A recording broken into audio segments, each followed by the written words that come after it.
Hello everyone, I'm here. Fibre Shindig just put out their vendor call, so we're gonna go in and fill out that form quick, and then we'll do the restock, and then we will be jumping right into getting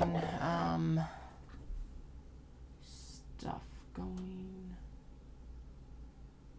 I thought that I'd actually said yes to this. I think I did, but then it seems like they still put a call out.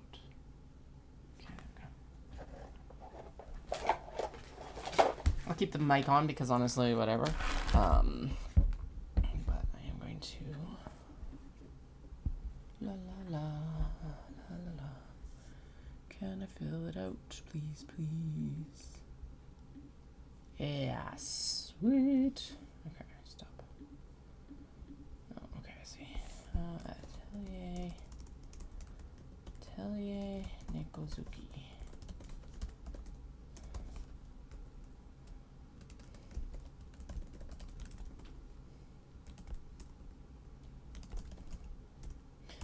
Anyway, it has already been a week of just insanity. I hope everyone's start to the new year has gone a little bit better than mine.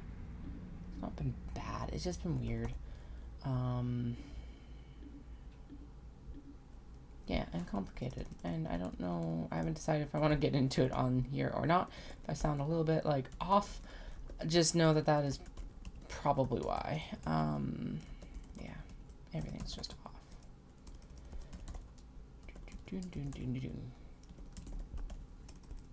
Where can I be found? Facebook, Instagram, YouTube, Pinterest, under Atelier Nikozuki.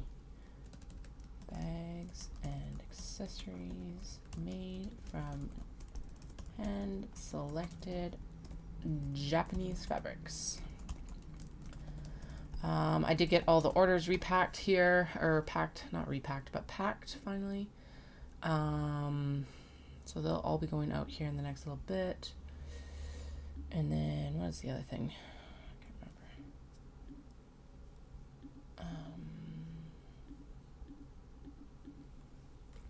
Purses, slings, passport folders, project bags in various shapes and sizes. Accessories to go in said bags, pouches, glasses, cases, etc. I want the 10x10 booth. We are not doing a larger booth than that. Make sure I advertise, of course. There's my signature. I just had to fill out forms for the kids too, so yay! We figured we had to like figure out our whole like, what do we want to do? And I found out that we don't actually have to, we have to pay like a registration fee for our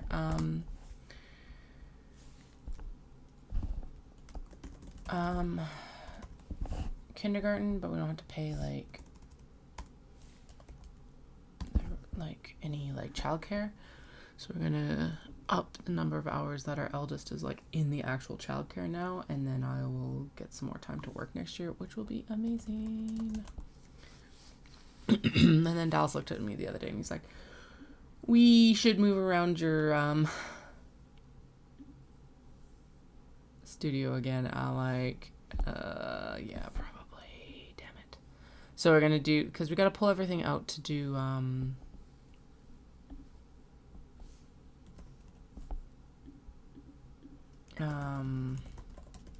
gotta pull everything out to do that stuff, the flooring of it next summer. And so we were like, Dallas was like, you know what, honestly, the kids should probably go into the, like where my cutting studio is right now, the cutting side. And then we move all of that out here. And I actually agree. I do not want to do that, but I think it will be better for everything.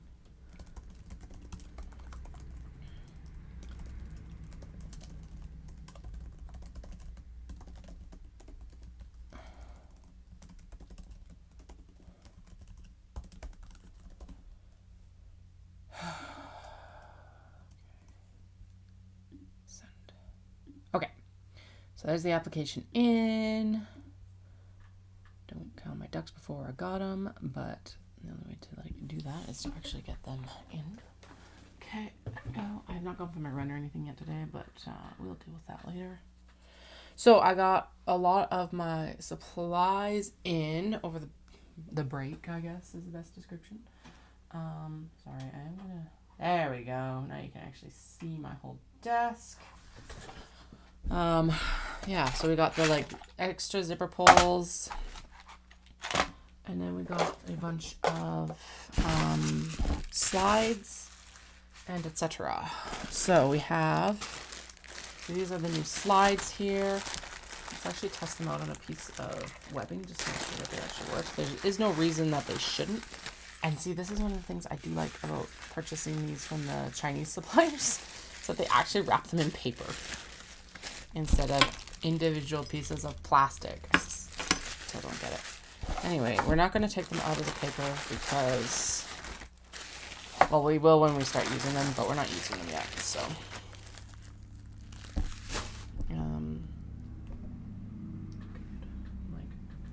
Did my watch buzz, but no.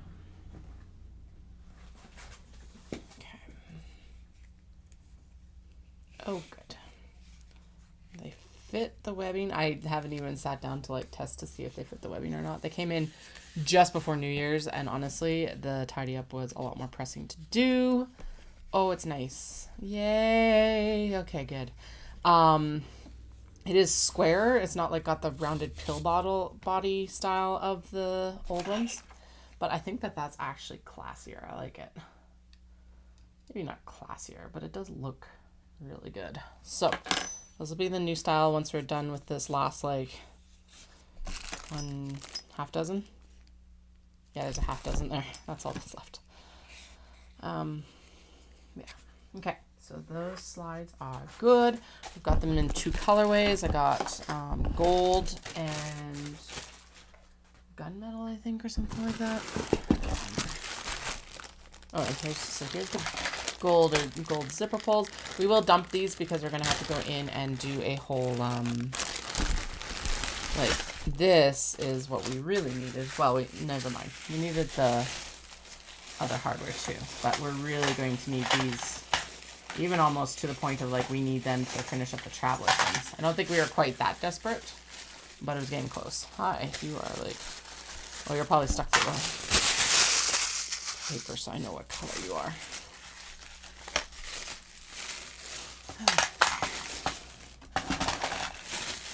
Alright, so I'll take out the tender hooks. My dad actually passed away on Monday. And this is why it's weird, is because I have been no contact with them for so long. My brother called me, actually. And the main reason he's not blocked is so that he can call me in these cases. So I knew, and I kind of knew when he called that there was probably something big going down. So apparently he had been sick for a year. I don't know any other details than that. I don't really want to know any other details. Yeah. And it's just, it's weird because it's like, it's so complicated. My dad was not the one that I actually want to cut contact with. My mom was. But he was not innocent either. He was definitely enabled the behavior.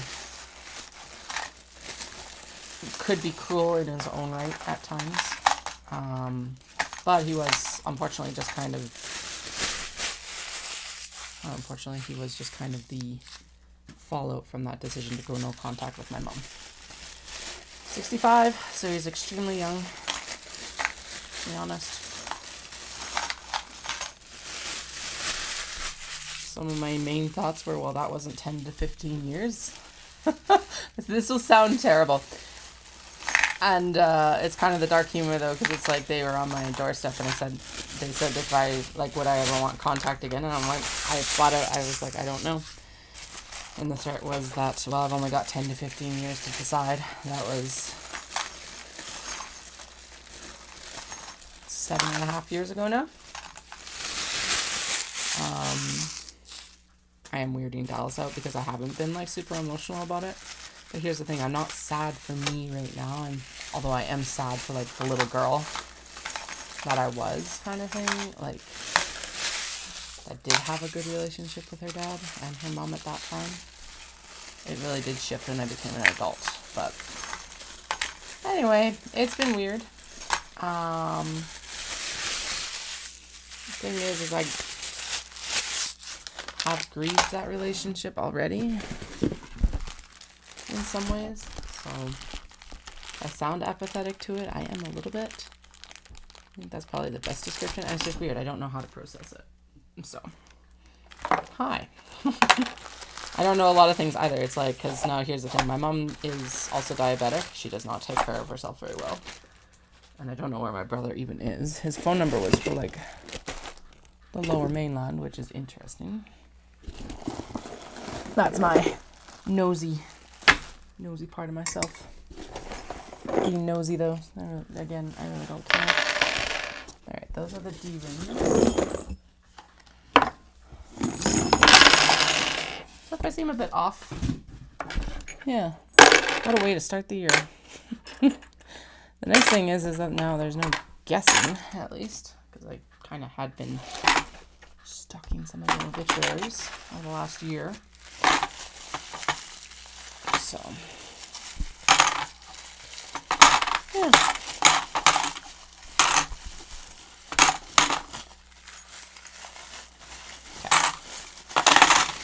I'm going to dump this one out because I don't have any gold right now, and their bags split in transit anyway, so that's why they're spilling out everywhere. Okay, D-rings. These are the... Actually, those do need to be open because they will be the next set to use. You know what? Screw it. Let's just open all of these because then they're just ready to go. And then I'm not cursing past Katie when I'm like here.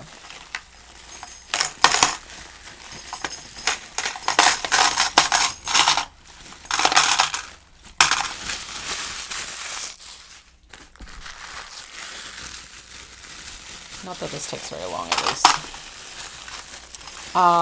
The YKK zippers. So they changed their production style, apparently, in the fall. And I didn't quite know what this involved, but apparently, basically, they will keep... It doesn't sound like they're keeping stock on hand. It sounds like every piece is now, like, individually done.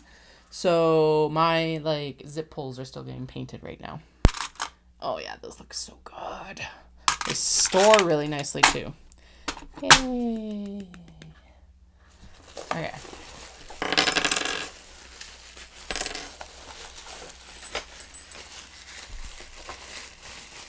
Why? I don't get it. Those black ones were wrapped in like this plus another little plastic bubbly sheet. These are just wrapped in plastic. Whatever. We started gymnastics again yesterday. My eldest is going to their first dance class tomorrow, which is exciting. I have a feeling that might be more what we end up doing next year.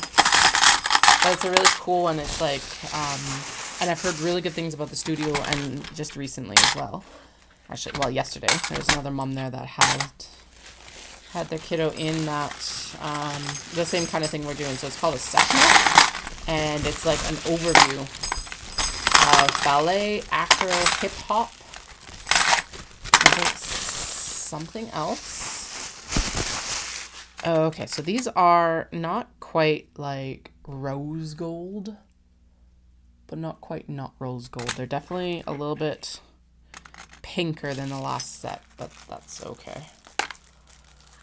Probably should have ordered the actual like proper gold, but whatever. You're not going to be able to tell unless you like put them side by side.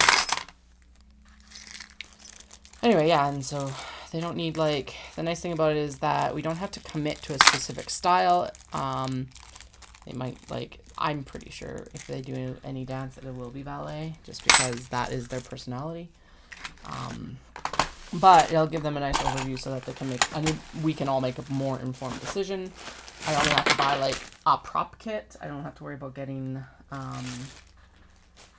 bunch of like shoes and outfits, and there's no recital at the end and everything like that. So I was like, okay, this is a good like low-key entry into this. All right, I need to call my So we've got a few things coming up. We got Creekside Yarn Festival on the 18th. That's what we're going to work towards after I get all this hardware. Oh, right, I got a lot of gold D-rings, I think. Yeah. Anyway, so we got Creekside on the 18th, which is not tomorrow, but next Saturday. And then we have Ancient Arts Yarns Anniversary Pop-Up on February 1st. And then the week after that, we've got a retreat pop-up with Knit Social in Canmore. I say we, like the royal we. And obviously everyone tagging along with me that's been following me on YouTube. And then I will be doing a... yeah, but I gotta call my mother-in-law and get childcare. Because honestly... So, Omatsuri actually changed their dates to July. So, I will be working on my anniversary. But whoop-de-doo. Because what that does mean is that Dallas will be home. And so, I don't have to worry about childcare there. And they'll be able to do the night market. It also eases up my summer significantly. Because July, like, we've only got Stampede in July. The Stampede Pancake Breakfast with Caroline. Which is, like, whoop-de-doo. No big deal. Oh, I guess this might be the one place that it... Why don't... Oh, I should have ordered... Oh, no, that's right. I didn't because I can get gold snap hooks through my local supplier. Right. Oh, good. And then I've still got a bin for the black, the gunmetal gray snap, like gunmetal colored snap hooks.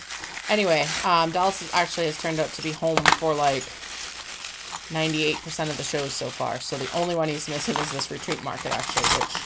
Oh, and maybe Shindig on... Is he missing Shindig? Whatever. If he misses 2 shows... Well, it's nice that he's home for the majority of it. Yeah, Shindig is on a week he's on work, but that's okay. That's not too bad at all. Like, no skin really off of anyone's nose, including my mother-in-laws or in-laws, whoever ends up taking care of the kids. Okay, I'm going to restock the snap hooks into this bin. Split open bag. They overfloweth. Oh no, the horror. Actually, we'll keep a few handfuls of these out, I guess, because I still need to complete the straps for the traveler slings, maybe. Or yeah, there's no real other place to condense them, so. Actually, I'll just chuck them on top of. Okay. A warning sign just came up. I don't know. Oh, it probably was like, you have a full hard drive. You can no longer record. I said okay to it, so hopefully I'm still, like, streaming.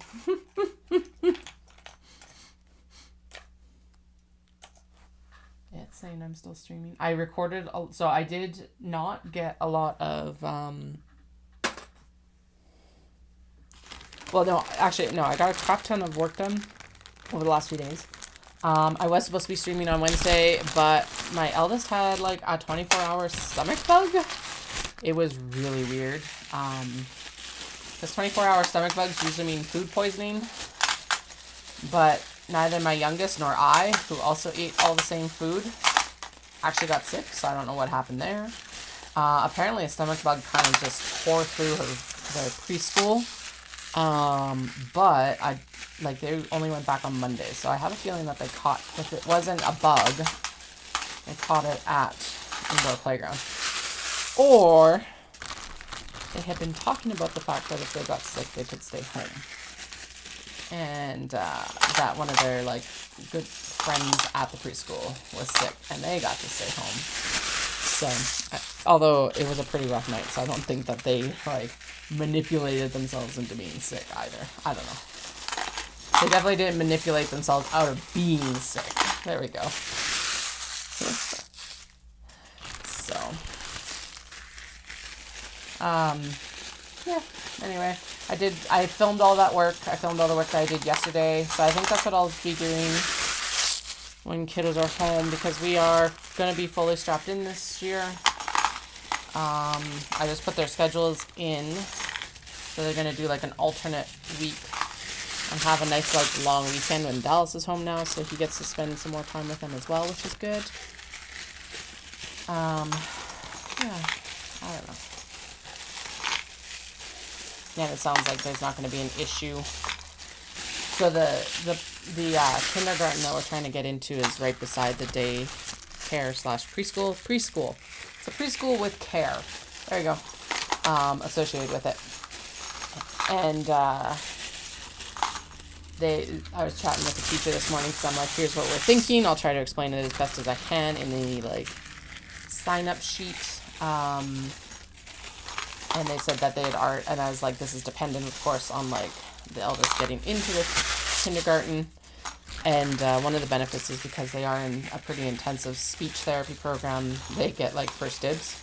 And the teacher was like, yeah, we've already sent our list over. And I'm like, okay, so I pretty much don't have to worry. Because this was also the kindergarten that last year emailed and was like, they aren't registered yet. Please register if you're going to. And I'm thinking to myself, I'm like, they're 3. And they emailed back afterwards and were like, sorry, that was too preemptive. I'm like, it's okay. I get it. I appreciate it. I appreciate that they reached out because knowing my brain space, highly likely I would have missed the date. It's in my calendar for this year though, so we're going to do it. Actually, yeah, on the 15th, so I got to make sure to have that in. So, but, yeah, and because it's right beside the current preschool, our eldest does okay with change, but I do think it will be a little bit nicer for them to end up having hopefully at least a day or two with some of the friends that they've made in preschool. Hopefully make that transition to kindergarten easier. Well, and the other thing is that kindergarten is 8:30 to 3:30. I'm trying to increase my work hours. So being able to have before and after school care right there, that you will take them over to the kindergarten and all of that, and I don't I just drop them off and I don't have to worry. So I think that is the best option for everyone, hopefully. I guess we'll find out. And then basically almost full-time care on the alternate weeks and everything like that. Okay, I actually need to replug in the light under here, and then we can go. What are you? You are the cricket. We don't need the cricket plugged in.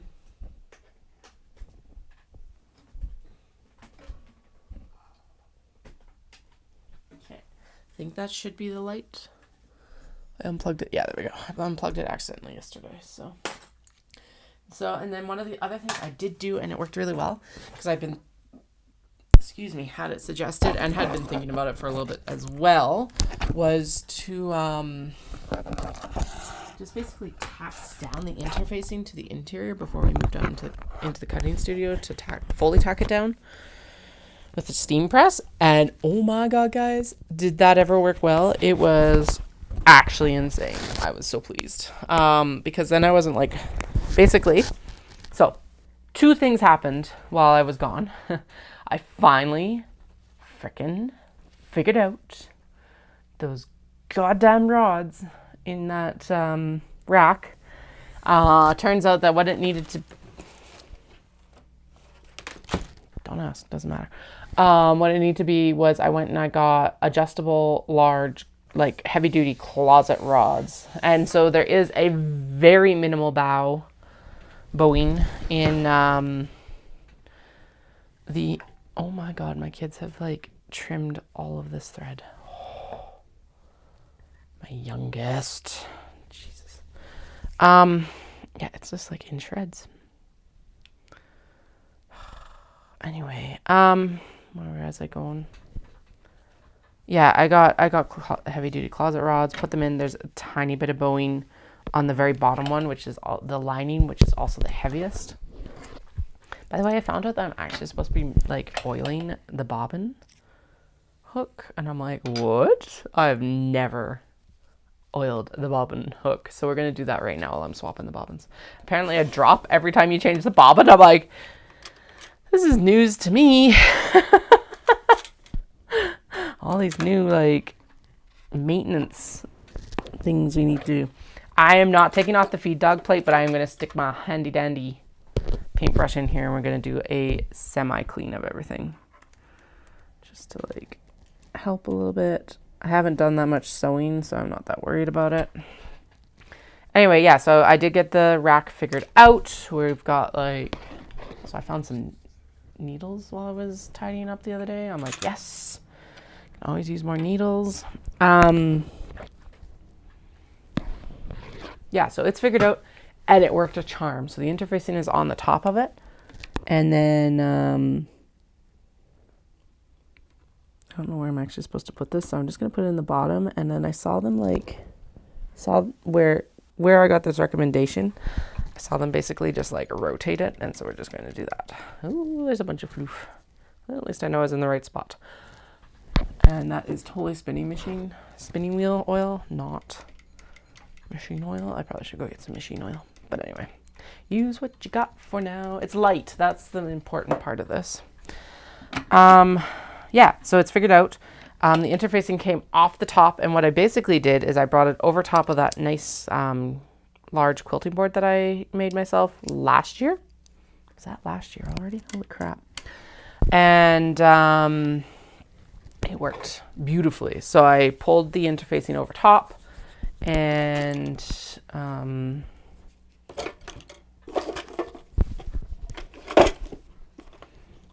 over top of that board, and then just like tacked down the fabric.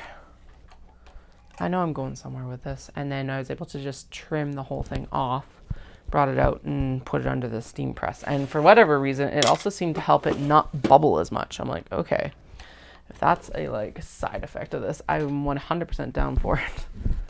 So, yay for like stuff actually working finally. Now, was it cheap? No. I'm gonna figure out if I can like sell on or what I'm going to do with the rest of the PEX pipe, because I'm like, well, I don't need that anymore.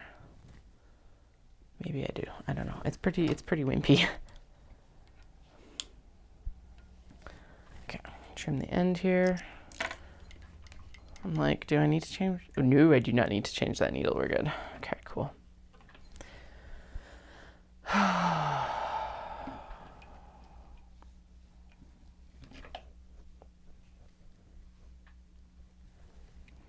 This is what I needed on Wednesday. It was a rough day at gymnastics yesterday.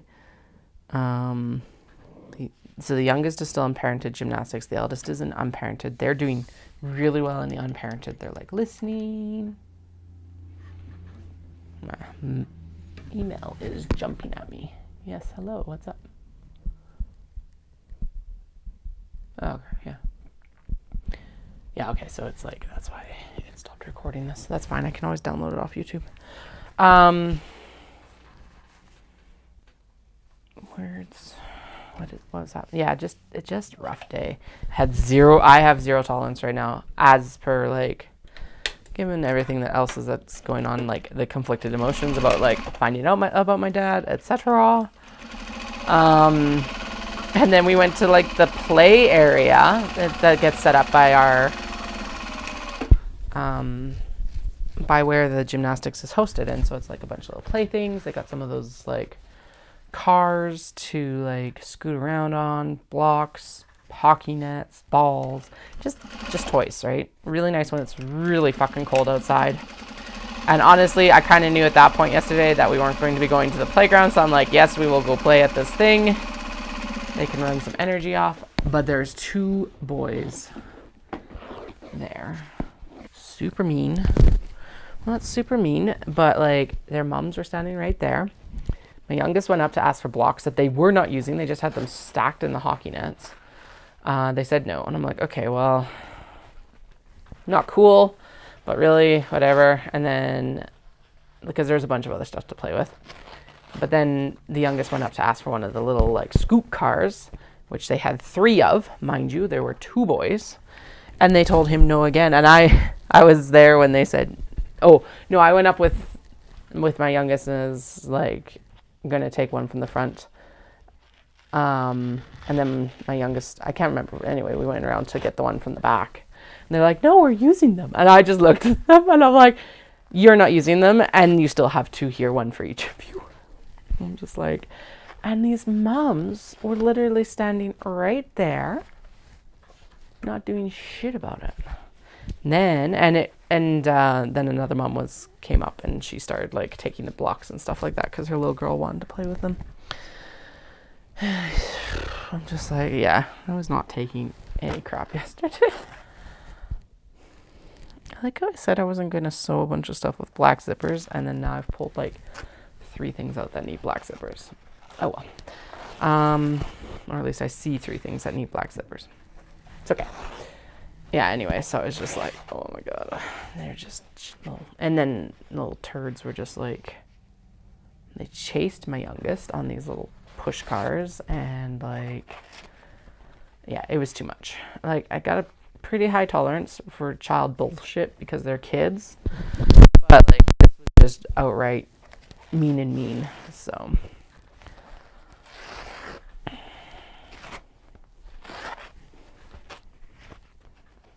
And then they went up and they smacked, like one of the boys smacked their moms on the like butt. And I was just like, that is something that I've already been giving my youngest shit for today, because they kept going up and grabbing the like gymnastics teacher on the bum, which like not a big deal. She understands their age and everything like that. But this has been like a recurring issue with this child of like, you need to ask, because they'll come up and just smack your face or something like that.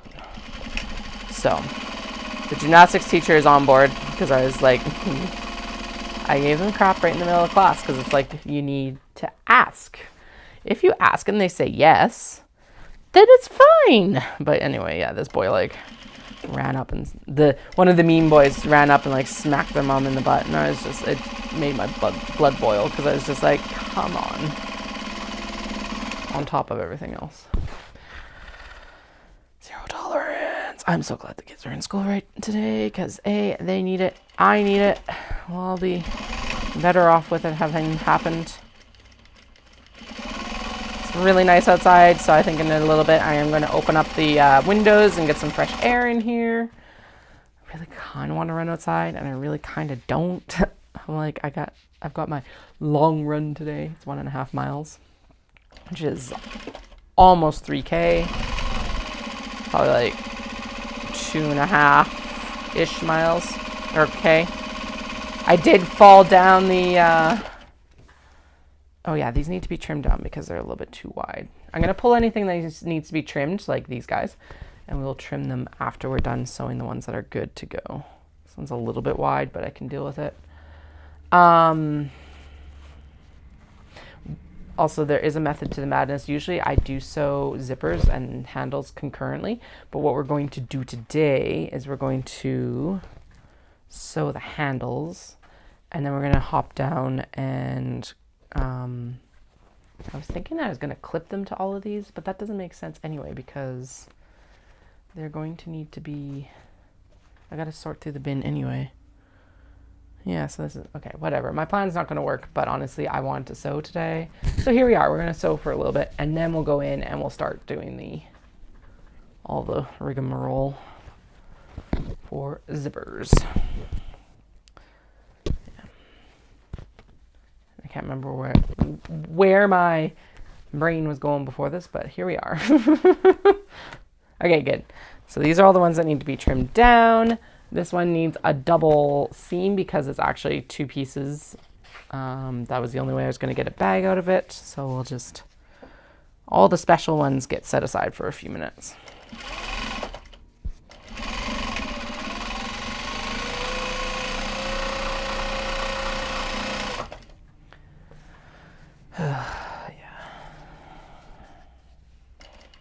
I'm going to go for brunch and a walk with a friend on Sunday. Will be good, because it's supposed to be actually pretty nice weather through this weekend, which is awesome.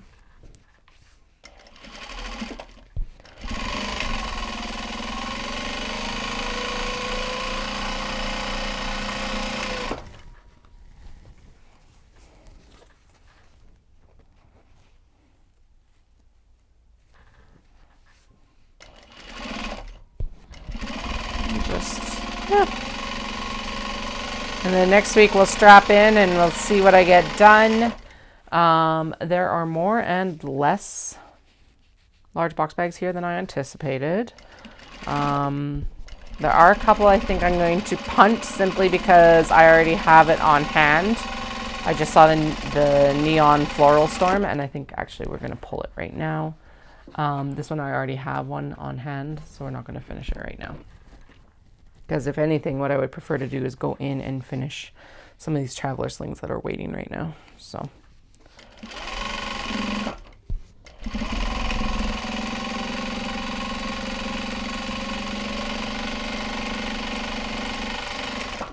Also getting, like, I'm already extremely happy that March is a quiet show month.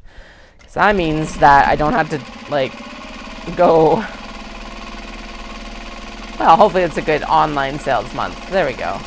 But I don't have to, like, be worried about show sewing. I can just buckle down for April, basically.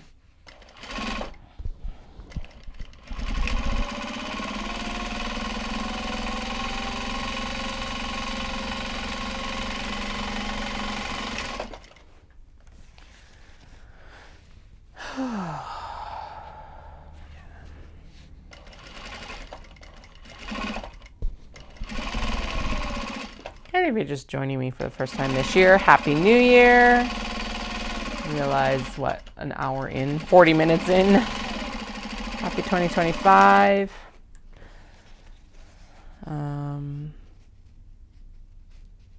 Yeah, I don't know, man. We're just gonna sew today.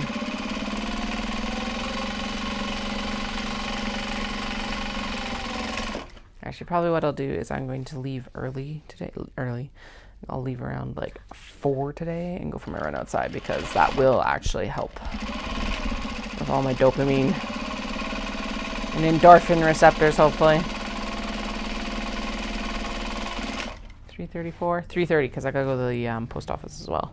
Well, okay, no, not just the post office. There's like 3 different shipping companies getting used for the packages today. It's like, here, ship this one to Purolator because it was cheaper. Here, ship this one to UPS. It's cheaper. Okay.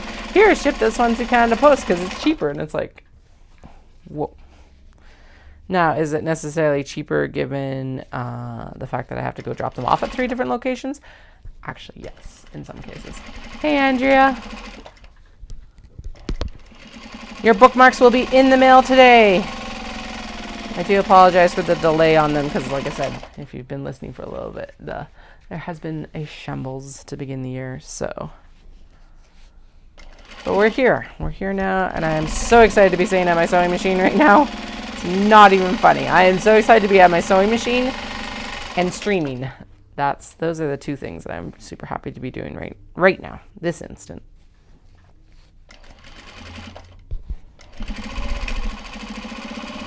Training for Calgary Marathon starts on January 20th.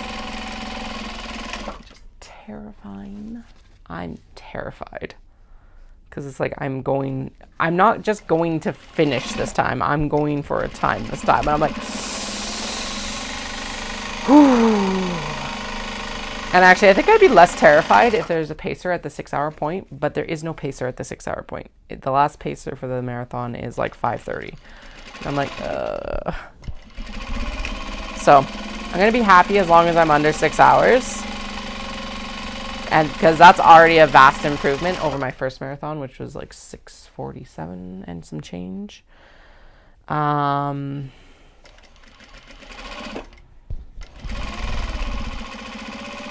like, I got to be under 6 hours for Kyoto. So, this marathon and this training block kind of informs my decisions for next year. If I'm within spitting distance of 6 hours, so even if I'm like 6:15, I think I'll still apply for Kyoto. If I'm like 6.5 to 6:45 still, I will not be applying for Kyoto. So, and just kind of buckle down on my training for the next couple of years. I don't think that's going to be the case, but yeah, no.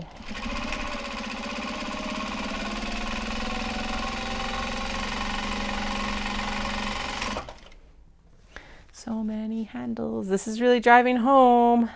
How many bags are in that bin? Eek. And these are just the ones that we have to sew. Not all of these have to be sewn. Because I tracked down some bags that don't need. Like they've already got their handles sewn is what I mean by that. La la la la la, yay.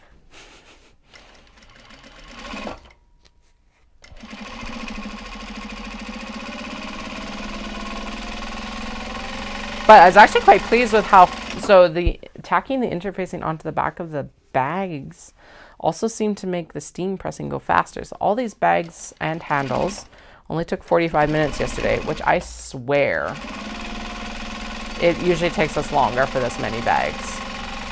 Probably because I'm faffing around with the interfacing and trying to like line it up out here. Whereas with tacking it down, it was just a simple like, here, bam, bam, bam. Go under there. Get the under the steam press. Thank you. I think I do. And if I do, we'll have cleared the majority of that large box bag bin in the cutting side. So that's pretty exciting too.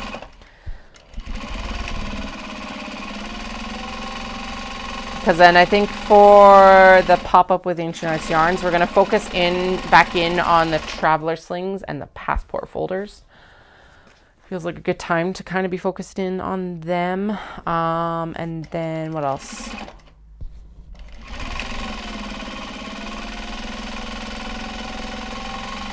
Yeah, and then we're going to go in and start the Kato and the tote bags for Dawson Creek.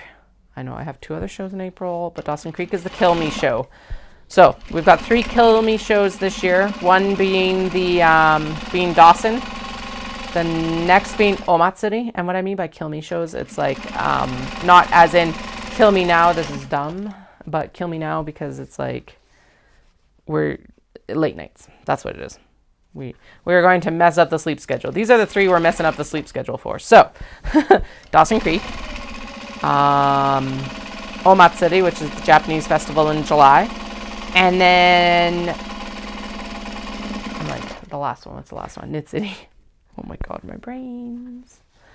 And then like I gotta figure out if we have any wholesale orders or anything like that need to happen, or if like Caroline's just gonna buy from stock, or Paula from Bananas, if they're just gonna kind of do a stock purchase, or what we're doing. So,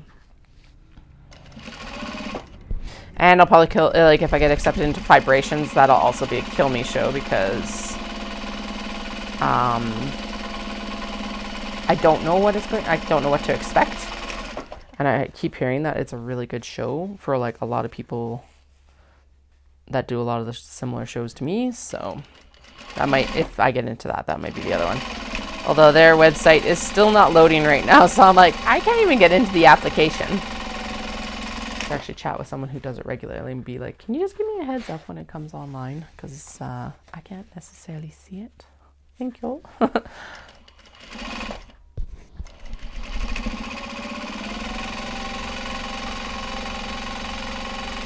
And we got a 10x10 booth at Shindig, so that won't be shouldn't be too stressful to load it up. We got a 10x20 at Dawson because Dawson needed a 10x20. I think with Omatsuri, I'll do the same thing as I did last year. It's kind of the 2 tables to make an L, if they'll let me. And then what was the other one? And then we'll also do the same with Knit City will always be a 20-foot booth now. The only one that hasn't actually increased with a bigger booth size has been Shindig. Now that might just be the economic climate. It could be different in future years. And this is not anything on the organizers. There was a reduced number of attendees, but it was also a fucking busy day. There was apparently barely any parking in the parking lot that day because there's so many events going on in the center. So hopefully we're not conflicting with a reptile festival and a volleyball tournament, which I think we were on a volleyball tournament dates in the spring last year. That's not a big deal, but it is a lot of people. And what else and Diwali was also going on. It's holy crap, what a weekend to also have a Fibre event. Anyway. So that was not on the organizers. That was on an event space that apparently does not have enough parking to like have a full event space. I guess though it's also like it's a multi-use complex, so it's like got the YMCA in it, it's got the library and a few other things in it too. So that's obviously also contributing to the overcrowding. So anyway, but that was most of the time when I bring up my booth space, it at least brings the sales up by like 40 to 50%. Now, typically you'd want it to double, but like the increase is enough to continue it. And after Shindig, I did double check on my other like shows just to make sure. And yes, that had been the case with Knit City. Although one of the bigger increases was actually first with going to the 10 by 10 corner booth, which was super interesting. But I still think the 10 by 20 is the most accessible, and that's why I'll keep it at the 10 by 20, because there is some factor in that as well. In that, I don't want to make it too tight. Because I definitely saw that my first year there too, and it was like, okay, we're not, like, we will always make sure that a stroller can fit into the booth. And here's the thing is that if a stroller can't fit in the booth, then a wheelchair cannot fit in the booth. Or anyone that is like a larger person as well, because that is another factor, is making people of all body sizes being able to actually access the booth as well. Okay, I need a pair of shears. Did I take both? Oh, I totally took both pairs into the cutting studio, didn't I? Shit. I don't want to use my pinky shears. I'm going to just grab them 1 second. If I can get you off of my hoodie. You know, the little teeth of the mic are like caught in the...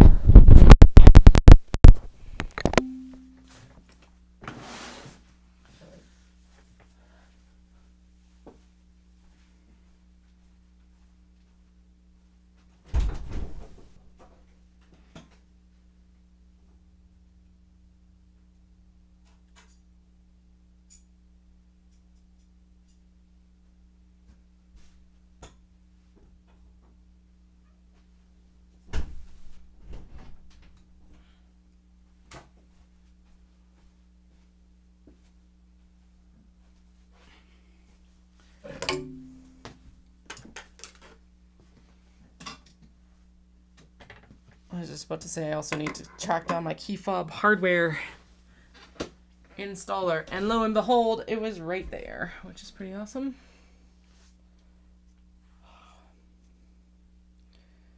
I am getting hungry. Guess it is almost lunchtime. The kids were like, we want chocolate donuts. I'm like, fine, it's Friday, let's go get chocolate. Well, they got chocolate donuts. Went to the like closest Tim's. I got like one of their big ol' sandwich things. If you're like, Katie, aren't you on a diet? Yes. Kind of fell off of that for the last few days, but that's okay. We'll get back on it. Sorry, I'm trying to like figure out which bunny I want to keep. I think we should keep this bunny because it's the best placed, and we'll cut this one off. Okay. Doom.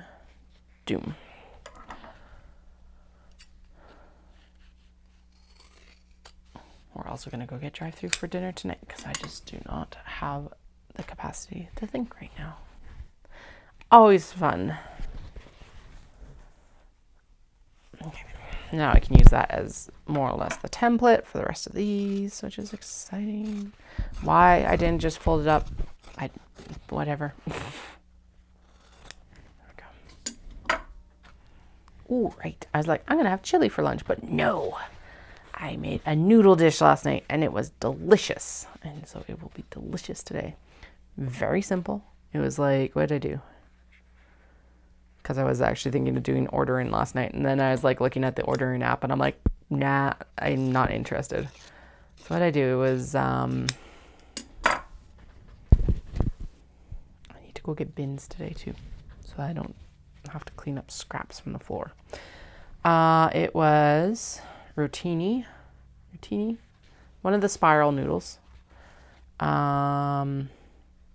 cream, cheese, and just green peas. Literally just one pot. And then I threw some chicken strips into the air fryer so that we had like a crunchy protein to go on top of the noodles, and it was so good. We discovered that so there's the Jane's chicken strips from Costco.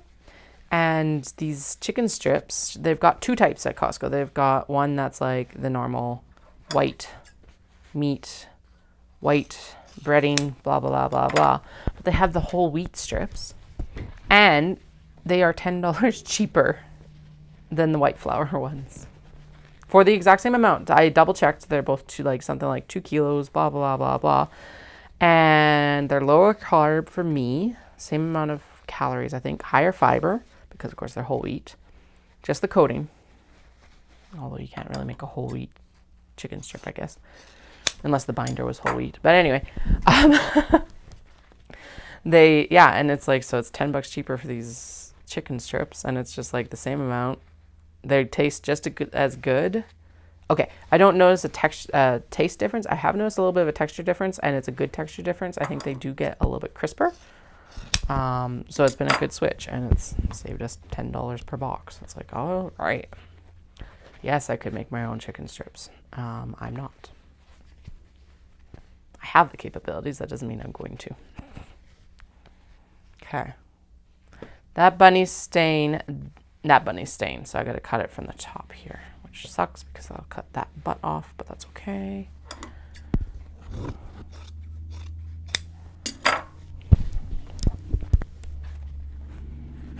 And if you're like, Katie, this is inefficient. Well, yes.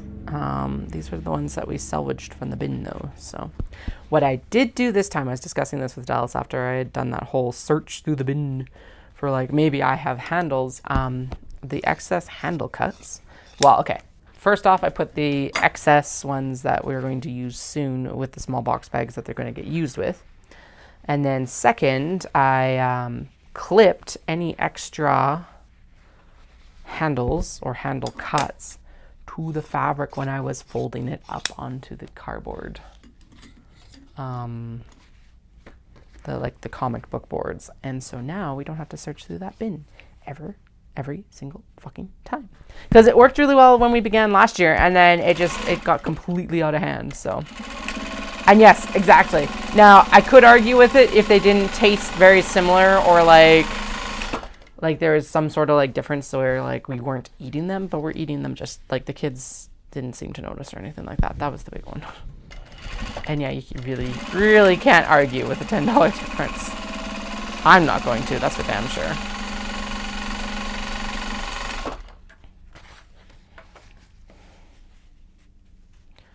I gotta figure out what I want to do for protein with these noodles today. That's fast, because I don't really feel like cooking chicken strips with it.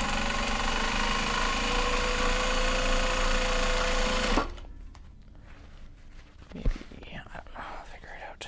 Maybe I do actually do chili for lunch. Just like canned chili. And then, I can cook some chicken strips for tonight. I don't know. No, I'm not cooking chicken strips for tonight because I gotta leave the house. Damn it. Maybe that is a meal for tomorrow. No, noodles. I want noodles.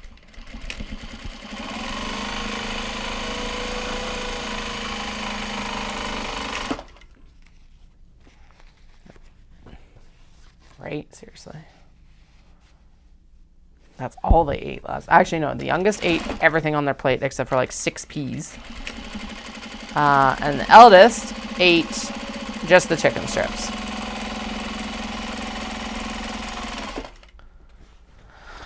So I was like, kid, the doctor specifically said you need to be eating more. We are like adding in more like milk and stuff like that for dinners. They're still like growing properly, but their weight's like kind of, they went from like on the correct trajectory to like flat. So the doctor is like, she thinks she needs to eat more. It's okay. We'll get it.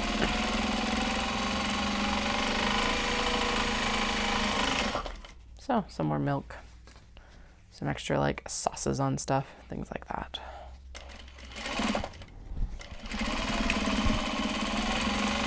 Ooh, so because of course I was working with the kids around, and I will be working with the kids around this weekend as well, because they're totally getting just TB daycare for this weekend. I started listening to Nevernight by Jay Kristoff, and it has been really good. Now Jay Kristoff, I've enjoyed Jay Kristoff books for a long time. Especially his dual authored stuff with like Amy Kaufman and stuff like that. I'm pretty sure he's a New Zealander. I don't know if he's New Zealand or Australia. And I know that's a grave offense. But anyway, I know they're down there somewhere. Anyway, and Nevernight has been on my list for a while, and the library had it just ready to go, all three in the trilogy. So I'm almost through Nevernight. Really well written. Obviously an adult book. The only thing that's bothering me about it is that there was a graphic sex scene and they're teenagers. And I'm like, oh, please just make them, like, they're 16 and 17, so they're not like young teenagers, but they're not adults. And I'm like, I don't know how to feel about this. I did finish Fourth Wing and whatever on Ironstorm, the sequel, because we've got Smutty Book Club on Tuesday, and then I pre-ordered Onyx Storm. Re-listening to Ironstorm though, oh my god, I want to like stab someone's eyes out. The first book, Fourth Wing, was actually just as good or better on the second listen through. Ironstorm drove me nuts. Now, there were a few things that got pointed out recently that I could see that I did pick up better in the second listen through, but I'm just like, you guys are whiny and bitchy and acting like teenagers. My sister-in-law was reading it as well for the book club, and she's like, I keep having to remind myself that they're technically adults because they keep acting like children. And rereading it, I think this book would have been better served by being like one of those older teen, new adult books without so much smut. Because that's all that pushes it over into the actual adult category. And I'm like, this reads more like YA and would actually be more enjoyable if it was just YA. Now that I've reread it. You don't like peas. Peas are so good for us. They've got iron and protein in them. That's why I keep adding them to stuff. Kind of like throwing a handful of lentils into things. Although, so I like snap peas, so I like them in the case. And my favorite type is to like just microwave some frozen peas and then you put Caesar dressing on them, and that is my favorite type of pea. Okay, we're actually at a good pausing point now that I've discussed lunch. I'm hungry. So I'm gonna go upstairs. I'm going to figure out whatever I am doing for protein. There's peas in it, so I'll just reheat some noodles. And then I'll come down and we'll start matching zippers to this bag of bags, bin of bags that's here. There's more and less than I anticipated. One is a special request that I've had on the list for a while, so we definitely want to focus in on that one. And there's a few others there that should be finished sooner rather than later. I just realized that there might be some handles down here that still need to be finished, like this one right here that needs to be finished. But we can deal with that when we get there. It also needs a larger piece of interfacing. Yeah, there's some in down here that are like the nearly finished ones that we had out. Oh yeah, and then the ones that also need repairs. Okay, cool. Cool. Yeah, we got a good assortment here. New, old fabrics. It is lunchtime. I will be back in like 10 to 15 minutes.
have returned. All right, that's a fair distinction. Given that most of the time I don't drink. I guess mushy peas would be that way. Anyway, I don't eat. I typically eat frozen peas that have been reheated in the microwave because fresh peas are hard to come by when I actually think about it, unless they are snap peas or I grew them myself, but I have yet to grow my own peas.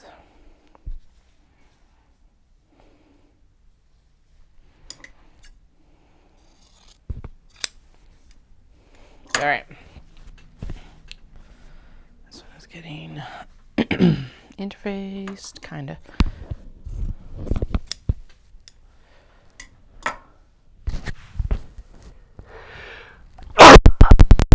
Oh, excuse me. I literally just checked that. Oh, where are we?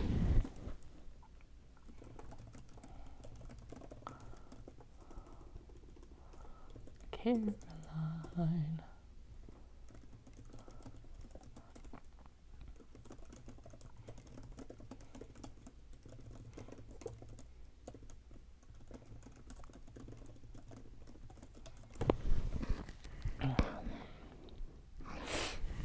Let's get this sewn.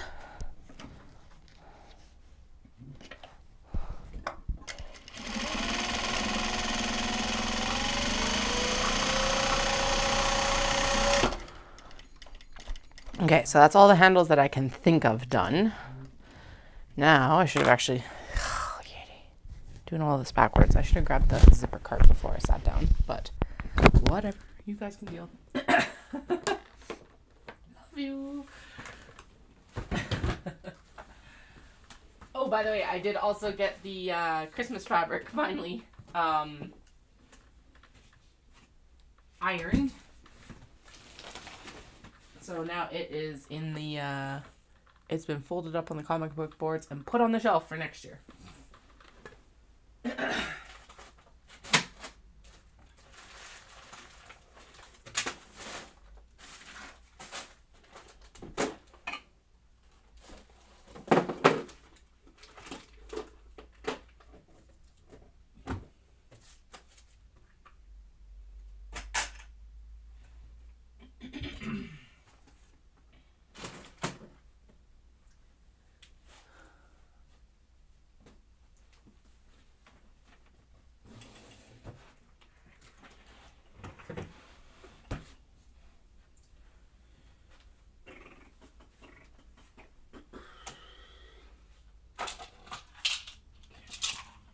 I have exactly 5 zipper pulls with black zipper.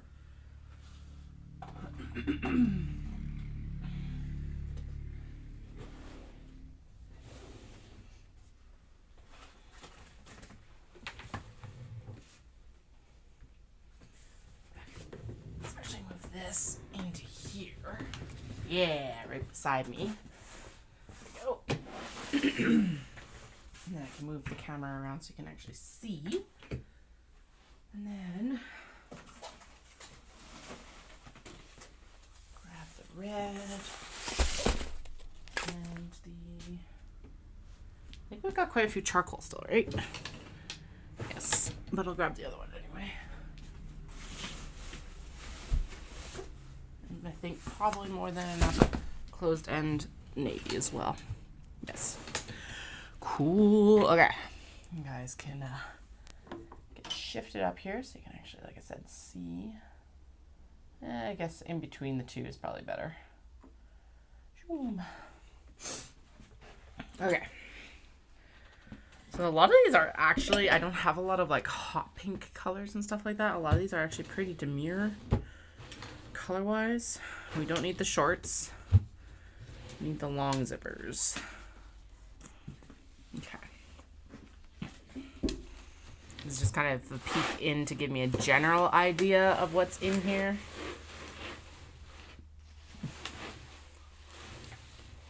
Okay. So let's start. Actually, been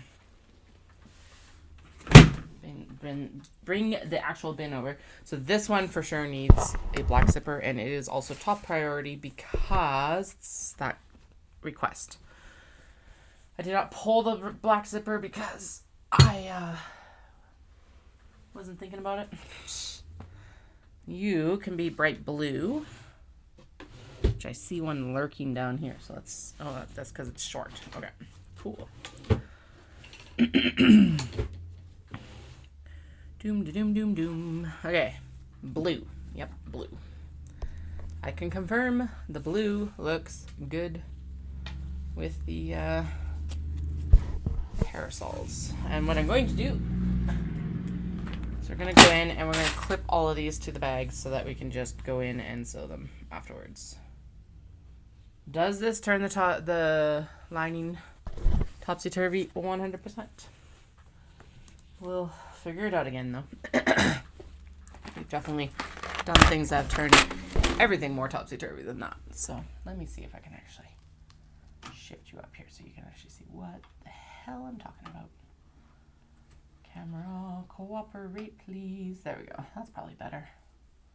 Lighting's not quite as good, but too much of an angle. Okay. Oh yes, and the other thing about this is that the rest of those number 5 zippers that I had ordered and everything like that came in as well. All the scissors for now are in. Blah blah blah blah. All good. Okay. I kept coming out from my cutting side yesterday, and the youngest was like over here messing around with the arbor press, and I'm like, child, that arbor press is a 1-ton arbor press. If you get your fingers stuck under there, that's a major incident. Like, and I had a barricade up. I had like the steam press and everything like across, but they must have like snuck. I don't know how they got in. Doesn't matter, but it's like, child, that will be a world of hurt from that press if you get your fingers stuck. Because you just know they would scream absolute bloody murder. Saying that they scream absolute bloody murder when their sibling deigns to touch them. Okay. May as well also get the lining sorted while we're here. Speaking of linings.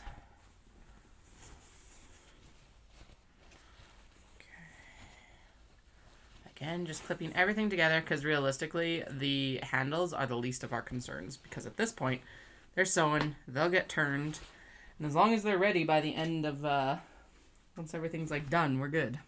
This one has purple in it, so I actually like to put a purple zipper with it. Yeah, we're going to go with a little bit darker purple here. You can actually see what the fuck I'm talking about. There. Try and work up here a bit more. Get over. Thank you. Alright. Did decide to go, and we will do this obviously as a large box bag. That lining is completely upside down, but whatever. Fuck it.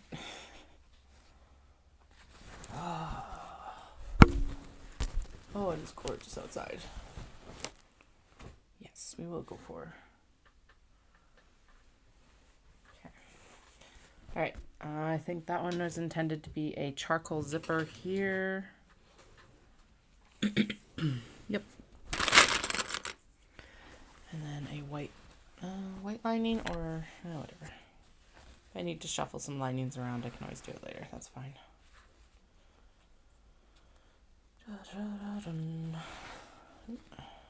Pick up the whole thing. Not just a piece. Thank you. Okay. This one already has its lining, but it does, or has its zipper, but it does need a lining, and I am going to pilfer the beige that is here because it'll look better with the darker background. This is the new every bag color so that we don't have to do this sorting. We just pull off the pile and go. But we did have a crap ton of fabric or lining fabric available for these large box bags from the old cuts. So obviously not going to waste it.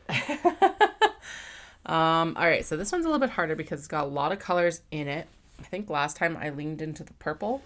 It's kind of tempting to lean into the purple again. We could also go with like navy. This off blue. No, it's too blue. This is like more of a blue aqua. I wonder actually if this then.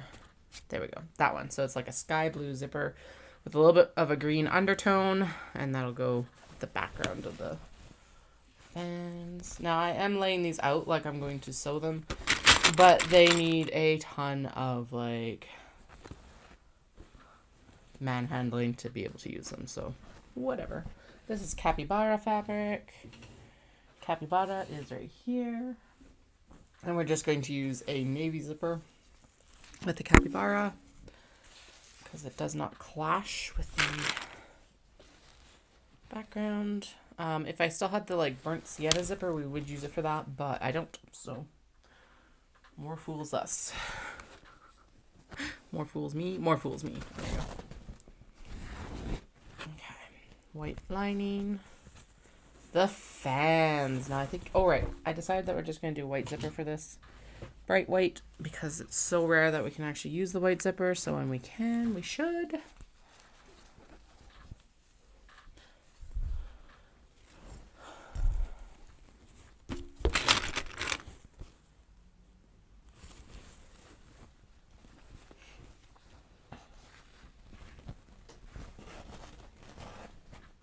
I don't remember what this was for. Doesn't really matter.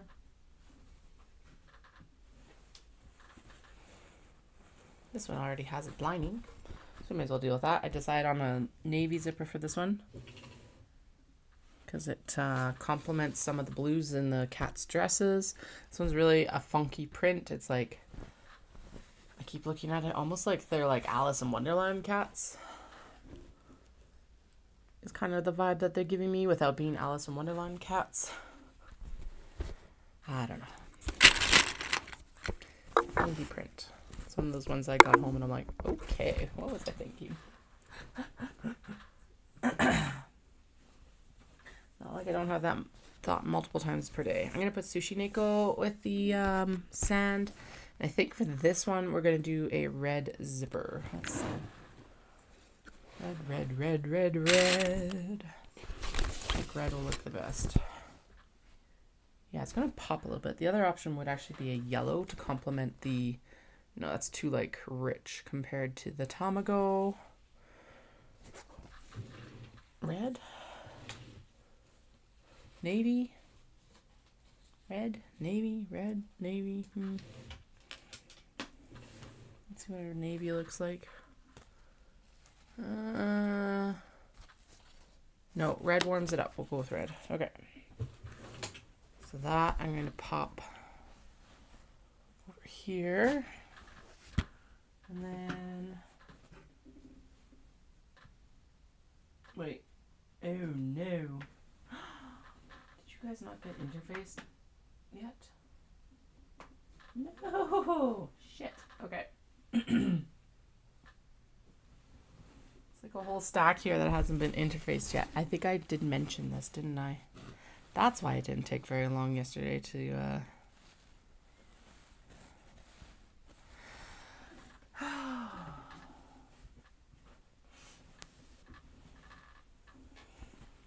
Oh, because I was trimming it before I yeah. Okay. Fuck. Okay. Well, stack it up and then we'll just match whatever. They're basically ready. We just need to interface, like throw them under the steam press. But since I'm not in steam press mode, I'm in zipper mode. We'll pair up all our zippers and then I'll go back to the steam press. Oh well. At least we realized it now and not later. That would have sucked. Okay, that's just a handle to sew. Okay, are there any other surprise linings in here?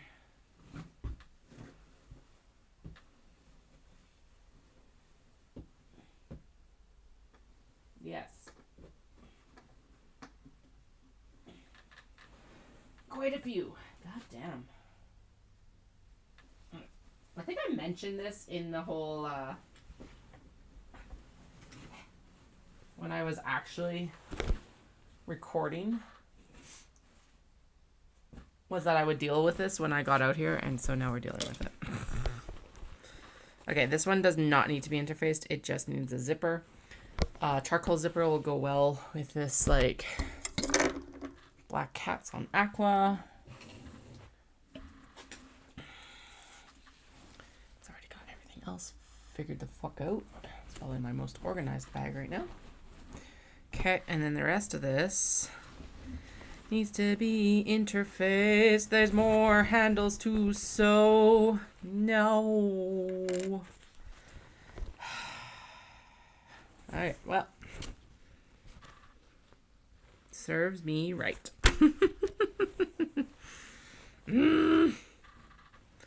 Okay. Pop these over here. Clip.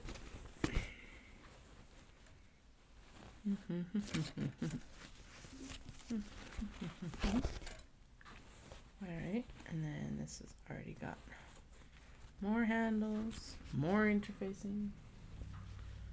I'm gonna pop these. Okay, we've got all the lining, so let's pop these back into the bin so we know which ones we still have to deal with. Like that one.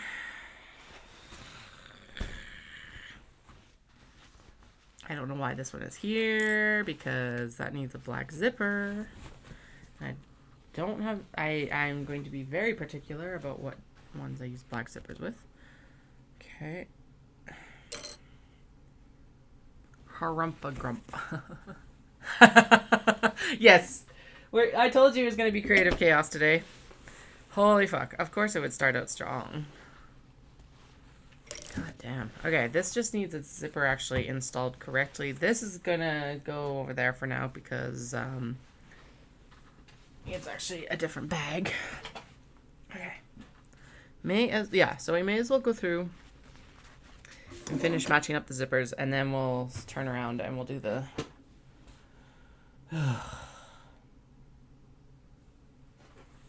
your whip. Get back in the whip bin with you. Okay. And then actually, what am I doing? These should all drop into the bin as I match them up. Duh. There we go. And then, yeah, I'm gonna drop them beside the bin because whatever. Strawberries are gonna get a red zipper. So they're gonna go with Sushi Neko. They get a beige lining. Beige lining's out of commission right now over there.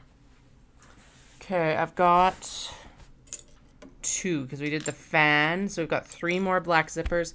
This one I think is extremely important and should get done.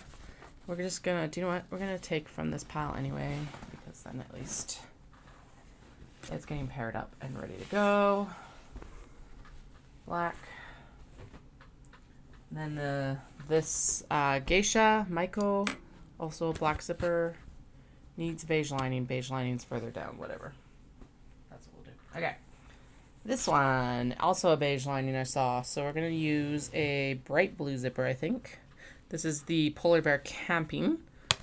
Yeah, bright blue, doesn't clash. Do we want, yeah, beige or white? Beige is good. Okay, so these ones that don't actually have their lining, I am going to keep out separate because it doesn't matter because I can't sew them right now anyway. Even if I decided that just the ones that had their linings done were going to get sewn. Gray. No clashing. Or brown. Gray or brown. The brown looks quite nice because it picks up a lot of the warm tones in the fish. The feathers. The bird's feathers. Warm brown. Instant rejection of the gray. I do actually have one more closed end zipper. Yeah, we'll keep that one out. There we go for black, which is nice. This is also a beige lining, I think. So. Mwah, mwah.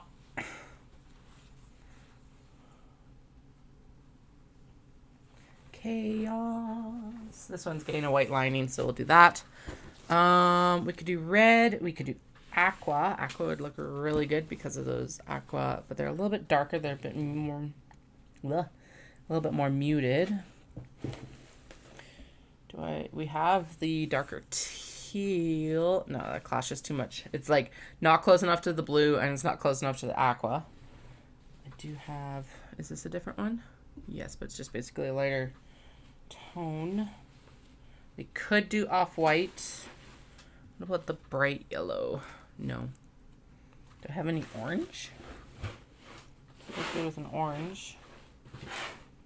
No. And what about this blue? No, that's too light compared to the... What about the bright blue that we've been using? It's like too dark compared to that. So we could do red or we could do off-white. I think I like the idea of a red one because it's like... There is a lot of red going on with the... Yeah. And we're going to just snag a piece of white lining. Oh, so organized and still so chaotic. I thought I was doing so well, but because I kind of looked at the clock and I'm like, well, that only took 45 minutes. That's not that bad. Usually it feels like it takes longer. That would be why. Okay.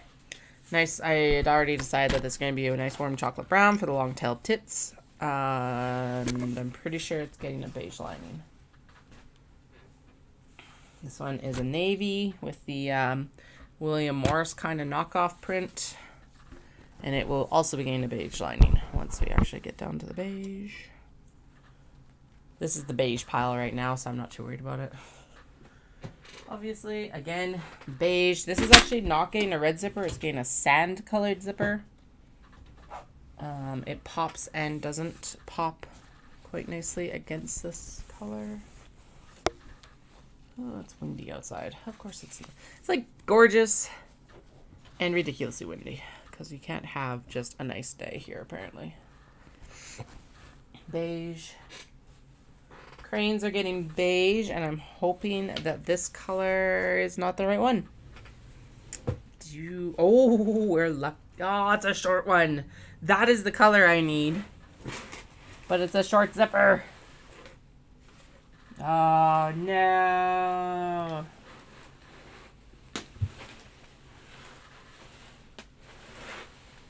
And yes, my zippers drawers usually are more organized, but the kids got into them and I haven't taken the time to redo them because it seems kind of pointless right now. With the children still messing around, and now they can undo the locks on the drawers too, so it's like super pointless. Nice charcoal gray. This one, it kind of picks up the gray that's in the tips of the crane's feathers. Okay, of course I buried the snap pin. Oh well. This one is a little bit of a conundrum. Actually, I wonder if the one I had for... There's a very specific pink I had for a few years. This guy. No. It's like that. No, never mind. Probably an off-white or maybe... Okay, let's start. Okay, this is a warm butter yellow. Terrible color. I don't know why I have so many of them. At least for what I work with. We have off-white. Oh, that's not good either, though. Maybe sand? Or it might need to go darker. I think we might have to go with charcoal. Hey, Wendy. How are you today? Yeah, let's go with charcoal. Ugh. No. Shit. Sand, I think, was the least offensive. Yep. Still don't like it that much, but we'll make that do. I'm gonna do white lining. Welcome back to the chaos. Turns out that I thought that I had done all of the lining interfacing, and we have not. So we're plodding along for now. And we are down to 3 more black zippers. Two more pulls and 1 more closed end zipper. Yay. I'm gonna go for white for the popcorn. I think that's what I had chosen for it. And then popcorn is going to get off white, light gray, charcoal. I don't know. Let's find out. That's a very blue gray. I think the charcoal's probably better. It's not. It is not. What about off-white? Nope, I don't like either of those. Blue? There is some blue in the popcorn buckets. No. Why are some of these fighting me so hard today? Must just be the day. Okay, they've got like a little salmon bow tie. There's some red. Yeah, I don't want red. And the light gray wasn't any good, right? It's okay. It's not very good. Damn. Okay. Oh, no, because it's like a blue. So this is one of the, like a periwinkle. That's not it, though. And this wasn't the blue that's actually in the popcorn bucket. It actually is.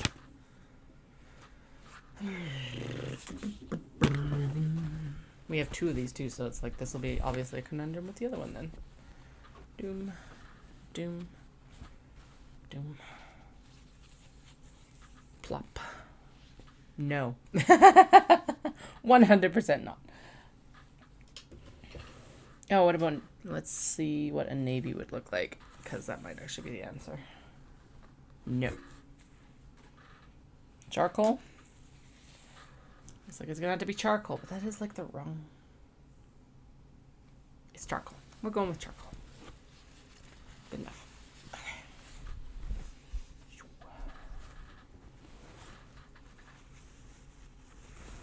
All right.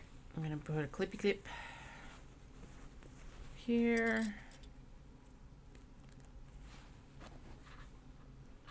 And then, okay, so here's the other one, which I think actually would go with the periwinkle. Nope. Actually, sand-colored zippers from down here might be the better option. Because the popcorn, the pop dog, nope.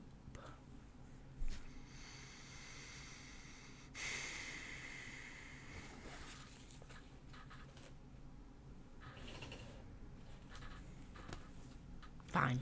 Navy. Whatever. White. White lining for them both.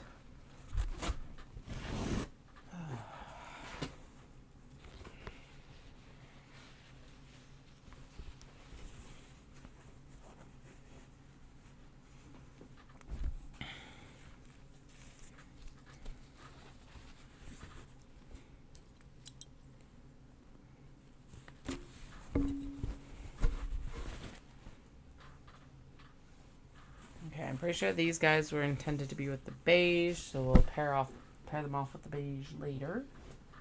Right, the ones that we've already paired up need to go down here. This is like a really cute little, I call them not party animals ones. They're home like doing their weights and knitting off the sheep, which is super cute.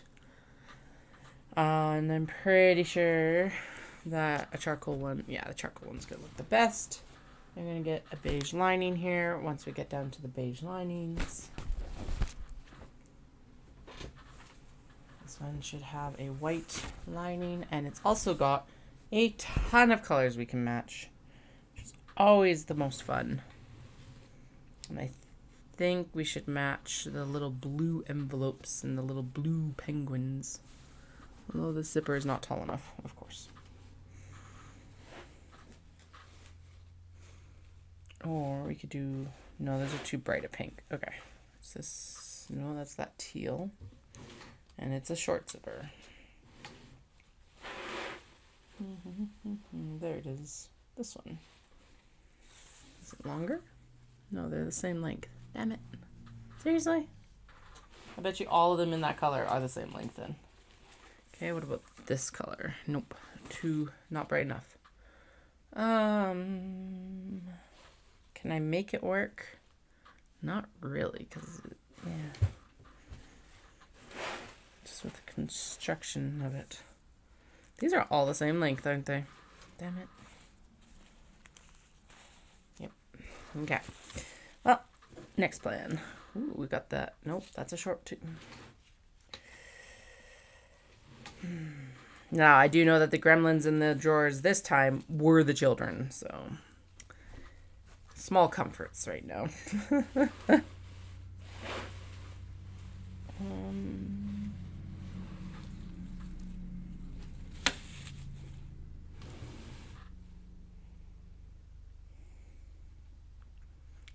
some purple. I wonder what a purple zip would look like. No. And I don't think I've got any more neon green. So that would be my next go-to. We could do the light, no. Actual purple? No, because it's like a pinky purple.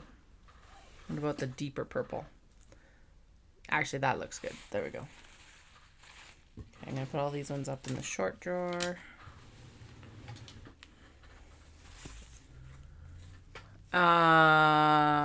What do you mean? Actually, it is looking a little bit better. The cutting table is now clear because we're out of there.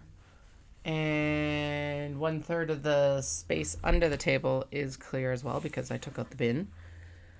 And I did actually get the Christmas fabric ironed and put away yesterday. So that cleared up the laundry basket. Does it look better? No. Does it feel better? Well, I can stand at my cutting table. That's how it's looking right now. So better, because we can actually work in there. And worse, because why wouldn't it be? These guys, I think, are just at the point of finishing. So I'm going to pop them over there. Oh, boy. Okay. Both these cats, I think, are off-white.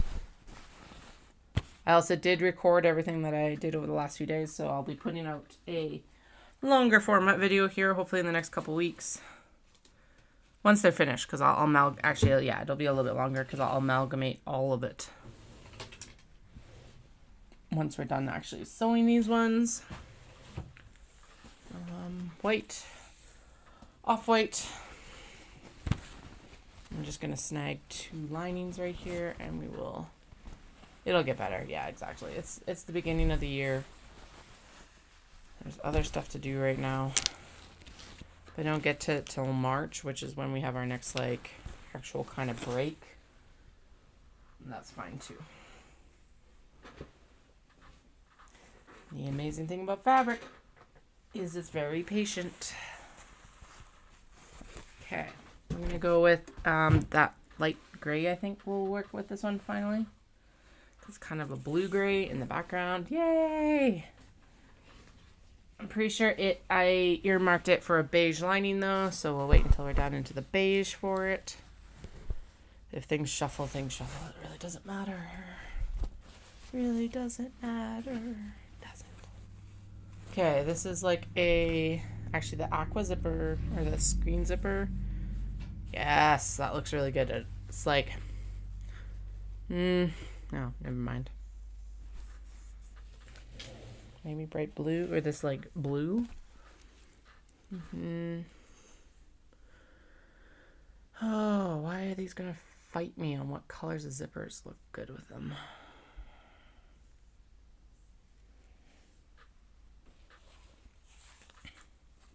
No. It's the same color. Maybe the sky blue?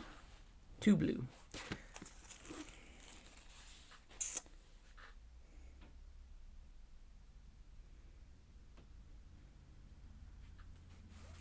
Blue, royal blue. I don't know what to call it. Royal blue? Royal blue. Let's go with that.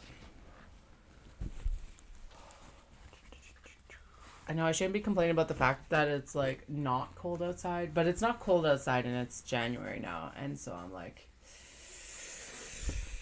please. And we need snow. I know this was a like consistent like iteration, and when I'm complaining about the -40 in a few weeks, please remind me of this, but we really do need snow and cold.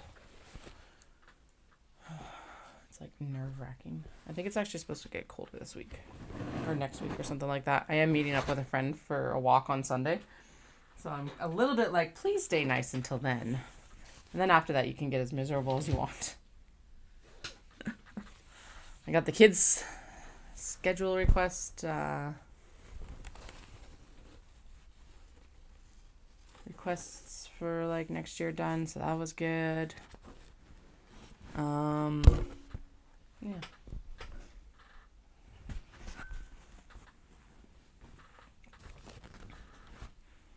There we go. Now I can start matching up the beige because there's not actually that many white left on top there.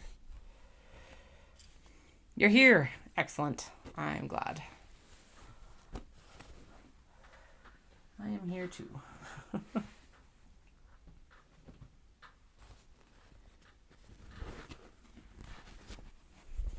If you watch the footage when I actually post the long format video, just ignore the fact if I mess up any of these matches. There will be, I'm sure, a lot. And that is fine. If we need to swap anything when I actually get down to sewing, it's not like we can't swap stuff when I get to sewing. So. Okay,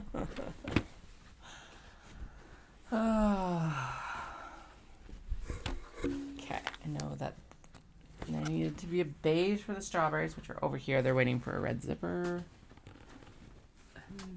But the sushi neko already has its lining. Excellent.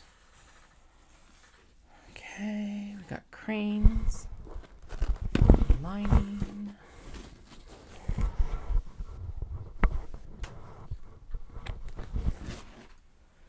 We got the sand cats, or the, well, not the sand cats, but the Segai-ha.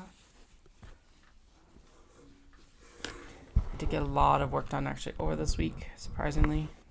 Wasn't on Wednesday because the kiddo was sick. They were like up all night throwing up. I was just like, child, please don't give it to me. That's the main thing. And thankfully, my gag reflex has gotten better since having kids. Unless I'm actually sick. And so far, so good. Not sick. But it's like one of those situations of, I used to be like a sympathetic barfer. I think I brought this up before.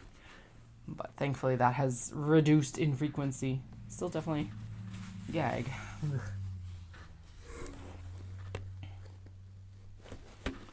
But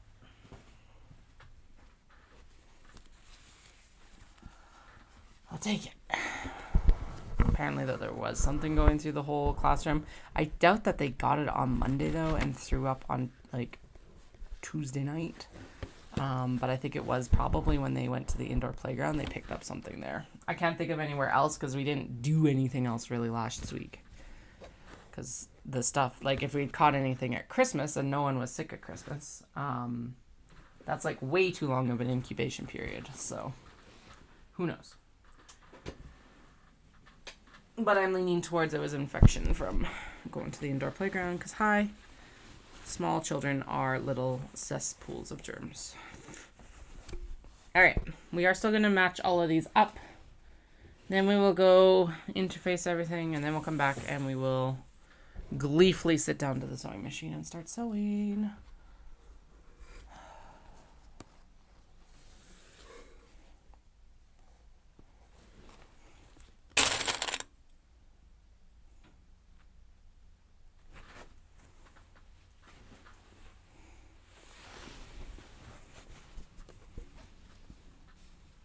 So now this is, if not all, the majority of what was actually in the bin. So once we're done these, we will be through one of the whip bins that was in the cutting studio, I think. Give or take a few. I would say give or take like a half dozen bags. So that's exciting. And then our big ones to go through will be the Kato, which... as a reminder, we do already have half of them pretty much like prepped to go. They just need to come out and get actually sewn, or at least like we've got pockets and blah-de-blahs ready. I can't remember what, I think it was just time that ran out on those. This is going to have a red zipper, so I'm just going to clip it together and chuck it in the red zipper pile, which is right there. This one's getting a navy zipper, I think. Yeah, navy. I need to buy some like. I need to get some lime green zipper, I think. Because as much as I'm like, I don't want neutrals, I want lime green zipper. Lime green is totally a neutral, right? Just like how the red that I have is a neutral. 100%. These aren't really getting matched up in any form where I could just throw it into the sewing machine because we do have a lot of work to still do. Seriously, cesspools of germs, just like their preschool. Yay. Not yay. So.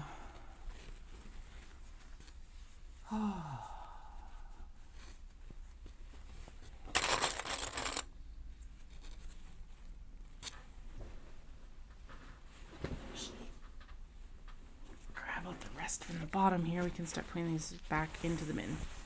All right. This, I feel like, is going to be another one that's going to fight us for a color. I don't have any of the baby pink zipper anymore.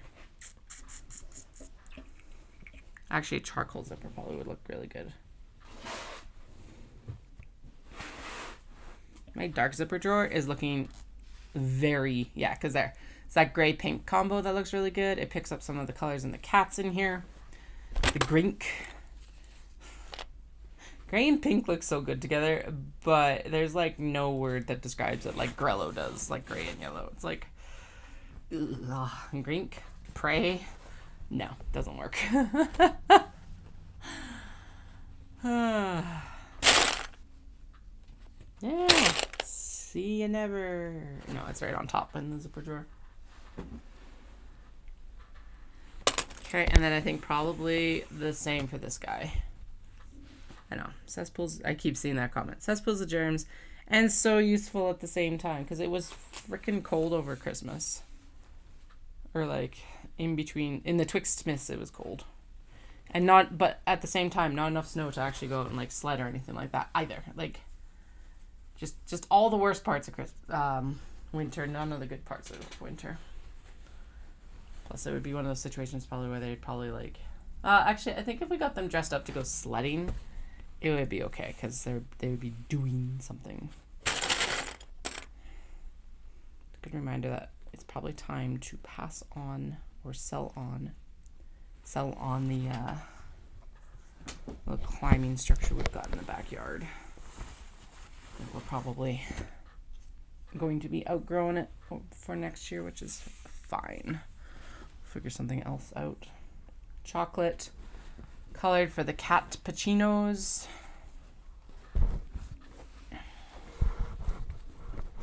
I'm super excited for the fact that we have. Oh, right, this doesn't need to be. It's not interfaced. Calm down, Katie. The exterior does not need to be interfaced. Wow. Okay, maybe I should have made a coffee when I was upstairs. Holy. Momentary panic. Also, actually, this one looks good, I think, with navy or with charcoal. Let's go with navy today. This is a bunch of like little Shiba butts and dango, which are the pounded pounded rice balls, which sounds absolutely terrible when I say it out loud. Hopefully that does not become a sound clip anywhere.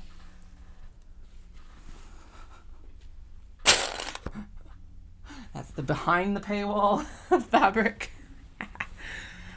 Oh.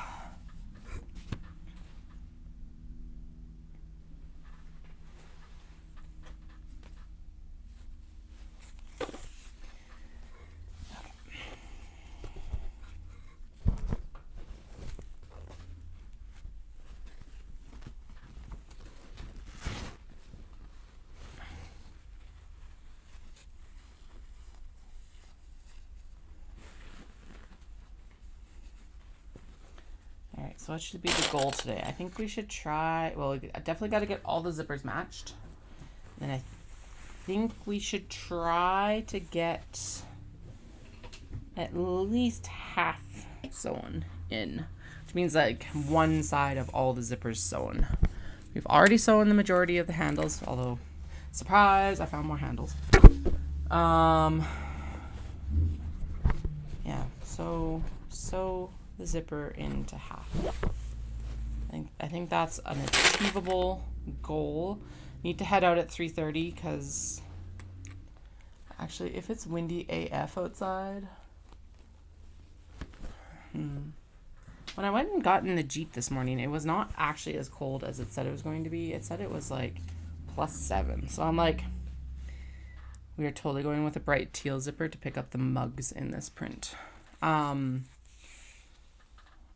+7. Yeah, it was +7 it said when we got in the Jeep this morning. So I'm like, Should I go for my run outside? I think it would feel good.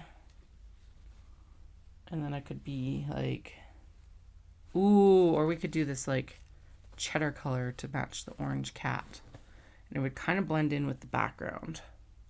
I like the bright blue better. Bright blue. Yeah,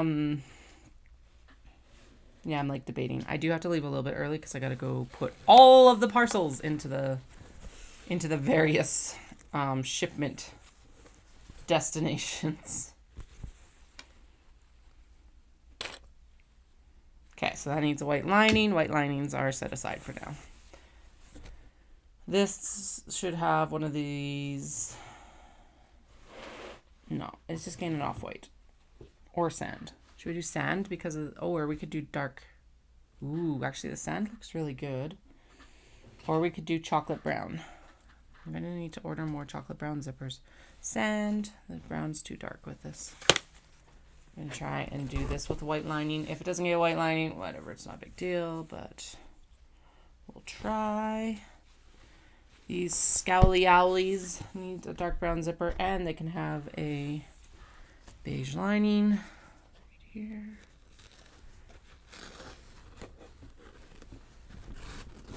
Oh.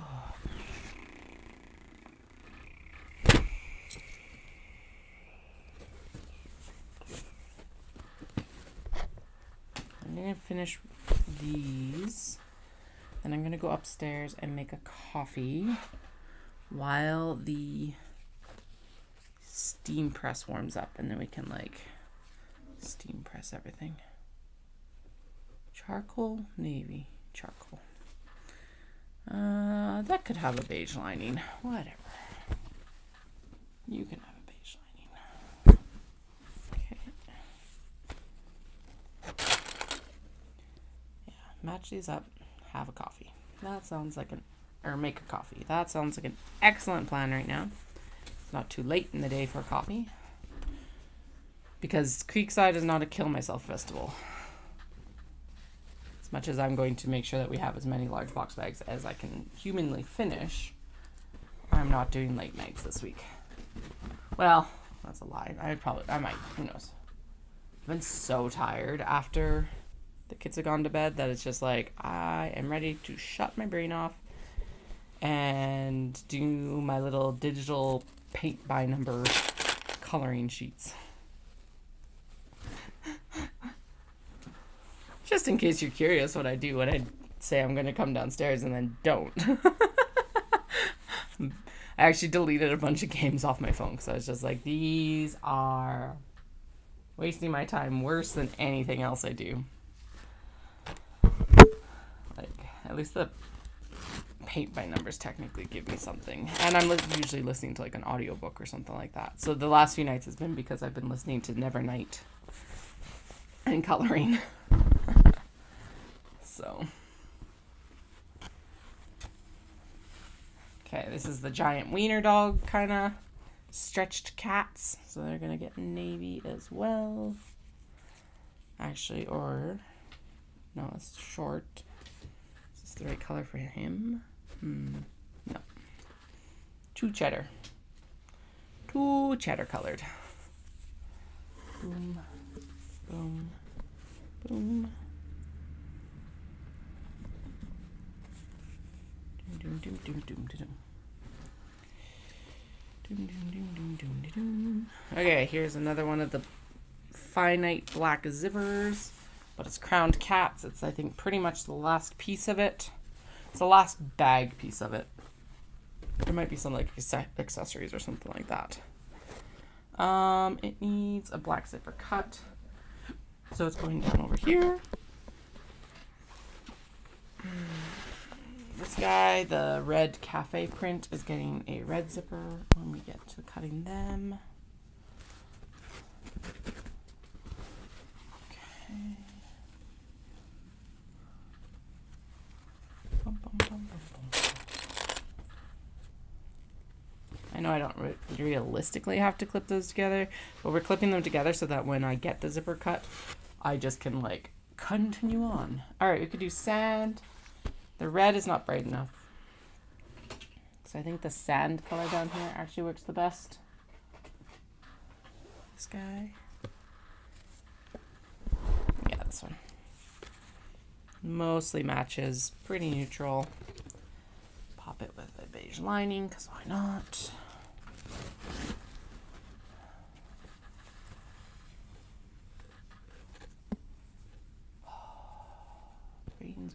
Brains.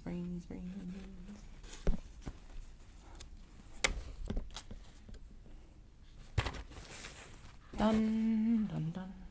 Okay, we're pulling the Neon Storm because when I was pulling orders earlier today, I realized I already had one, and the motto is the fewer duplicates the better, especially right now when we're like kind of in show prep mode. There is small exceptions to that, but not very many. We're going to make this a purple zipper with this cat restaurant print. I don't know why I'm orienting it the right way, even though it's not oriented the right way, because it doesn't matter. It's going to go in a box, so it's going to get all like ruffled up and all that shit, so whatever.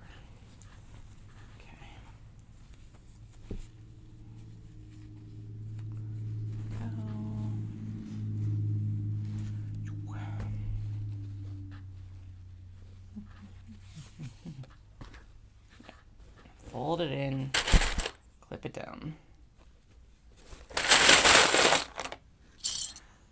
Okay, we've got... Okay, let me just double check on this because I have one more for sure that needs a black zipper. If we do it, I think we're good on... We can like sub in something else for pretty much everything else except for maybe the... Oh, never mind. We got two. Okay, cool. So this one will get the closed end zipper just so that we're done. Yay. And the last beige lining that's prepped. Yay. Good. Okay, and then that one's getting the last black zipper and it needs a beige lining. So now we're just going to start setting them aside because, they need linings and or zippers. Okay. Navy for this one because the background on it looks black, but it's actually navy. That's not the right length.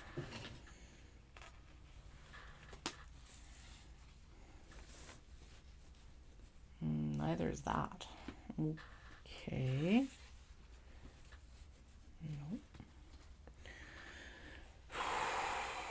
Too long for small box bags and too short for large box bags. Lovely. Right in the middle. And no, I'm not doing zipper tabs. I hate doing zipper tabs if I can avoid them. They also feel so floopy on like the large box bags. We might have to actually pull out the zipper tape now. Yay. One more zipper tape. Hey, that one's long enough. Okay, good. Woo, we did it. Selected. Okay. Good, because we have more that need navy. We've got 1, 2, and this one might go navy. It might go chocolate brown. 3, and 4 for navy. 4 for navy. 5 for navy because of the fish. The various fish prints. Okay, let's see. 1, 2, 3, 4, 5. Okay, some of these are definitely too short. That's okay. We'll figure them out.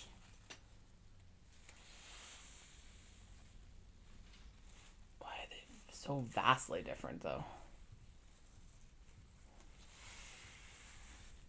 Okay, this is the only one that's actually long enough. Okay. So 1, that feels long enough. 2, yeah. 2. And 3.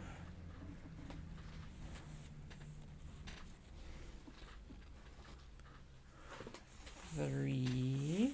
Yeah. Actually, this is good because once this cart is empty and we've swapped over to non-closed zippers, I can, I'm going to put all the snaps and all of their sundry pieces in here, actually. No, almost, but not quite.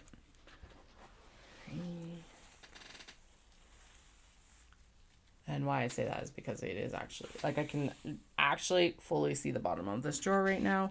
There's a lot of chocolate brown color in here. So that's good, a reminder that I actually need to order chocolate brown next time I do a zipper order. I literally just placed one, which is the annoying part of this. But we do actually use chocolate brown more than I remember. So could also just be this round of like bag or fabrics as well. That was like the major color scheme.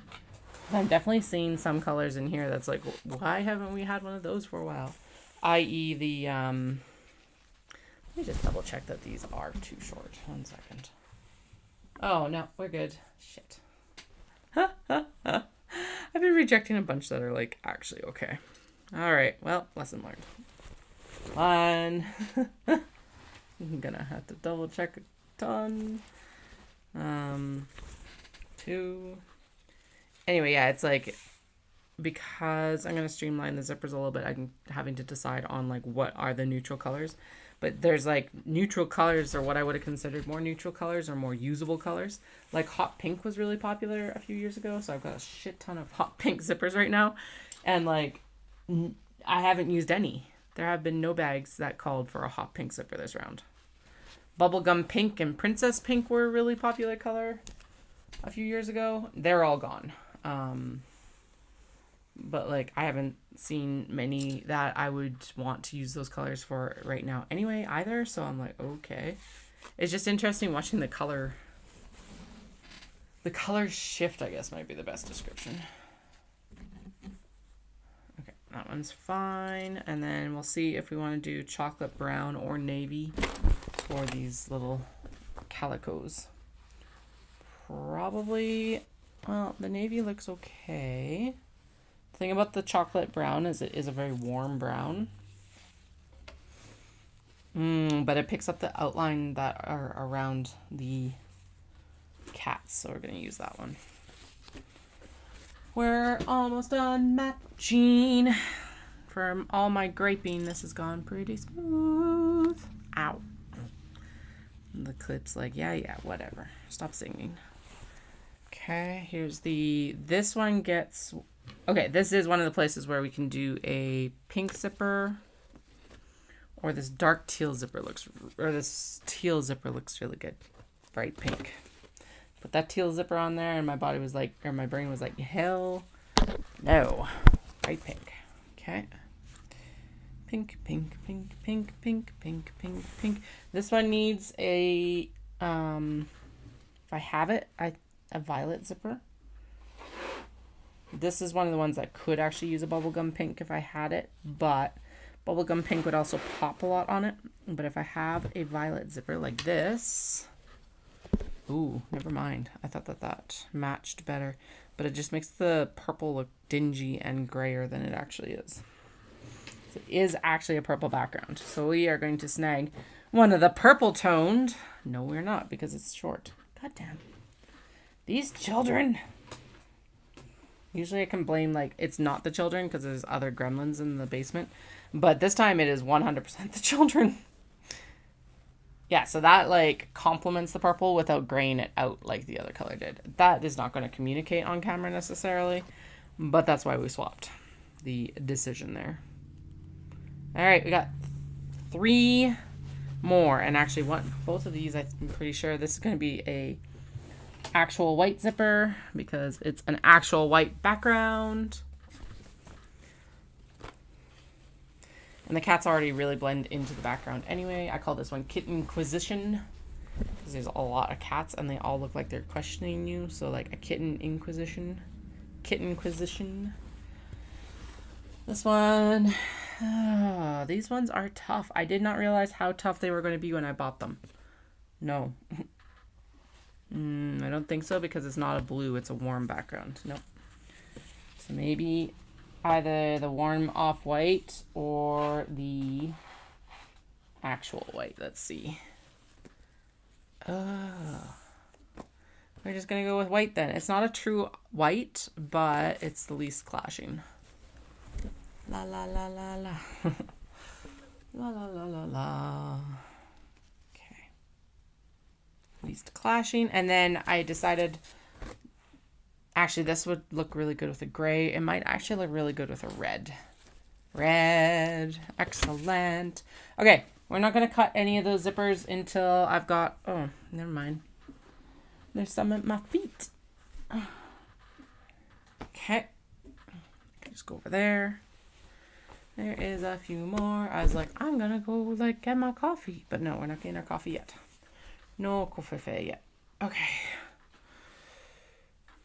Navy for the Scally Alley print. Yep. And then we need the lining. Pair it up with it later. I don't even know what colors those are anymore. We're just stacking them all in one place. Charcoal for the pink and blue sushi cat restaurant.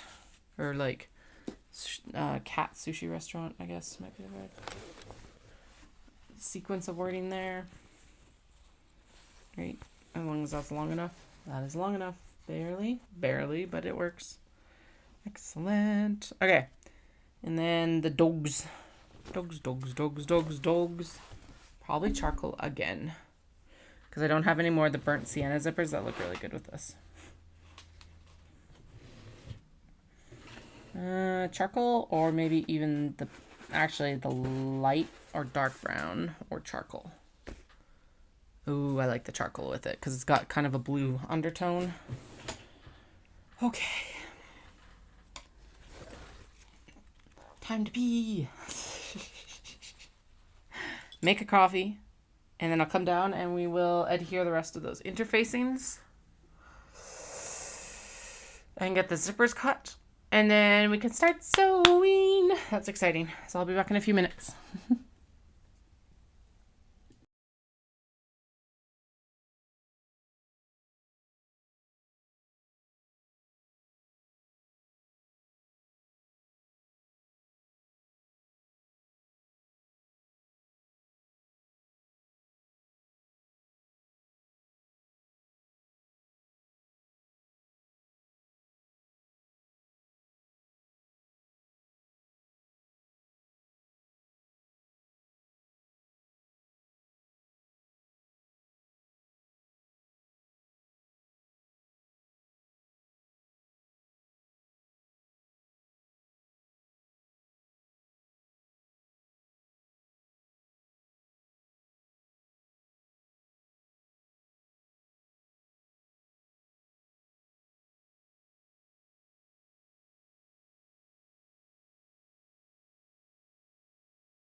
Hello, hello, hello. I have returned. The coffee is brewing. We're just waiting for the, that thing to warm up. Whatever the hell we call it. The steam press. Right? The steam press. It's just warming up. I'm going to put one zipper thing away. Ooh, actually.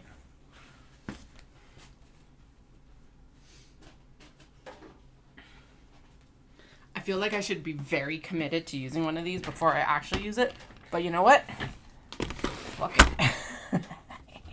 So I'm thinking that these are cord reels, should work in me being able to just like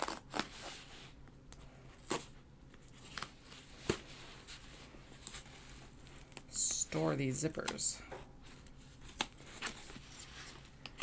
Now the best part would be if I could actually like pop this cardboard onto something, but I guess we'll just use my arm for now. Be cool if I could just pop the, yeah, no, never mind, that won't work anyway. But I think if I pop it under here like this, it's gonna take some finagling probably to get it like on. Probably need some tape, but what I'll do, so just wrap it like we would wrap a bobbin. Like, what is going on? My coffee's ready. Already. Of course, as my hands are busy. Should I be doing 6 things at once? 100% not. No. Well, no. Why am I distracted? Anyway, what I'm thinking is that once this gets like actually on here, I can like Velcro zip tie it down to the shelf, and then it should work that then I can just like unwind it. The Velcro zip tying down to the shelf is going to be important because that's what's going to probably keep it. Well, that's what I'm going to have to do so that I can actually like pull it off of the cord reel. Okay, we're getting there, Let's see if I can just tighten it down here. We'll wrap it over top of that. Yeah, there we go. Success, I think. I was going to get the kids to help with this, and then I realized that then doing this would probably end up with, like, a major disaster of, like, spaghetti monsters. Yeah. Okay. Now, would it be easier if I didn't have to, like, take it off the cardboard? 100%. I bet you if I cut these little arms off the cardboard, that would be even easier. But if it wasn't chaotic, would it be my stream? No. Okay, I'm very happy with that. That is going to take more time than I can commit to today, but I am glad it works. Yay! Because I've been trying to figure out a way to store that fucking zipper tape for, like, how long now? I've had the zipper tape for 2 years, I guess. So, 2-ish years, I've been trying to figure out how to store the zipper tape. It's just like, fucking finally. Ah! Okay. Why are there so many grounds in my coffee? Ugh. I'm going to turn the big camera around so you can kind of see what I'm doing over here. Vaguely, kind of.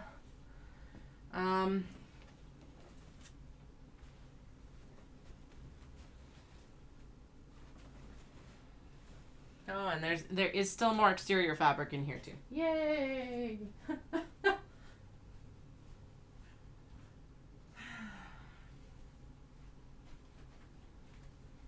So all we're really doing here is we're just going to throw it underneath, get this pressed down, and then we'll sit down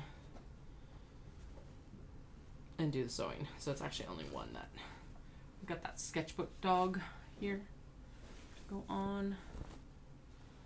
We are going to stack multiples, because why not? Like I said though, it still went way faster because I'm definitely like about 2/3 to 3/4 of the way through this already from yesterday. No, not that way. So tacking down the actual like fabric to the interfacing before cutting it was the best shift I probably made in this production run. So I'm quite pleased with that.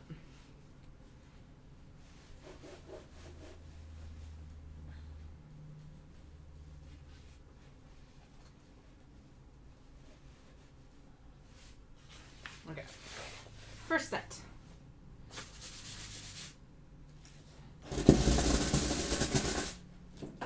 And I'll stack up the second set maybe. 1, 2, 3, 4. I'm doing between 2, 3, like 4 and 5 layers. 2, 3, 4, 5. 4 and 5 layers. Just kind of depending on what comes to hand. Is it necessarily perfect?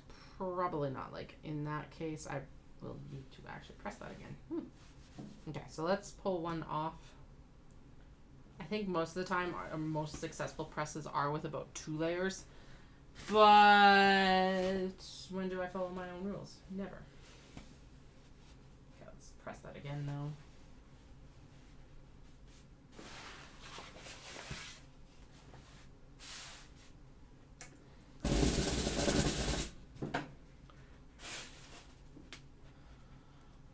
The nice thing is I was able to do this off camera, so it's like we all avoided my like boredom spiels of doing the interfacing, to be honest. And I don't regret that. That's still not pressing. And this is only 3 layers. What the hell? What's going on? Okay. There isn't any like real interfacing overlap, so let's just press this way. Maybe it's just between the pressing sheet and everything like that too. Pressing cloth, not the pressing sheet. Okay, there we go. It is fusible. Yeah, okay, so it is fusible interface. I'm like, wait, is this not supposed to get fused? Holy crap, okay. Apparently I should have drank more of that coffee before I got on camera. Whew. Great, and then here's the other weird thing is that pressing multiple layers meant that there was less bubbling in the interfacing than pressing 1 layer. I do not understand it.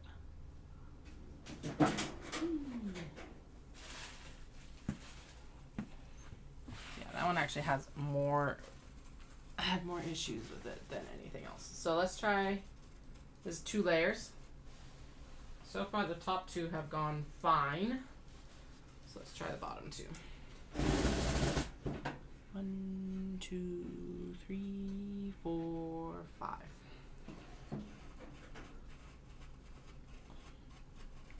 By the way, this is my nice cleaned up cart.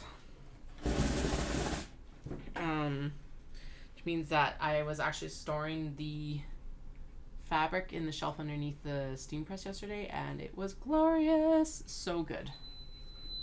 Nope, that was too long. That's okay. Because technically you're supposed to like throw it onto, well, not throw it, but you should place it on a flat, cool surface while it's drying. Setting. Drying is probably the best description. Basically as the like glue is setting for the interfacing. No, that was dumb.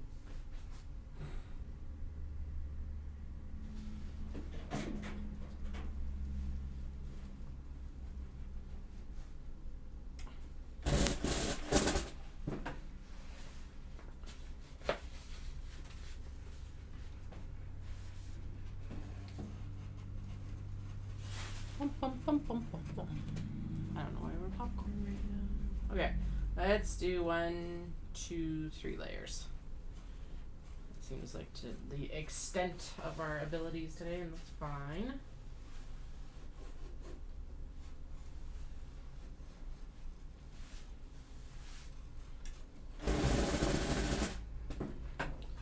So then there's 1, 2, 3 here. 1.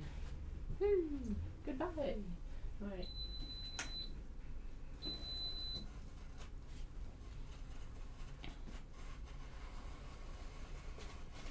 Now I do shove it into the back because what I did find is that pressing it with the excess fabric behind, like this being behind, the front being towards me, made sure that it didn't get as wrinkled as quickly either. I don't know. It made more sense. Alright, 1, 2, and 3. Bum, bum, bum, bum, bum. If that feels like it's chaotically not timed, yeah. It's good it's not. Whee. Okay, I wonder if I could actually do it. Let's just do 2 at a time. We'll behave ourselves for now. I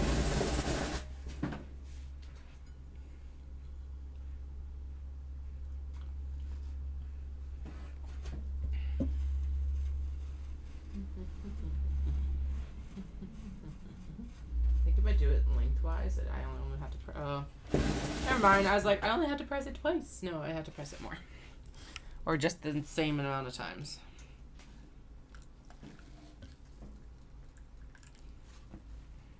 Filling off the coffee cup. Only the bare necessities of life.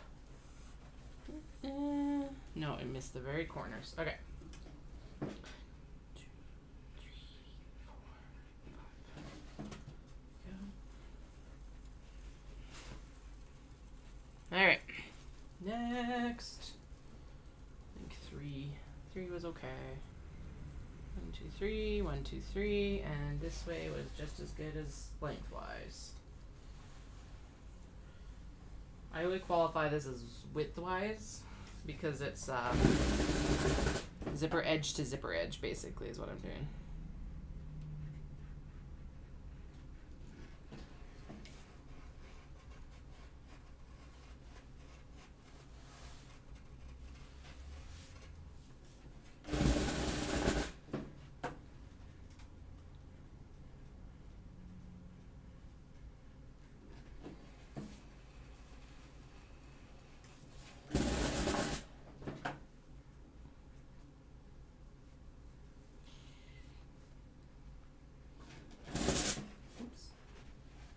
Survived. Alright. Beige, beige, beige, beige, beige, beige, beige, beige, beige. We only had to cut 6, so 1 cut of 1, 2, 3 of new fabric, so that was pretty exciting. That's how much extra we had after cutting last year and not finishing. But that meant that we actually had enough for the large box bags, even the majority of the new cuts too, so that was pretty exciting. Definitely saved a lot of time in the cutting studio.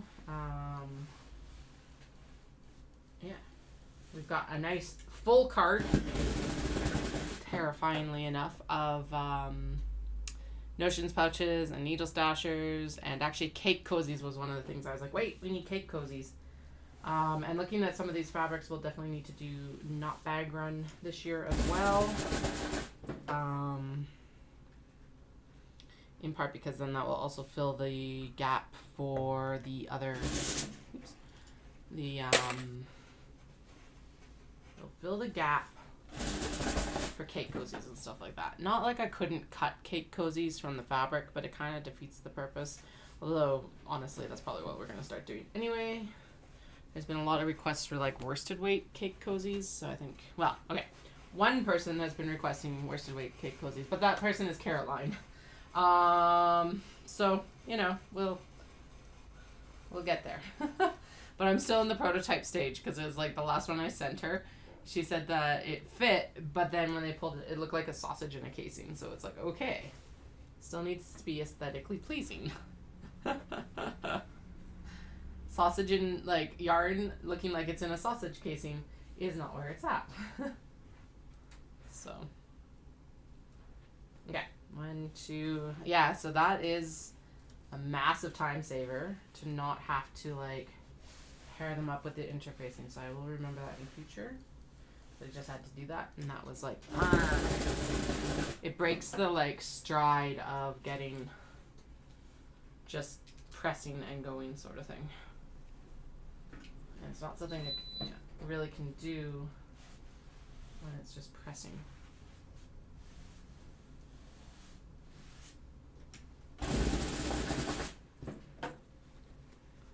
One.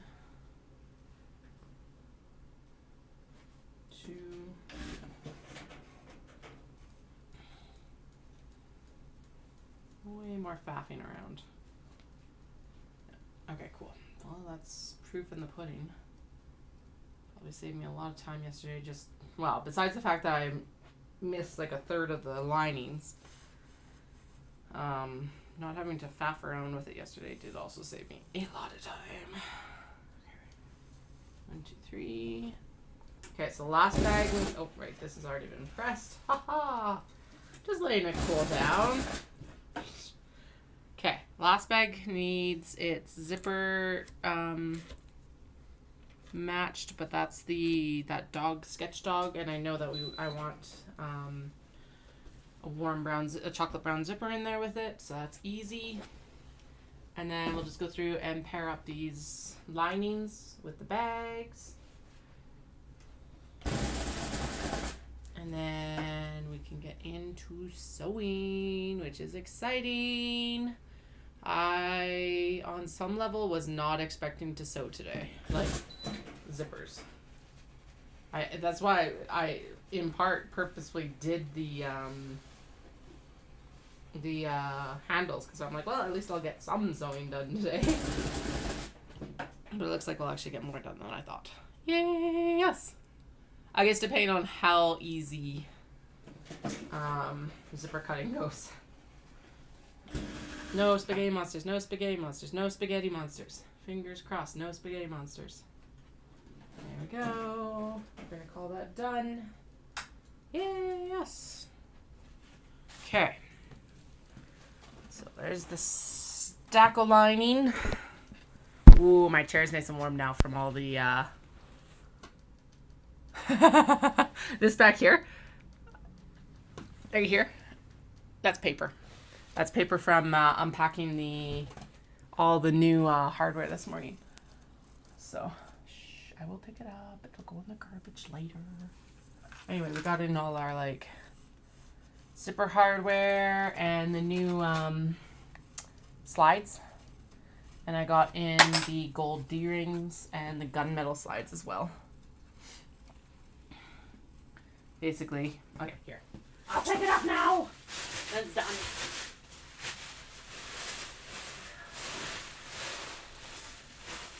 So actually, I have a recycling box that needs to go upstairs as it is. Whee!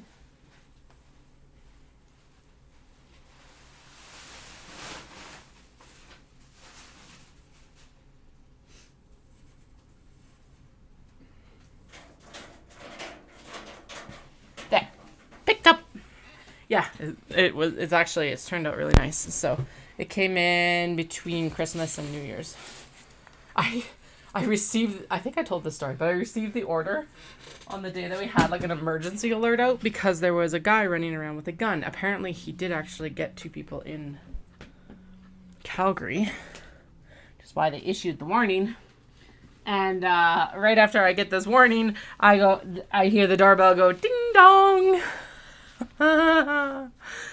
And so it's like, ah, and the kids are like, someone's here. And I'm like, shh. This is a matter of life and death. And so I had to go through and like, oh. That'll get soon. Yeah, and it's just like, oh my god. Anyway, so I checked the like doorbell camera. Thank God for doorbell cameras. It's like, oh, okay, it's the UPS guy. And I like answered the door. I'm like, sorry, it took me a little bit longer. Because he was obviously just going to leave me a note to come pick it up. I was like, the emergency alert has me like on high alert, and he's like, yeah, I wondered about that. I'm like, yeah. And my eldest is running around half naked. My youngest is running around just at the door. Ugh. It's like, children, get dressed. Strangers don't need to see you half naked.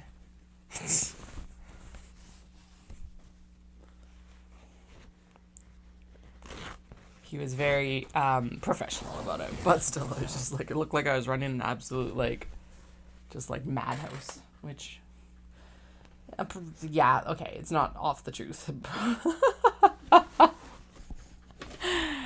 Okay, I'm gonna split out the white linings from these new and beige linings because this one is the new lining for everything. I know, right? Seriously, nobody panic. Be quiet so I can check the camera. They were just excited because someone was there. That was December 30th. So yeah, it was the day because it was the day before New Year's. So.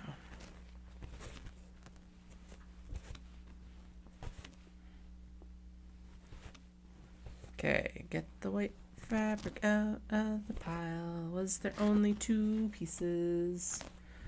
If there was, that's even easier. Okay, so there's 2 pieces of white, so we'll do them with the minner, the sloth, and we'll put another one with the melty cats. Goodbye. Part of my thumbnail. So I'm out of here. See you later. Okay, 2 pieces here. So yeah, but anyway, all the bling came in. So we're in business for getting the stuff done, the traveler slings, because that'll be one of the focuses I want to do for that thing that is happening, the pop-up with Caroline. You're like, what the hell are you talking about? And I'm like, even I don't know. Even I don't know. Okay, I definitely want one of... Oh, yeah, there we go. I was like, I want one of these new pieces for the Kittenquisition. I like this. I like that there's only going to be one interior. Now, we do still have a couple options for pockets for the bags. Well, honestly, we've got... One option was... one option is the... There's not really any options. There's paw prints or there's blue. But the blue will complement the new sand color quite nicely, so that was part of it. I was already gagging a maggot over the whole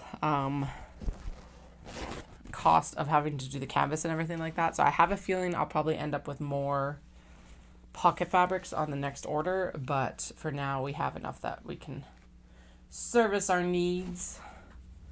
Good God, 33 steps. And the delivery people must have loved you.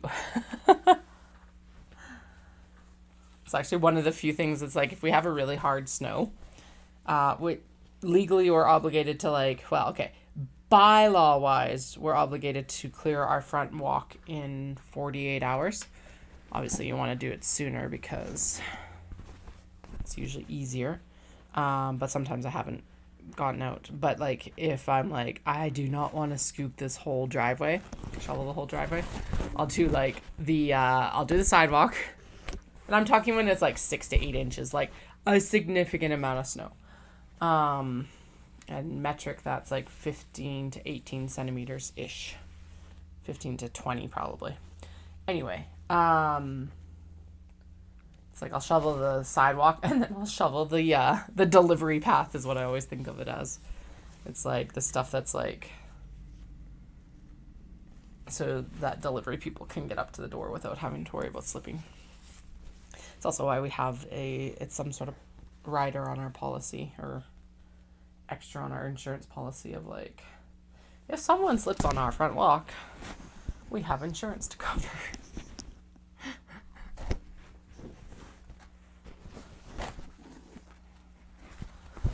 I don't think I even have... Okay, no, never mind. If you went straight from my basement all the way up to the 2nd floor, I think that's around 33 steps. I was like, I don't know if I even have 33 steps in my house, but I do.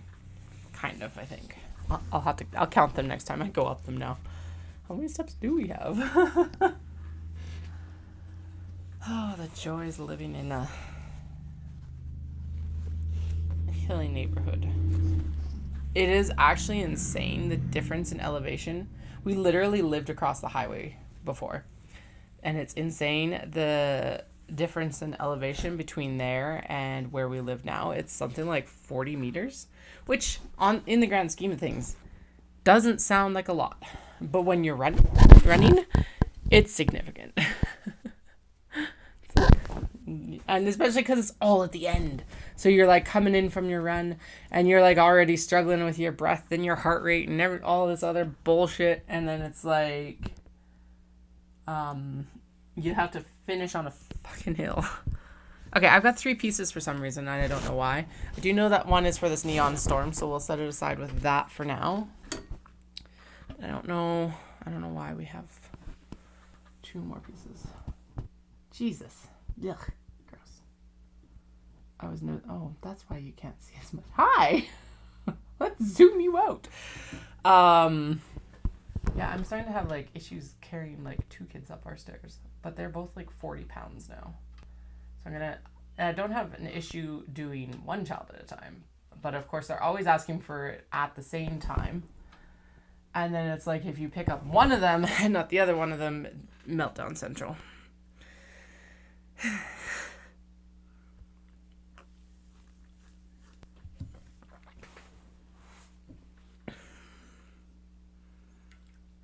And actually, it's not as hard up as it is down right now. So that tells me I need to probably be training, I think, what is it? The downstairs quads? Going downstairs activates your quads more? I don't remember. Okay. Now that we've created chaos out of the sewing side of everything, not that it was completely clear, but you know, we're going to go in and cut the other zippers. I need to grab a handful of zipper poles, red zipper poles.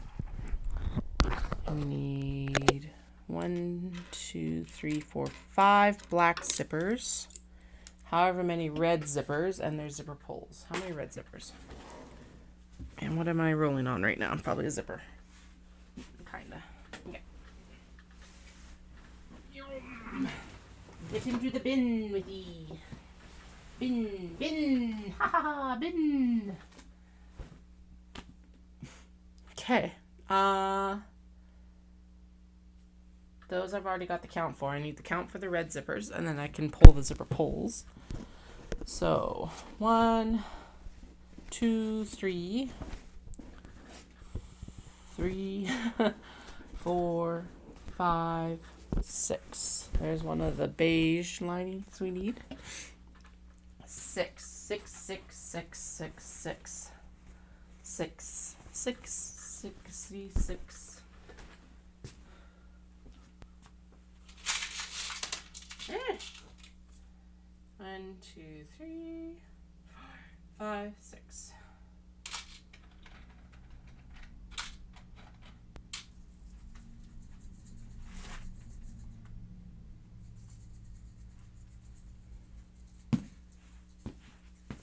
And I think the zipper jig is still here. Yes. That was the other thing that the youngest was playing with, and it's like, child, mama's tools. Just pushing the envelope this past week. And I was done. Kids need to go back to school. I love them. Whoa. Yeah. It was a lot. Okay. We do need to pull the zipper pulls onto some of these. Let's just put the zipper pulls on all of them. You can sew them just like I would in our, yeah. Yeah, okay. You're like, what are you muttering about? But it's all good. We'll get it figured. Okay, there we go. Oh. Actually, yeah, because my eldest is like, they're chill. They are totally on iPad. They are super into their iPad. They like watch and they play games and all of that. It's all good. And they were sick, so it's like, okay, well, that's fine then. But the youngest doesn't stay engaged with it as long as the eldest. So it's like, even with their iPad down here, they're still getting into mischief. And it's like, no, just stay out of it, please. Whatever it is. Like I said, it was the arbor press. It's the zipper jig. It's turning on the sewing machine and changing the settings. Anyway.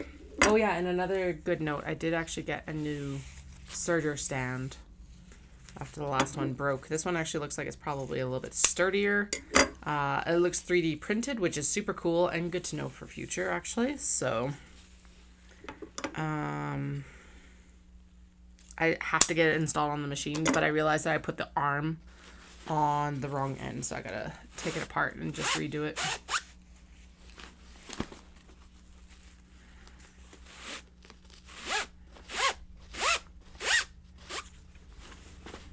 Cord reels are going to be so handy.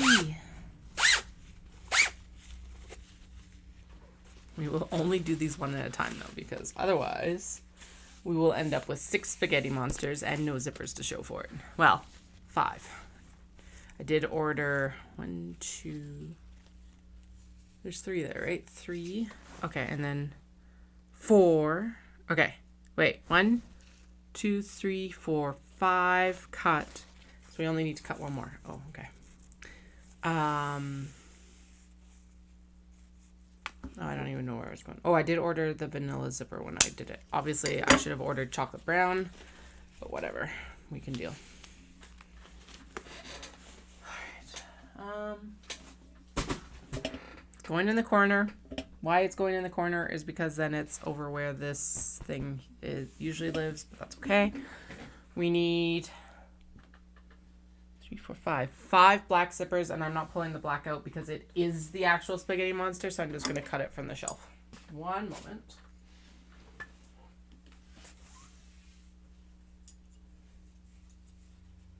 And then part of my errands today is I'm going to go get some proper sized bins to go out here for the North American and the Japanese scraps so that we can sort them as I cut the squares, because that is going to be less time consuming, I think, than sitting down and having to tidy it up later.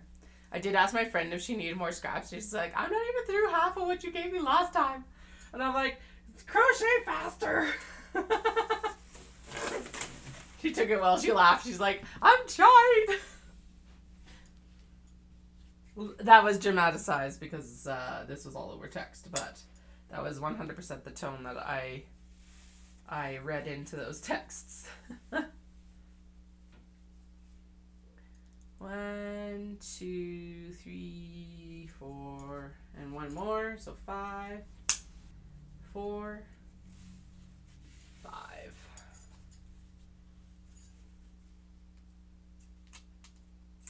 There we go. Okay. Now we will put zipper pulls on, and then I don't have to worry about losing the zipper pulls, especially for the black ones. There's only so many of the black ones, and then we'll finish the handles that are sitting here, and then we will start sewing zippers in, because that's where we're at. Yes. Yeah. Yeah, right. You're not working hard enough. It's not like you have a full-time job. You need to support you and your cat and your house.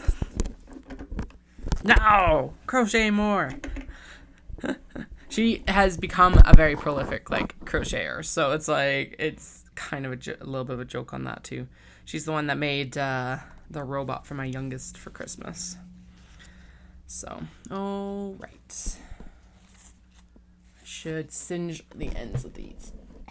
I wonder, can I just cut them with the pinking shears and then I don't have to worry about it? Because all the commercial zippers are just pinking sheared. Right? They're not actually sealed on the ends.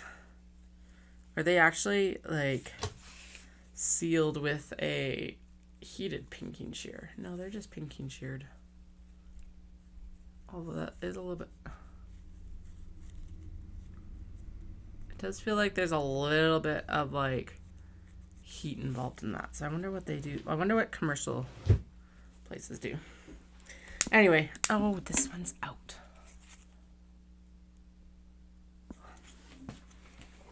Can I do this?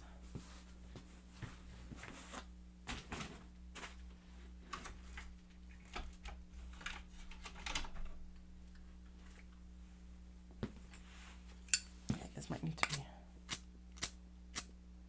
Yep. There it is. I'm I've got Zippo fuel right here. I know that. wish there was a way to like refill the Bic because they are way more comfortable to hold, but okay. Contents may be harmful. Fumes may be harmful. Contents may catch fire. Okay.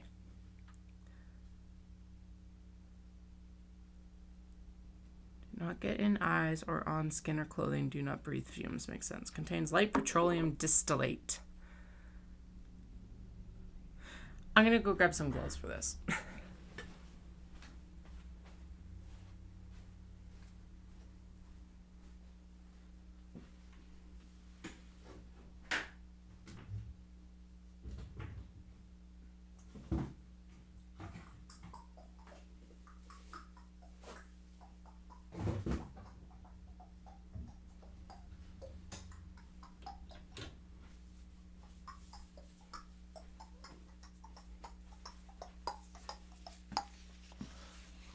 Does that mean, right, it's butane, right? Zippos are butane, right?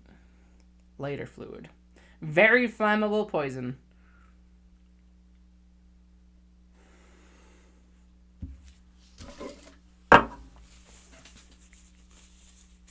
I'll also go wash my hands after this, but just not even having it come in contact with my like hands is probably the better option. Although I should have taken off my rings. Oh well. Lift to fill. Where's my pins?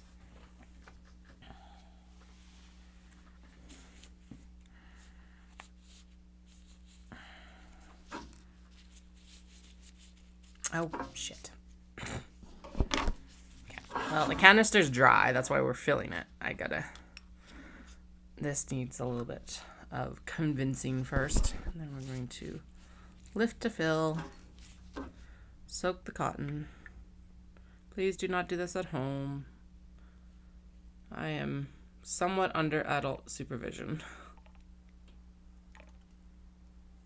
I never know how much I'm actually supposed to fill this up. Well, that's a good indication when it starts actually showing up at the top. Okay. Pop that back in there because I'm pretty sure I didn't touch anything. Strangest thing I ever purchased for my business was a frickin' Zippo and Zippo fuel. Okay.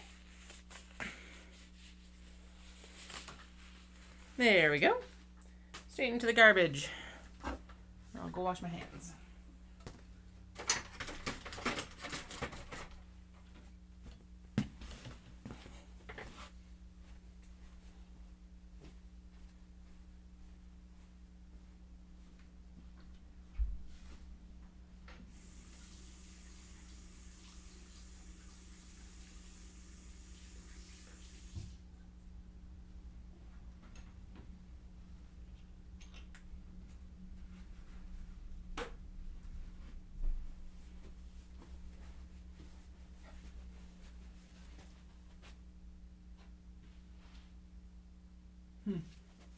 Can't tell if we have like snow clouds coming in or if those are like Chinook clouds coming in.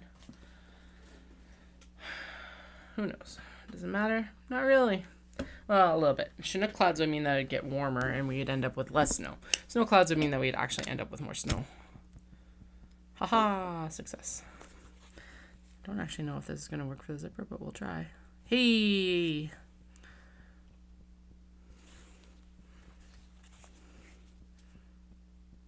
Fire. Sweet. So this was one of the things that I actually did buy this for, is because A, I knew that Zippos were refillable, and B, it would be a lot less strain on my hands, actually. I have not used it as much in that capacity as I thought I would, but now that those two Bic lighters are like run out, we'll probably end up using them more often. By the way, if you're unfamiliar with it, Bic is a brand name for pens and lighters in North America, or at least in Canada. I think they're down in the States too. My favorite pen always has been, always will be, and it's ridiculous. It's like one of the cheapest pens on the market. Has always been the like black Bic crystals. I do think this flame might be a bit large, so I might need to trim down the wick. Whoops. Oh, yeah, you can definitely see that on my end of the camera very well.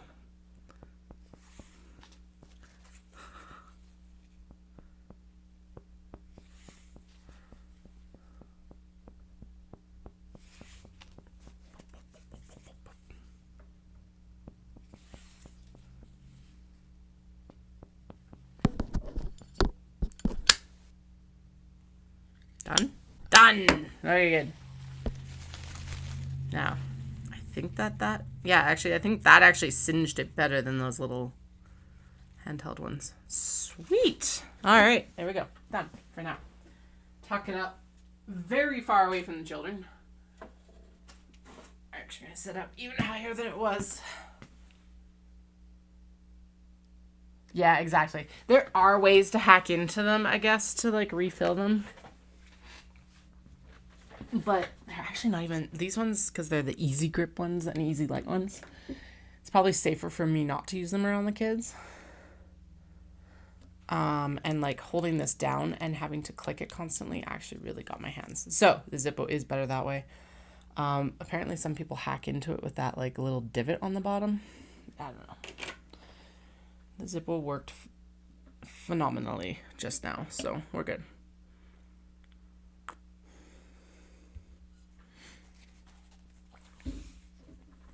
And I think replacement cost for it would be like, I have to go through like 10 of those. I guess honestly, it's not that much. No, this is supposed to be a lock zipper.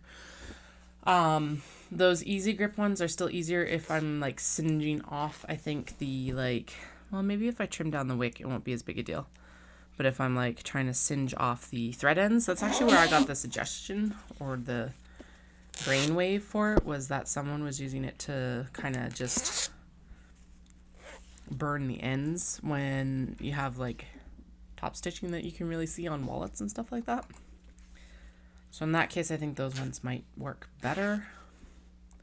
So I'll probably still keep one handy for that. But now that I see how easy this is to use on the zippers and probably the webbing and stuff like that when we're doing those small cuts where I don't want to warm up the heat knife.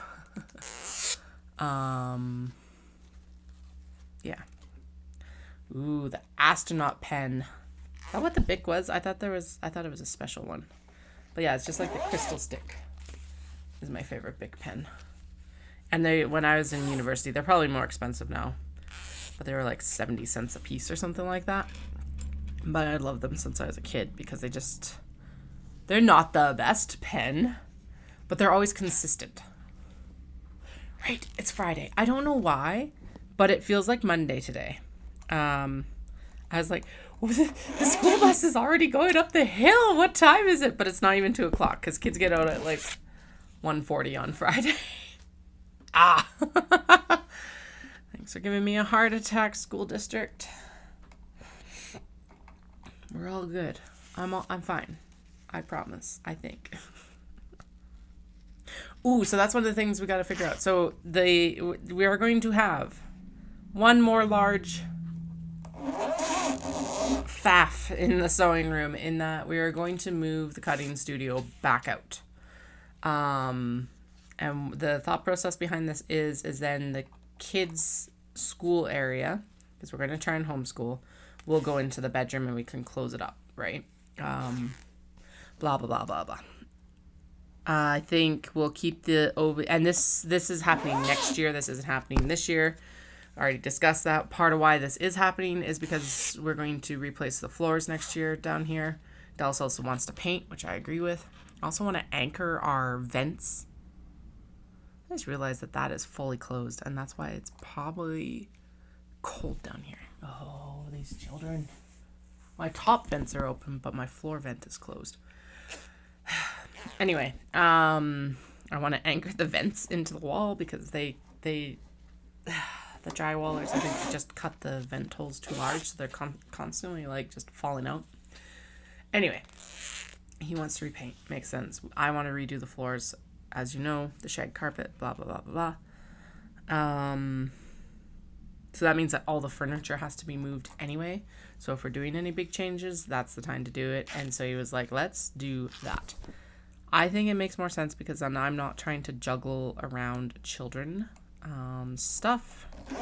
We kind of contain them in a space. And then all of the rest of the basement becomes mine again, which is nice. Not that there's too much of their stuff out here right now, but like as he pointed out, it's like, are you really going to be doing much work while they're doing these first few years of schooling? And I'm like, no. The big drawback being that there is a lot of natural light in here, but honestly, if they can go out on the deck, or they can still bring it out here. It's not like they're like stuck in the room. And it does mean that my cutting table will be nice and bright. I'm going to convince them then that we should swap out these main lights then too, because that'll be way better for me. Now, I was going to poll you on something and I can't remember what it was. So, yeah, but it's like, I'm glad that we have another year before. It'll be a post-Japan project next summer in anticipation that the kids are coming to school here as well. Because it's like, then it's easier to clean up art projects and just like everything. So then it's gonna, yeah. Won't necessarily mean that I'm tidier, but it does mean that my floor will be easier to clean up from everything too. So we'll probably still end up putting a rug down in that room though. I think that's probably what we'll do, because then what we can do is we can like, then they still have a nice space to sit on the floor if they want, but yeah. Okay, we're done. Zipper. Shit. The kids have now been banned from swearing. So the rule I laid down a couple weeks ago was like, okay, you can swear, but you cannot swear around school friends. You can only swear around mom and dad. Okay, not a big deal, right? Didn't phase them at all. They hadn't said anything until Dallas came home and the Twixtmas period, and it was just like dropping fucks everywhere, like what the fuck, what, and shit, and all of this, and like using it appropriately, clearly, very good. Like all the like yes factors. But it was excessive, and it's like, and Dallas is like, I don't want to hear them swear. And I'm like, okay, well, rules can change, like, and so now they can't swear at all. And I think that's fair, because it's like it's a natural consequence. Like, you were told that you could around us, but then you used it excessively, so so they lost the privilege, because at their age, it's a privilege. Now but then it was like, Dallas kept swearing, and he kept getting shit, especially from our eldest. Like, you're not supposed to say fuck.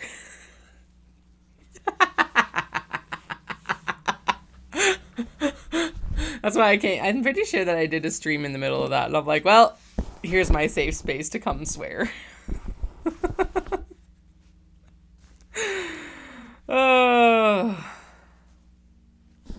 And to be fair, they should call us on it too, because if we're telling them that they can't swear in front of us, we shouldn't be swearing in front of them either then. So yes, 100% call us on it.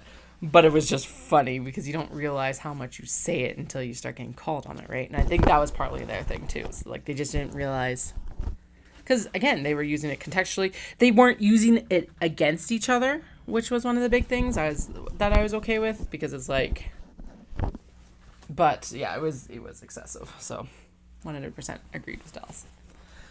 I know, right? Oh well. Keeps us on our toes. They got called,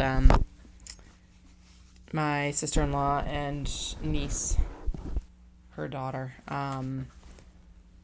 would drive on our what's called Deerfoot here, and it is one of those like hellish roads, or can be anyway. And they always called them Deerfoot words. You can't repeat the Deerfoot words. So, I'll still slip up, but that's what I've got the live stream for, and my adult audience. Swear jar, yeah, nah,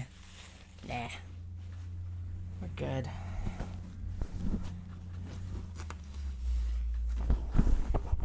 When I'm like standing around and listening to my audiobook. It's not like I'm swearing anyway.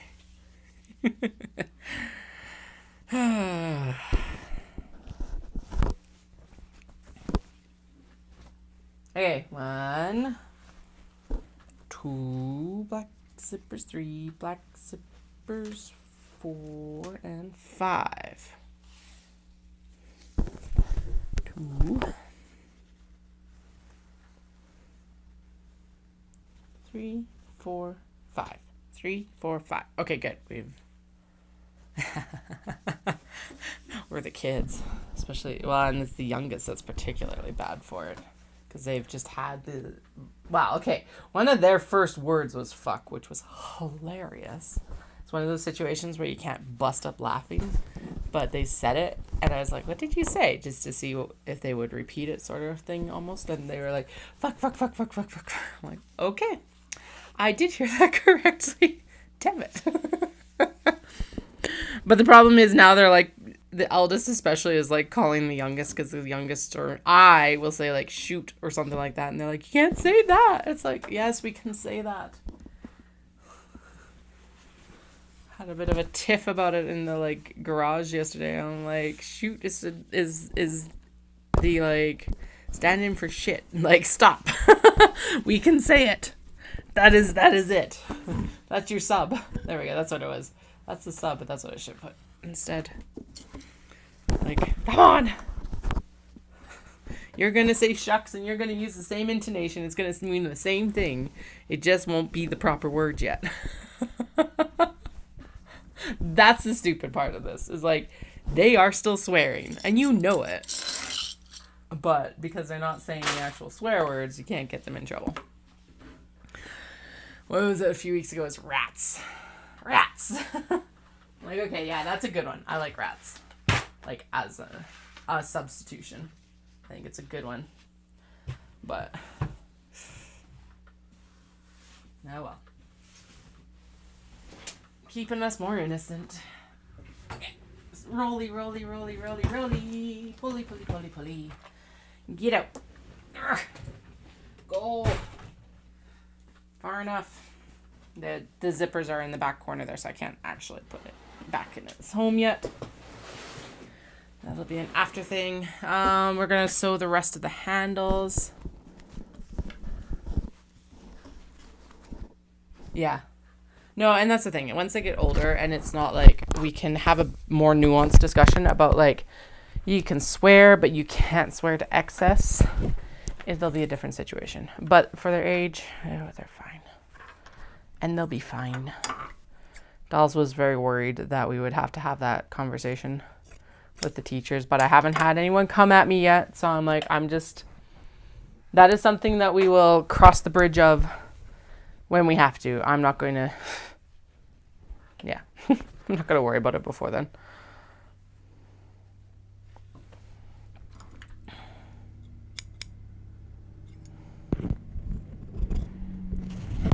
Yeah, there's that too.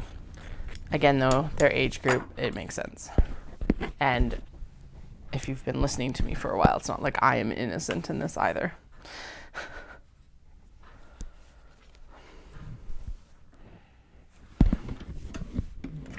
So, I'm not done by that.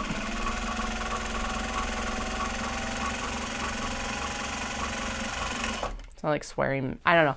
There is no like moral judgment on it. Again, we don't use gendered swear words or swear terms, which I think is good. And also they weren't applying it, like I said, like to people, which is where I would have drawn the line of like, you don't, because we don't really do that either. Well, I guess, never mind. I do, but it's not those terms that I'm using for people. All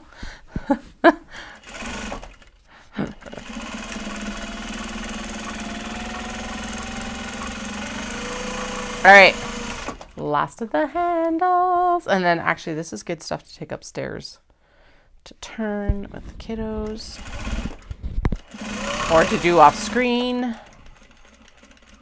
Oh, no, we're out of bobbin. Surprise! Like, that looks like we're out of bobbin, and lo and behold, we are out of bobbin. We ran out of bobbin on the hedgy handle. Okay. These are all going down there. Right, the bobbin is not winding because we swapped it earlier.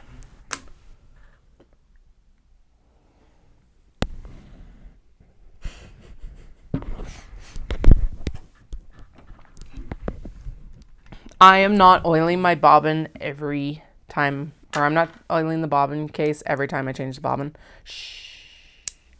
I will oil it every time I change the needle and we clean out the feed dogs and everything like that. Which after today will probably be tomorrow. Well, yeah. So I will not be on stream tomorrow. I will be on stream on Monday. Gonna go for a swim on Monday, and then because it's cross, that'll be cross training, I guess. I went to spin, and I went to like one of my favorite instructors, but I was so bored, and I'm just like, okay, I don't know, I'm just not into it right now. So I'm like, I was supposed to be swimming more anyway, so we'll swap out to swimming, except for like the Monday that is the heaviest day for my period, pretty much.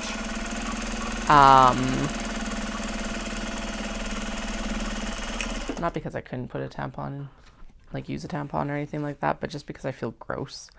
And honestly, doing bike exercise is just more comfortable usually. But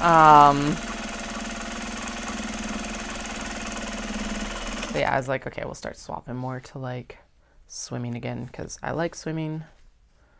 Bored with spin, so it's time to swap it up for a little bit. I don't know why I'm bored with spin. I do enjoy it, but whatever.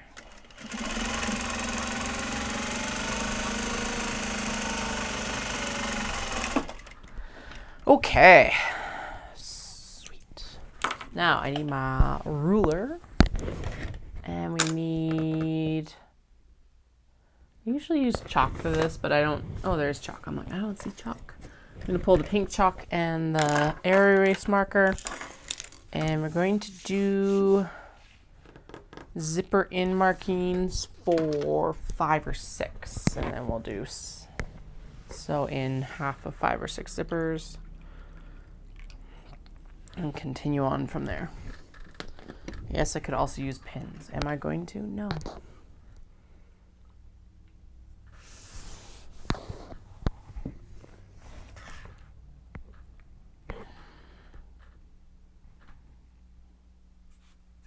I don't know why that's there, but all right. Okay, first things first. Fans!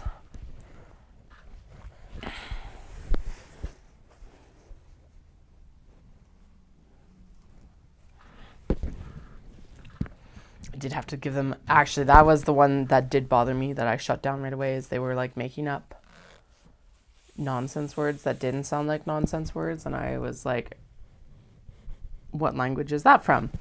And they were making fun of Japanese because they're like, well, this sounds so silly. And I gave them shit for that because I was like, nope, we're not dealing with that. That like verges on racism.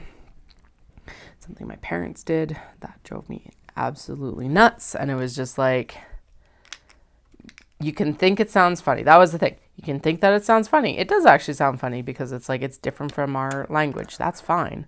But you cannot make fun of it. So they haven't done it since. I'm like, okay, that's at least good. No, we're just doing these one at a time because we gotta mark them all. So, okay. First zipper in. I don't even remember what it was, but it was like just, yeah. It was like, kids, wait, no. That's rude and uncouth. For them swearing in English over that. So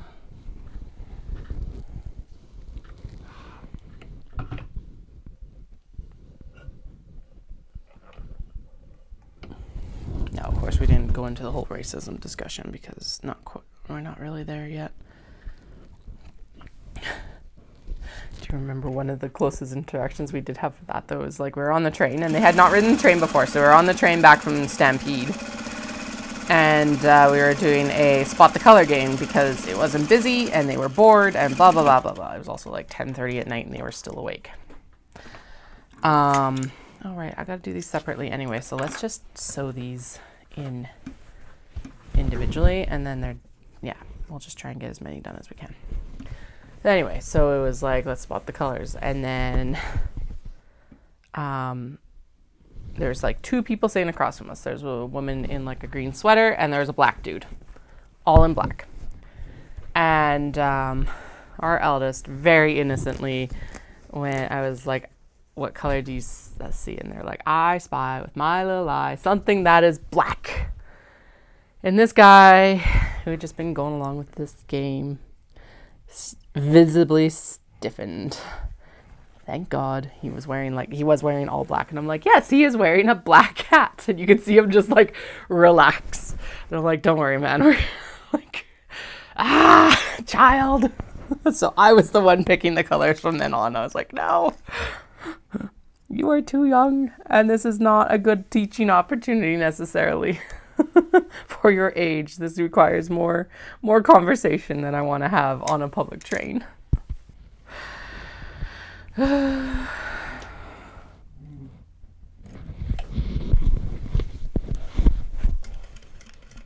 was not last year, it was the year before, so they were even younger.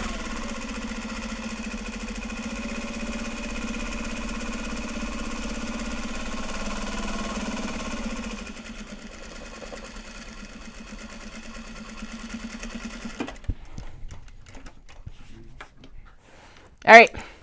One down. Woohoo! We'll get into the next one. Ugh, ow. Okay. Can I do multiple? Not really. It is. You could, but we'll just do these one at a time because. Yeah, I can't think of it being much faster to mark, and so each one. Unless we line them all up. Actually, we could line them all up and then do them in a pile. So 1, 2,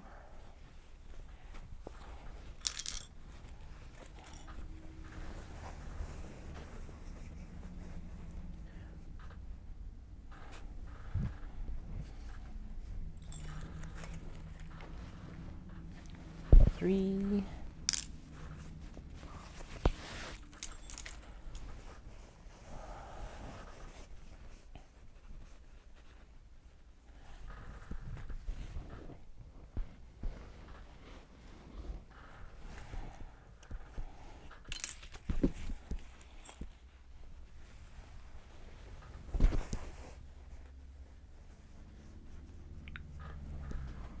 4. I think we'll do a pile of 6. And then we'll sew both sides in at the same time. And then, so that's 5. What time did I say I need to head out? Like 4? Actually, where's my phone? I should just double check to see how late this place is actually open. And then I gotta leave myself enough time to also go to the post office and pick up recycling/garbage bins. So let's see.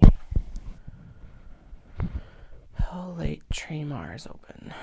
Traymar, Trainad, no Traymar.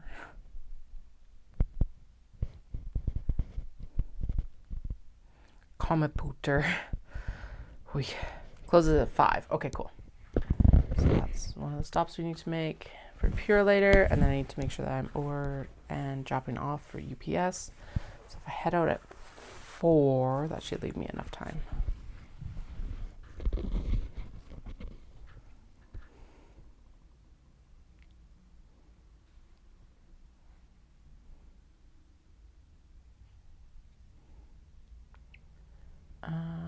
Should just also double check. The app has not been very good about sending us like messages. I just realized that I should actually double check. Nope. I do have photos though. Yay. They are both okay. The youngest for sure is eating a crap ton of food right now. I think in preparation to grow again.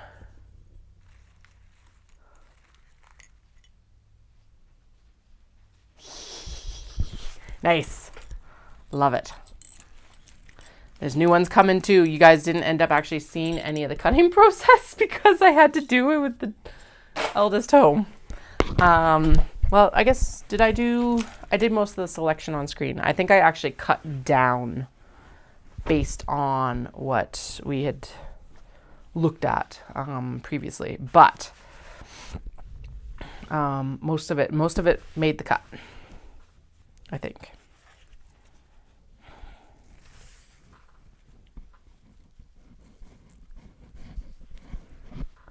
Fair, which ones are you looking for?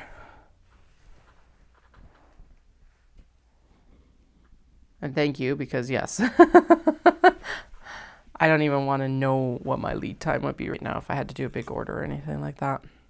Actually, I should message that lady in Vancouver, Paula, and find out if she wants to place an order for Knit City, and so I can start working on it now. Knit City's in September. I can't do multiple. I guess I don't have to put the zipper in. Yeah, okay. If I don't put the zipper in, we can do multiple, and then I just pop the zipper in before I sew it, because it's not the zipper getting marked. Boom, boom,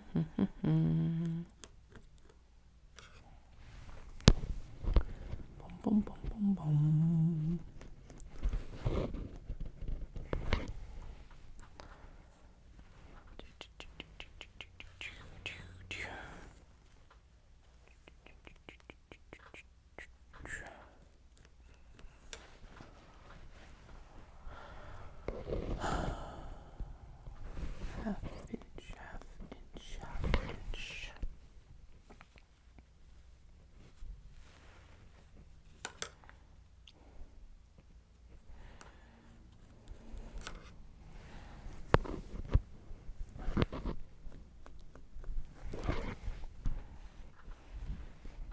I don't know why this requires silence, but apparently it requires silence today. Oy. Oh no, okay, that one will be okay at that mark. Good. Just taking into account a little bit of the stretch that typically does happen when I sew it in. It's not like we're following like grain lines or anything like that, so yeah. You know. And if you don't, that means that there is going to be a little bit extra stretch in them compared to if I did actually follow the grain lines, but no, we're following the grain line, so it's stretching a little bit along the grain line. That's what it's doing. Right? Yeah.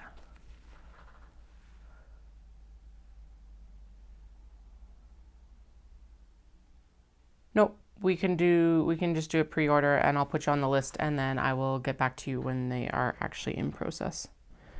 The one thing she would need to maybe send me is an email, and then I can like put that into an invoice so that I keep you on the list of like standing orders I have right now. I'll type out the email and she can send it to me there. And then I'll have it on hand. Katie at ateliernekozuki.com. Super easy. Yeah, you'll just have to copy that.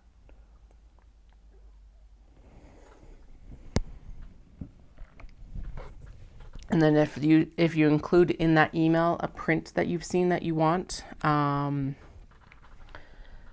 I'll put that into the invoice, the draft order as well. And then we can send it to you once it's done. Because then if anything changes, I just absorb it into my stock and I don't have to worry for you guys, and you don't have to worry about it either. It's all good.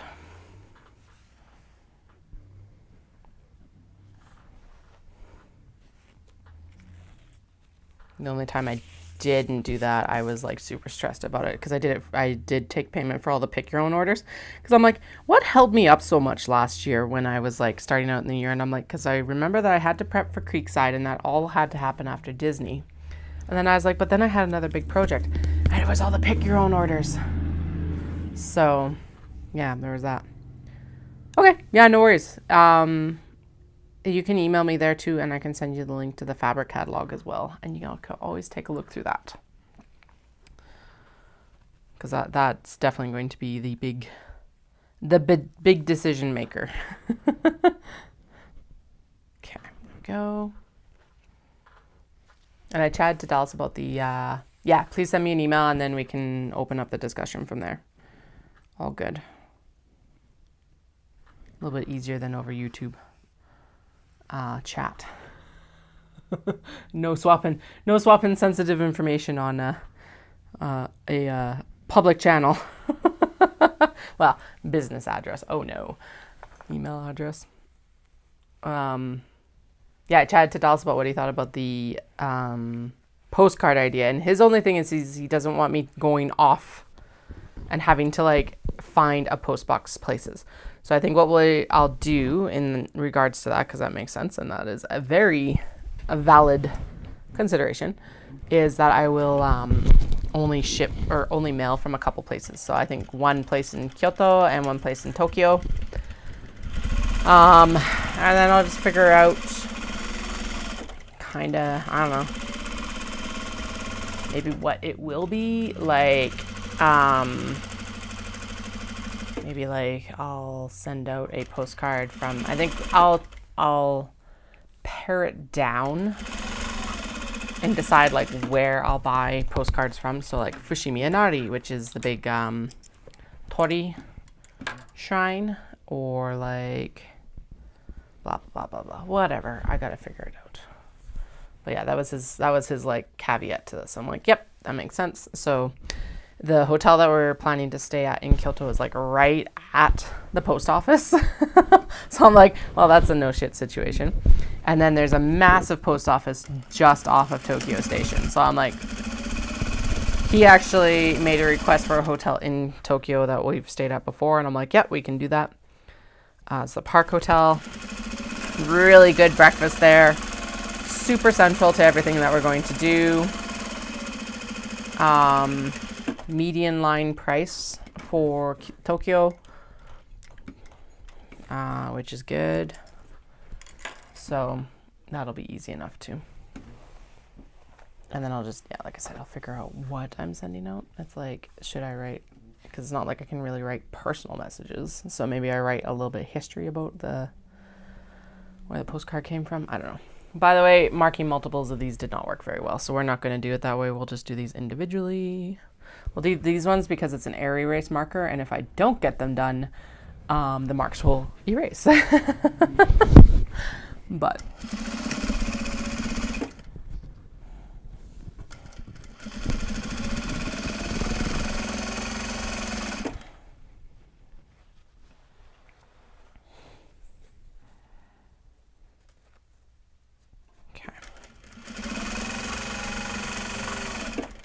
But actually, yeah, if you guys decide on your kato in the next like little bit too, that'll be helpful because that'll be the next thing we dive into. And so if they just kind of get in the lineup, that's probably going to be the easiest way to do it. Considering, all things considered, whatever we want to call it.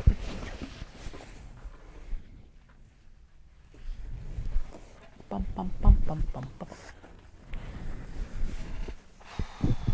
And now that Canada Post is reopened, it'll be even easier to get this to you. I feel really bad for the Canada Post workers because they got basically a strike stop order. And it's like, so you are being very effective. Although it apparently did devolve into, neither side is just really listening to the other one, is kind of what I'm hearing. I am not on the side of Canada Post, the corporation. I am still on the side of the union. But it apparently was just at a dead stop. So it's like, well, that negotiations is got to be negotiations, unfortunately. So I think there's like a labor order on until May now, and then we'll probably, who knows what'll happen. And in the meantime, they're supposed to continue negotiating. So.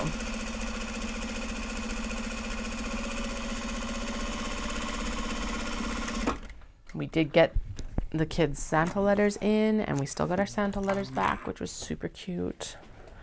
Super exciting. The eldest did write the majority of their letter. Basically what I did is I wrote it out letter by letter, and then they copied the letters onto the letter. So I was like, okay, yeah, you totally wrote that letter. Which is awesome. And then the youngest wrote what they wanted and their name as a scrawl in the background. But considering their age, I am pleased. They did very good. So, yeah, it is a lot of fun. That's why whenever everyone's like, Santa lives in the Nordic countries, I'm like, no, his postal code's in Canada. Obviously, he's Canadian. H-O-H-O-H-O. Ho, ho, ho.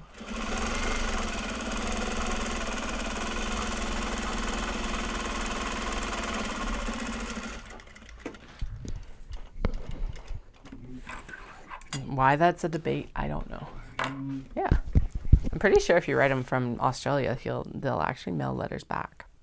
Now, obviously, that's the elves that help him, but I'm like, damn it, I should have written when I was in Japan to see if I get a letter back. Obviously, around Christmas time. They're on vacation now. The postal elves.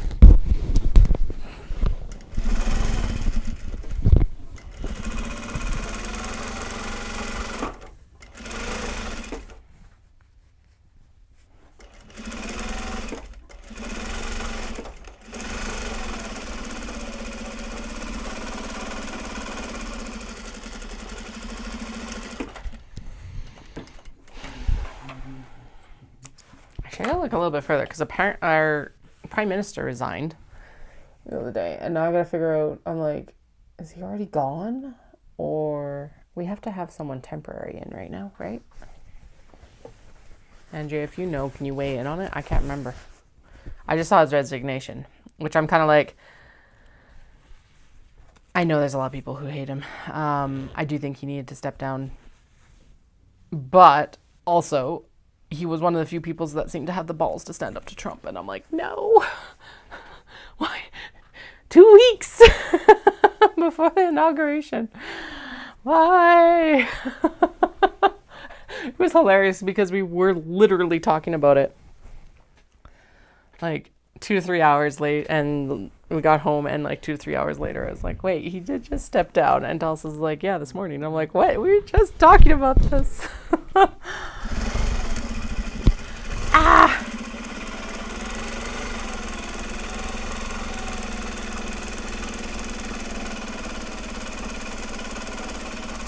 It's also going to be interesting because there's no like,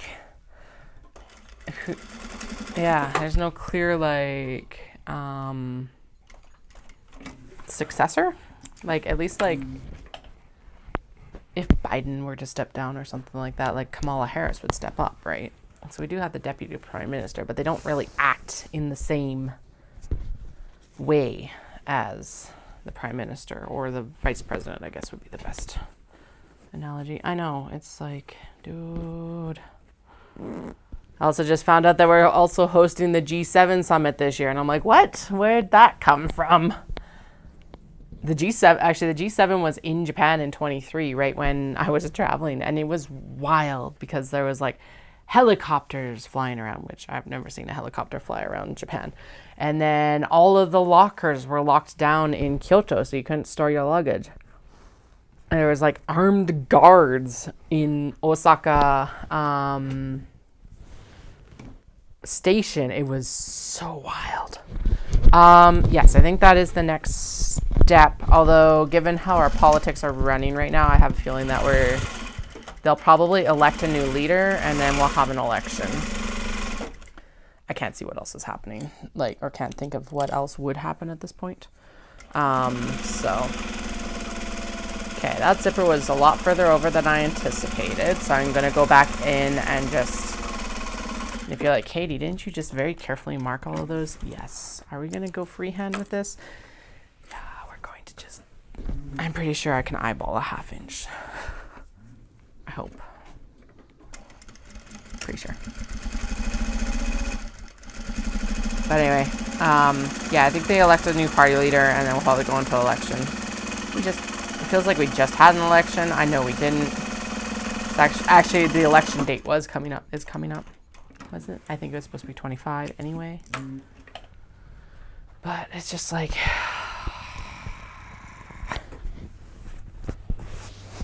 Yeah, no.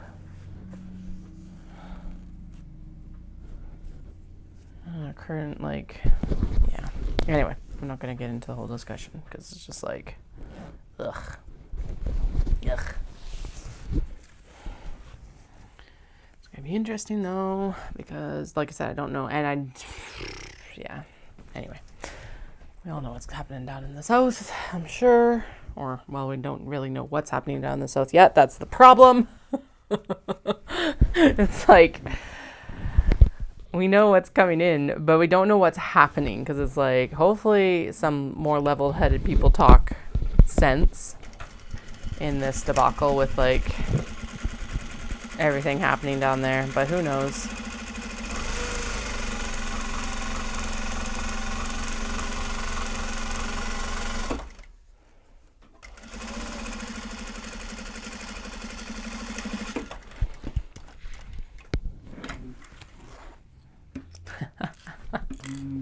You guys have a completely different voting system from us, though, because it's like, aren't you like legally required to vote unless you have like basically medical leave or something like that?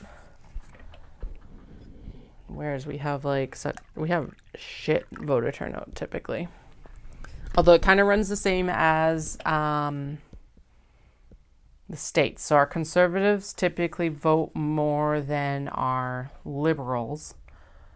Although if the liberals come out and actually, they're the people who would vote for liberals actually came out and voted, we would pretty much always have a liberal government, I think, is the kind of thing.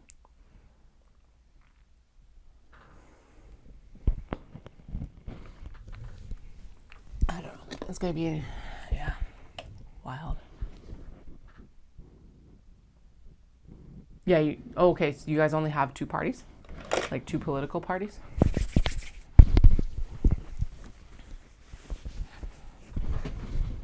The other thing that this actually changed is that there was a bunch of stuff that they had on the docket that hadn't gotten royal permission yet for like tax season and stuff like that. So there's an accountant being like, dudes, the parliament is in prorogue right now, which means that they're adjourned basically until March.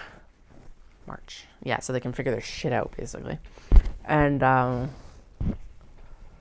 now it's just like none of this is going to get through for 2023's tax season, even though you guys have done, and your accountants have probably done all this work to like either mitigate it or like anticipatory work. It's like, God damn it.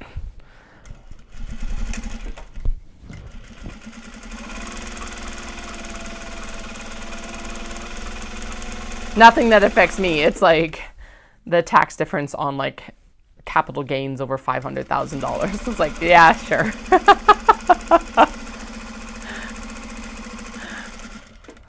Hell, even if we sold our house, we wouldn't have like 500,000 in capital gains.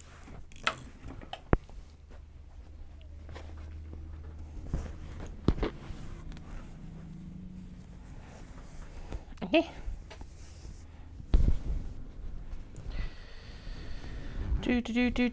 What time is it? 2:30.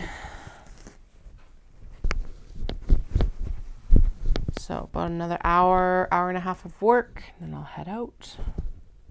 I think we might get the majority of the zippers in. We'll find out here in a minute.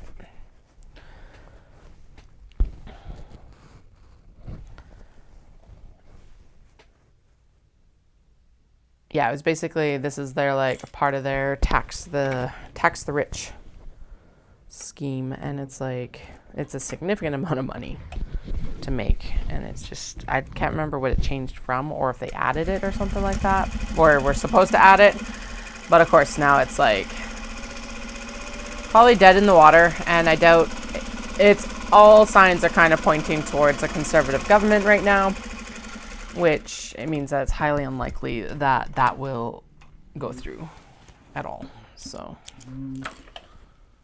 although where they're making the money, I don't know then. They're definitely not going to tax the corporations then. Am I grumpy? Yes. Do I think the Liberals were perfect? No. Do I want a conservative government? No.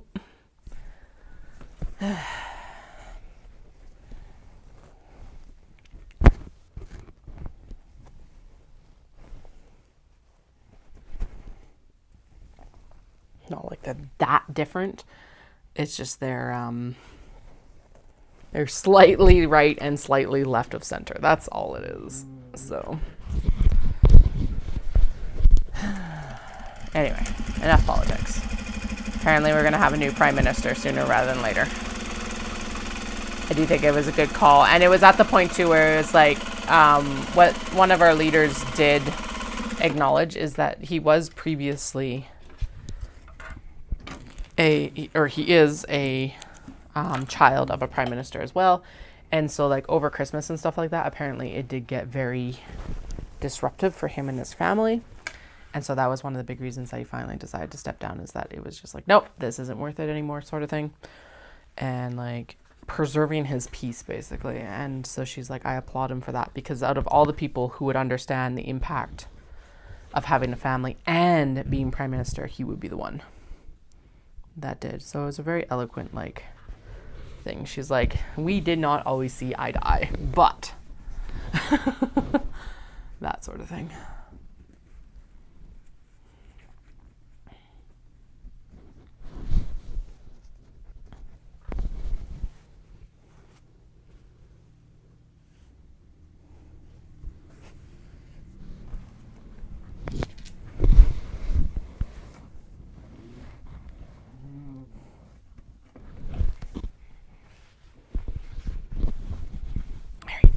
Go sewing zippers into bags. I should be splitting these up by color. Oh no, we can do that when we iron it. Never mind, because these do have to go under the iron. I don't have to, but the top stitching turns out way better when I do, so they have to. I don't want to. Anyway. What time is it? Oh, right. I literally asked that 4 minutes ago. Apparently, it went in one side of my head and out the other.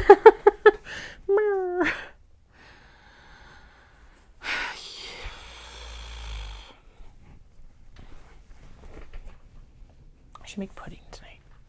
We found... I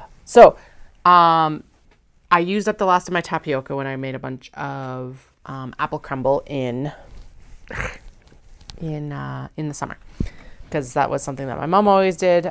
We do a recipe called Apple Brown Betty. I do not want to know the origins of that name. I'm sure it's something horrible when you say it out loud. But anyway, basically the tapioca helps retain the moisture and kind of absorbs the moisture that comes out of the crumble, so that you don't end up with pool of apple juice at the bottom of your pan, basically. I always have really enjoyed it. Dallas had never had it that way. I'm like, okay. Anyway, the saga of this is not necessarily that the difference in our crumbles, but the fact that I used up the last of my tapioca, and when I was looking for more, could not find it. My Safeway didn't have it.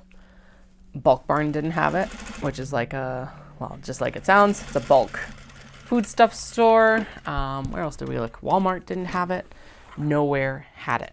Safeway said they weren't carrying it anymore. Bulk Barn said that they got rid of it because it was too hard to control the humidity, which I could see. That's a valid reason not to carry it, because if it's consistently spoiling because of the humidity, makes sense. But we were shopping for Christmas ingredients, and one of the other Safeways had it. I'm like, yes! So now I have 3 boxes of tapioca in my cupboard. And what I'm thinking is I kind of want to make tapioca pudding. Now, this is not like boba pearl tapioca size, although you could use that for tapioca pudding. This is like what's called minute tapioca. It's a very specific brand name, I think. It's Kraft. It's just like, yes! So, because here's the thing. A box of tapioca lasted me last time like 5 or 6 years, because as long as you keep it dry, who cares? So I probably, given that, I probably have like a 20-year supply, 15 to 20 years, no big deal. I'll put the year on each box and we'll see how long it takes me. It'll probably be less time, because I'll probably make more tapioca pudding now that I have more, and because we have kids. So I love tapioca pudding, and it was like one of my favorite things even as a kid. Well, actually, yeah, we'll make that tomorrow. Actually, they were saying that they want to go visit Grandma. So maybe we'll go. I'll take them up and they can visit Grandma tomorrow. Be like, can you take them for a couple hours?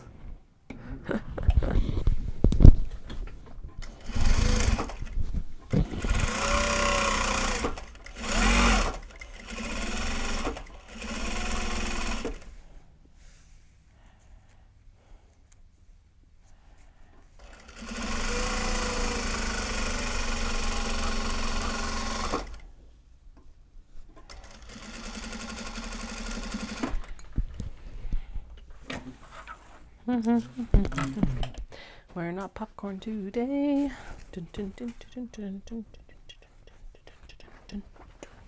Okay, 1, 2, and then did the frog? No, the frog has already been top stitched. Is there any gapping? No.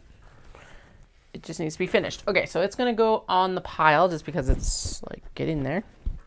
Did this need to be top stitched or extra stitched, or was it just in need of a handle? I feel like it would just needed a handle, right?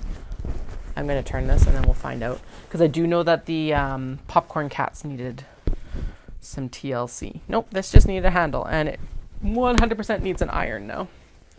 Whereas the frogs are actually just need to be assembled. So I'll pop that there, and then this is the one that needs a little bit of TLC.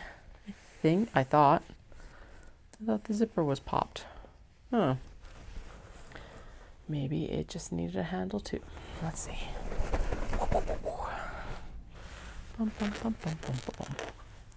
There was definitely a bag that had like the zipper needed to be reinstalled. But okay, that's not any of these ones. I'll take it. Less work for me. Okay. Cool. You get back down there and we're gonna get these sewn. And worry about it later. What I'm worried about? I don't know. Everything. Nothing. The shish kebabs. No, we're not having shish kebabs. I always like the concept of shish kebabs, and then we make shish kebabs, and I'm like, eh. I like meat on sticks, but not shish kebabs, apparently.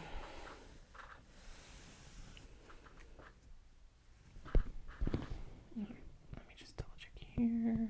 Cool. Just making sure I'm not missing any chat messages from like YouTube or anything like that. Looks like everything's going well. Sorry, this is like taking a little bit more brain effort because this is the side of the selvage. Yeah, it's the side of the selvage. So I'm just trying to make sure that we're not ending up with selvage in here. And it is a wrinkled selvage edge, so it's like multiple layers of intensities of, yeah, intensities, difficulties, complications, etc. Ooh, there's snow in the mountains. Definitely just rolled in because they were super sunny when I looked out last time, and I was like, is that snow or Chinook? That's snow. Okay. That's good. We need snow. Snow, snow, snow, snow, snow. What we don't need is the freeze-thaw cycle of a Chinook. So please snow, and then stay at like a nice steady -5 to -10, because that's when it's enjoyable to be outside. No wind. That's the other caveat. No wind. No freeze thaw. Like, those are the perfect conditions. Perfect.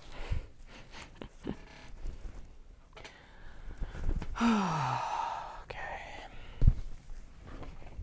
Yeah, there's definitely a few things to like tidy up out here, but actually we're not too badly off. Oh, that's what I wanted to go get. I was like, there was something specific besides the recycling bins I wanted to go get, but I want to go get a shoe organizer thing for the closet so that then I can hang it in the closet. So like one of the fabric, just the cheap fabric bloop bloop bloops, shelving things that you hang in the closet, because then I can fold up the obi that are like those pieces that I was like, oh God, these are like slipping everywhere.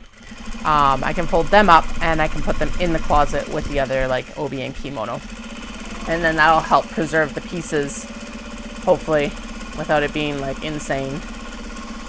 Although honestly, I don't know if like, I'll go take a look. It's like, I need almost like little cubbies. So more like a shoe square cubbies. than like flat drawer style cubbies. So I'll see if there's different styles. I definitely saw a shoe cubby thing from Canadian Tire that I was like, oh, that would be nice.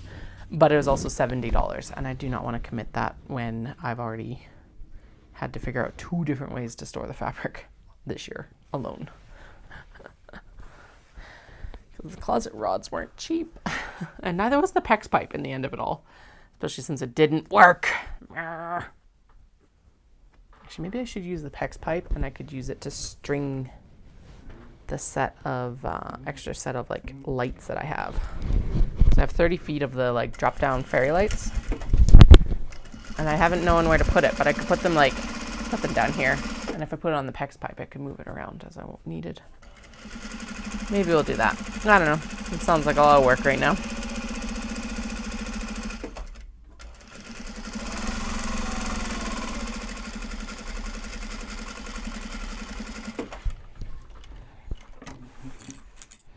Because then it's also going to be like, how am I going to do it out here? Because, right now, the trajectory for moving it around outside of the timeline is that all the shelves are going to go on this wall that I'm facing. So I'm facing a TV and basically a wall that's blank besides some storage storage dressers, which, given how many shows I did last year, I did not use. The bags basically just stayed in the suitcases that I packed them up in. But I need to start bringing them out more often. I kept them in the garage, and because we use the garage for the vehicle, they do occasionally get a little bit funky smelling. Obviously, if they air out, they're fine. But yeah, we'll bring them in more regularly this year. Anyway, the storage dressers will probably come on the wall that my sewing machine was on, because I think they'll both fit there. I gotta measure it and figure that out. Probably not, but they might. And then we're going to put the calyx units that I have for fabric against the wall with the TV, and the TV will move as well. And then Dallas is going to have to hack the calyx units and put some doors on them, because the 2 big things about having the cutting studio where it is, and always having had the fabric in that room, was that the cats and the sun. So the cats can't get into it and the sun can't get into it. Whereas obviously I've got a lot of natural light in here, so we have to be able to close it away from cats and sun. So I was like, okay, if we're doing that, we either are buying new like Billy bookshelves, which are what I had been thinking of, but he was like, well, you don't really need the extra space though if you're moving it out here. And I'm like, yeah, that's fair. But he'll have to like figure out how to put a door on it, and put a door on it very rapidly. I don't want to spend every time. Don't want to spend the money on new bookshelves, but the perk being that we would be able to just get doors to like install directly on it. There are hacks for doing the calyx. There's even little shelf inserts, but then you're like opening and closing the door, every single little door, and it's like, well, that's no. I think the best solution that was probably the most straightforward that I saw was to install those inserts, but then you put basically a big panel over top of all of them and connect them all to the one panel, and then when you open the door, they all open with it. So I don't know how this is going to work, but we'll figure it out. Well, he'll figure it out, I guess. He's got a year to do it, year and a half. Because like I said, this won't be until next, I don't know when this is going to happen. It's next spring some point after Japan. It's going to be fun. That was sarcastic. It's not going to be fun. The big thing is it's like, so I think we will hire someone to do the flooring. We will tear up all the carpet and everything to save time. And then we'll patch and paint before obviously the new floor goes in. And then we'll hire someone to come in and install it. But that's going to have to happen pretty rapid fire. Because basically I think I will have to pack up and move everything out that I can while he's at work 1 week. And we have to do it in the summer-ish time because we'll punt everything out onto the walkout patio. Because where else am I going to fucking put shelves? Because that was actually one of the big things. It's well, for moving them anyway. We could just take them apart and I could sell them all and then just replace them with the billies once everything's done. There's actually another big pro to them. Again, though, kind of a waste. Definitely a waste. Since I have everything here. But yeah, because the billies aren't even thin enough to fit in the little gap between like the corner wall and the like trim of the window. Because the trim actually here is fairly thick. Anyway, yeah, I think I'll have to pack down and pack out as much as I can by myself while he's at work. We'll have to paint and patch as soon as he gets home and then have them basically come in and install ASAP. I don't know how long it's going to take them, so I'll have to get them to do an estimate on how long it's going to take them to do it and stuff like that too on top of it. But yeah, we'll pull, right, because yeah, we'll have to pull out the carpet and everything like that too.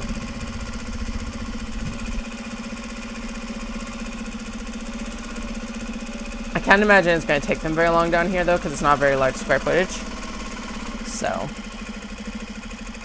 like I said, I think we're working with like 400 square feet or something like that total, with between the bedroom and this side. So, I guess the only big thing is it's like I don't want to store my sewing machine head outside if I can avoid it. So that might have to actually come upstairs, or get them to move it around consistently. I don't even know if they will do that, but we'll find out. We'll have a chat. Knew I should have done it before we moved everything in. But actually, even when we moved in, everything was pretty much down here already because the movers moved it from the basement to the basement, basically. Because otherwise, what's the point? And we didn't have much of a gap between moving out and moving in, so we could have, but I didn't want to because possession date lined up so well with Dallas coming home. So, and then his mom and I actually moved a significant amount out of the old house to the new house like that first couple of days. It was pretty awesome because I had packed up a lot of the business already because I knew we were moving, and it was like we moved a lot of that. And then the movers moved like the furniture and the sewing machine and our couches and stuff like that.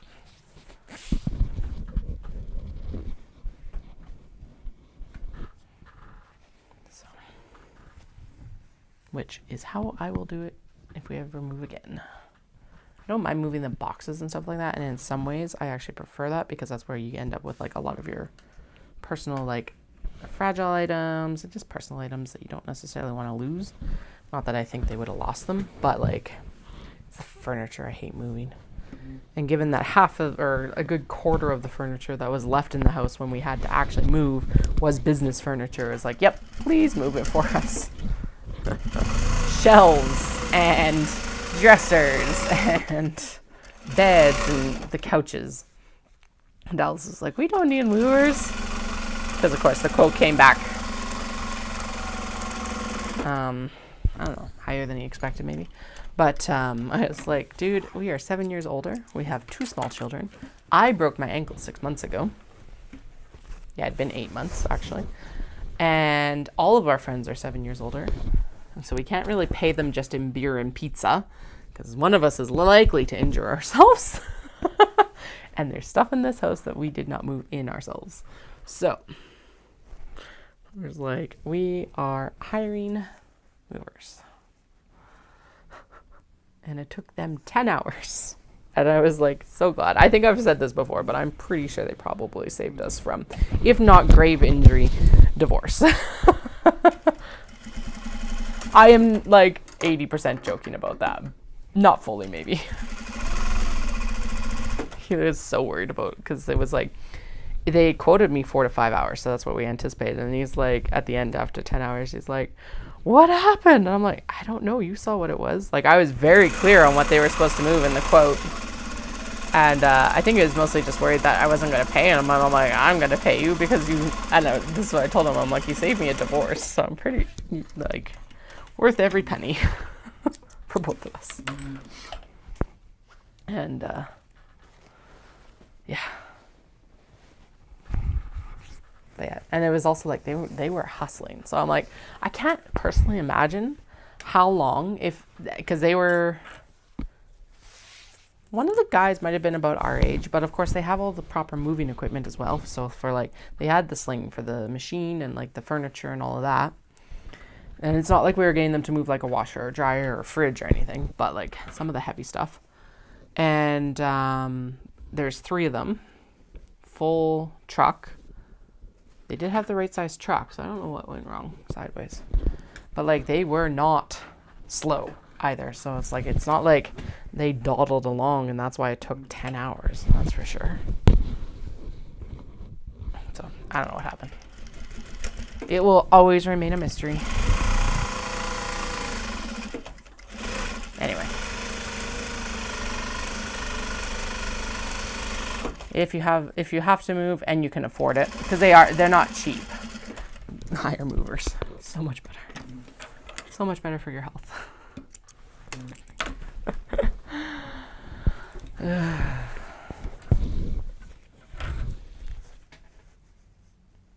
I've rattled on with that. Maybe I can hire them to like move my stuff out of my studio. Actually, it won't be so bad because part of why I wanted them to move it out of the studio at the old place was it was full basement, right? Whereas here, at least, I can just move it out a door to a to the patio. Like I said, the only thing with the exception maybe being the sewing machine, so I may have to figure out something else for that. But that's not like, if we have to move one thing up, that's not that as big a deal as moving so many things up. So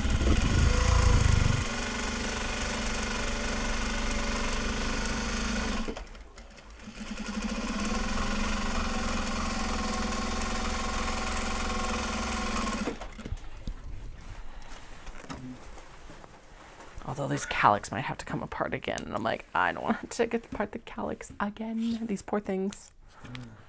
Well, okay, actually, these ones that are in here aren't as bad because they're newer, but the one big shelf that's like in my cutting side is the OG one, when it was still an expedite, however you pronounced it. And it has been moved twice now and has had so many broken dowels and everything. So I'm really hoping that the calyx that are in here, we can kind of just, I should get it like a little moving trolley and like just roll it maybe onto the patio. Like one of the carpet ones that like, carpet covered ones or something like that. Not like a dolly, because dolly wouldn't work very well, but like a trolley that I could like heft it, or just kind of even it's almost like a roll onto it. Why is that off? What the heck happened here? So because I unplugged it, I just realized that like didn't have the light on in the neck. Anyway, so now, yeah, and then the next issue becomes, it's like, how the hell do I deal with the rolls once we actually have the cutting table out here? I think probably what will end up happening is we'll finally put the curtain brackets underneath. We might have to do another like, or actually, no, we could do another.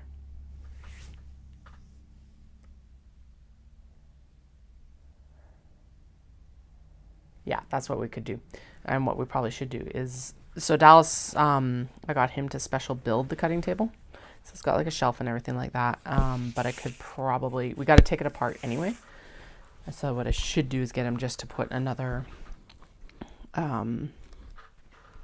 piece of wood in the middle, and then we could drill holes in that piece of wood, and then we put the rolls in between that under the table.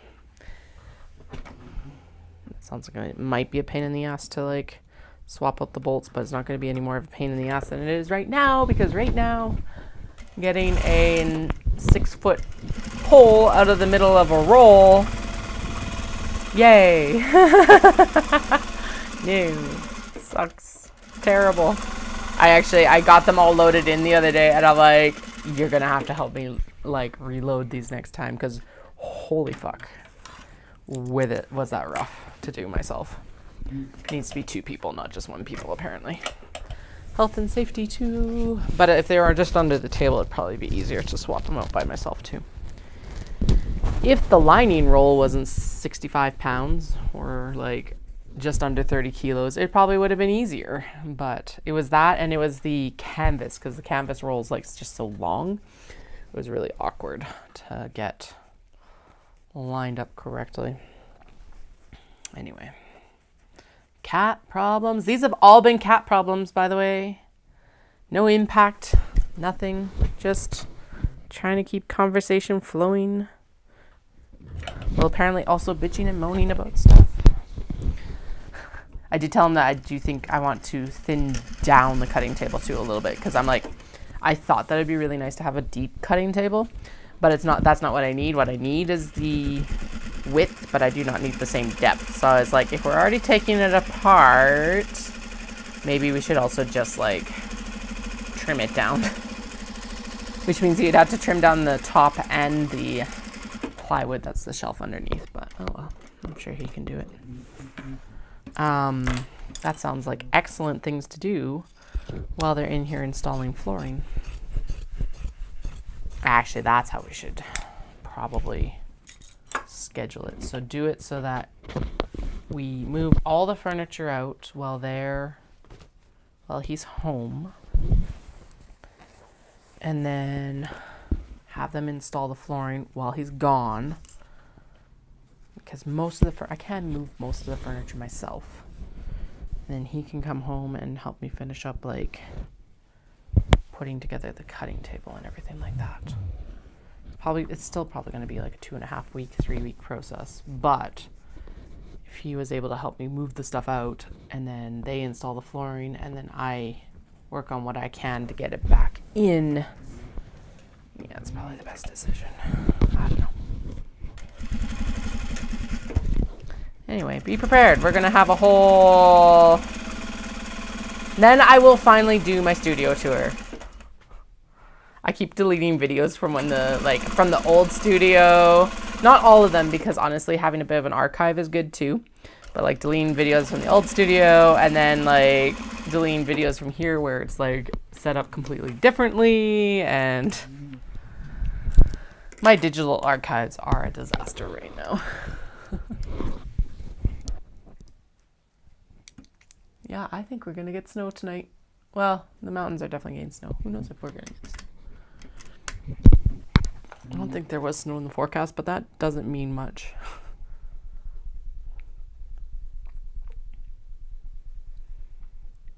No, it just says cloudy in Cochrane. Oh yeah, snow is forecasted to start in 30 minutes. Okay. Cool. No, that is from like the small airport that is out there. So they might get snow and we might not. My in-laws who are at the top of a hill in Cochrane might, and I might not. But, oh, right, that's the other thing I should do when I'm done today is call my mother-in-law and be like, I need childcare for this day, please. That did not go well. Ew, that really did not go well. That bobbin is like messed up.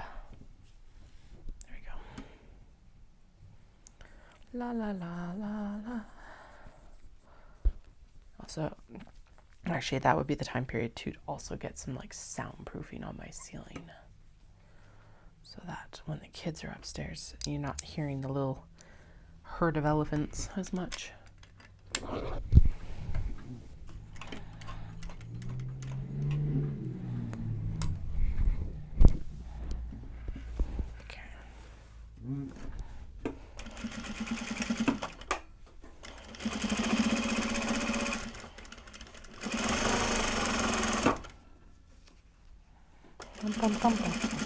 We're not popcorn right now. I don't want to be popcorn.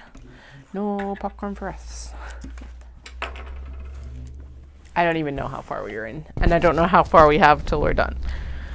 I should have actually done a count earlier. We are through all of the ones that had the custom zippers, like the zipper by the yard, so that's good. Can't tell you more than that. We're like that plus a little bit in, so 1, 2, 3, 4, 5. This is like the 6th one. That's another like closed end zipper, so that's good. Small victories. So that means, yeah, we've already got a dozen bags with their zippers in. Yay! I feel like we probably have 50 to 75 large box bags cut right now and waiting to go. Given the timeline that we had on the small box bags, we might actually be able to finish all of these because there's only 50 to 75. There's not 100. Will it be tight? 100%. Are we kind of ahead compared to Knit City? Also, yes. But am I going to work as late? No. So I don't know. We'll see. We'll see. Get out of here. There's also a couple that I threw in here that I want to finish that are like so close. Like. There's a small box bag that just needed the handle, and there's 2 small box bags that just needed handles. So we'll finish those probably as well, because why not? That is all that needs to happen. I need to sew the handle in. They're boxed. Well, they're not boxed yet, but their boxes have been cut. So they were just waiting for a handle. Okay. These are some of the last of these fabrics, which is super exciting. It means that I am using up the stash. Both Tara and Dallas voiced concerns about my stash the other day, and I'm like, yeah, I know. I don't have much choice, because here's the thing, it's like, at this point, I don't have a passport right now because my name change is currently in process, and my other passport, I actually let it lapse, which I did not know that this was going to cause me anxiety, and it is actually causing me anxiety. I'm like, there's no reason for me not to get a new passport. But like, anyway, renewal is so much easier than getting a new passport, as far as I know. What I should do is I should just go in and fill everything out, and then I'll be ready to go as soon as I have that. Basically, I think I'll have to go in and redo my driver's license, and then I'll have to redo my passport. Pretty sure I have to have my driver's license before I have my passport, though. Anyway, yeah, so it's like, they were both like, are you going to have enough fabric? And I'm like, yes, I think I'll have enough fabric. Please sell me out. Sell me out. So I don't have enough fabric.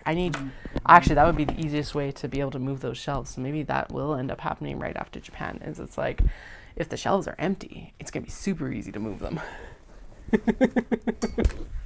Goals. Sell all the stuff. Besides the fact that that makes it like way easier to finance Japan.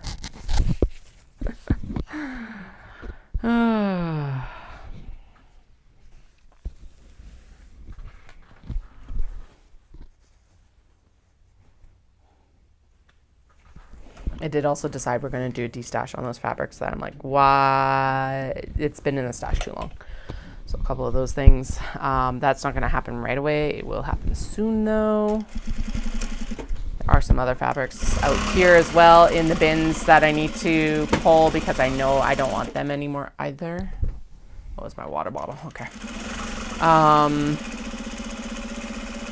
Yeah. Just stuff that, again, didn't move very well, or it's just been staying around. So it's like, kind of, what's the point? I haven't even touched it. A couple of them are just leftovers that we're not going to do. We'll do some experiments with, but I'm not like super committed to. Blah, blah, blah, blah, blah. You're like, Katie, what are you cat probleming about? Cat problems. Just cat problems. But that'll also help fund Japan. If I'm not going to use it, there's no point in it taking up shelf space. So it's kind of how I felt about the stash too, a little bit. So it's like, okay, it's time to clear some of this stuff out. What I enjoy knitting has changed. What I have time to knit has changed. Like, I kept most of my sock yarn. Am I going to use all the sock yarn? No, but again, it also doesn't all have to go at once, right? So there's like multiple things. All right, I need to pee again. Shock. But that's about the right time, so I will be right back in like 4 minutes.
Hello. Yes, I am destashing my yarn. Some of it, not all of it. I had 2 big bins, and now I'm down to or 3 big bins actually, like fabric bins.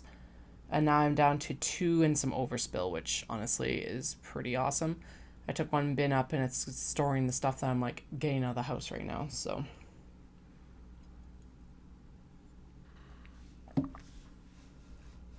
yep, that snow is sweeping in right now. You can so we're in the foothills, so it's lumpy bumpy all the way to the mountains.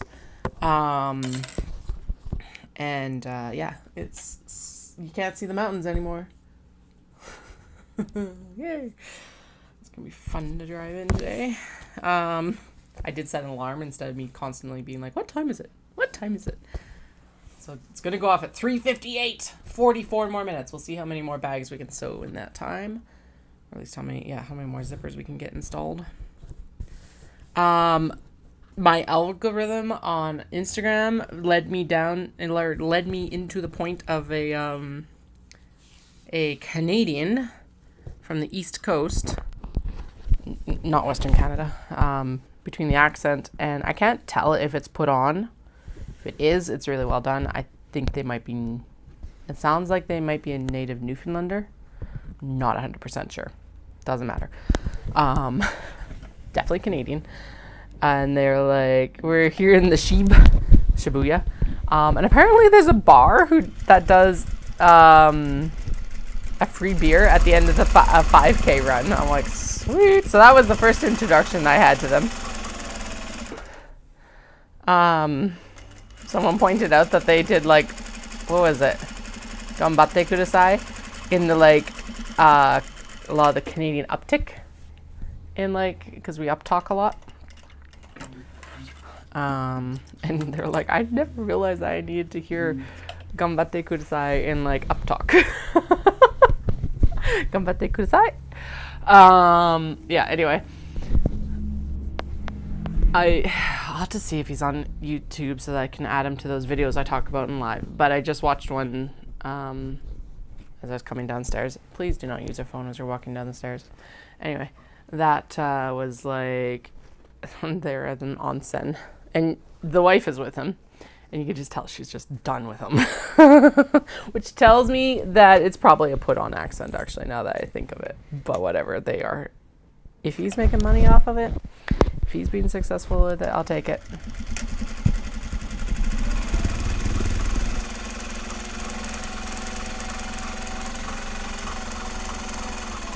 Maritime accent. That's what it is. Because I don't know if it's Newfoundlander or Nova Scotian or what. They're all very distinct, and I don't want to say what it is. I do know it's not Western Canadian. They do not sound like me. But maritime accent. There we go. That's the description I needed. Vending machine fabric. It's gonna be fucking adorable. But yeah, that's actually what made me laugh and oh, this is right up my alley, is because he was running a 5K for beer, 'cause hi. And then B, it was going the whole thing fucking yeah, let's do this. I'm oh my goodness. I think that we do end up swearing a lot more per capita. Kind of we have what is it? We drink the most coffee per capita in Canada as well. Wonder if those numbers have been skewed since Tim Hortons sold and their coffee got terrible. I say as I drank a Tim Hortons coffee this morning that was not actually terrible. I was shocked. Yeah, they used to be a lot better. But McDonald's took over the Tim Hortons coffee contract. But McDonald's, ugh.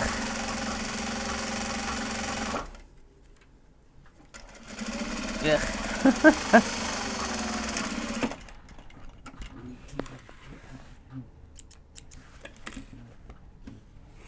But yes, I did do my yarn. I need to do more yarn.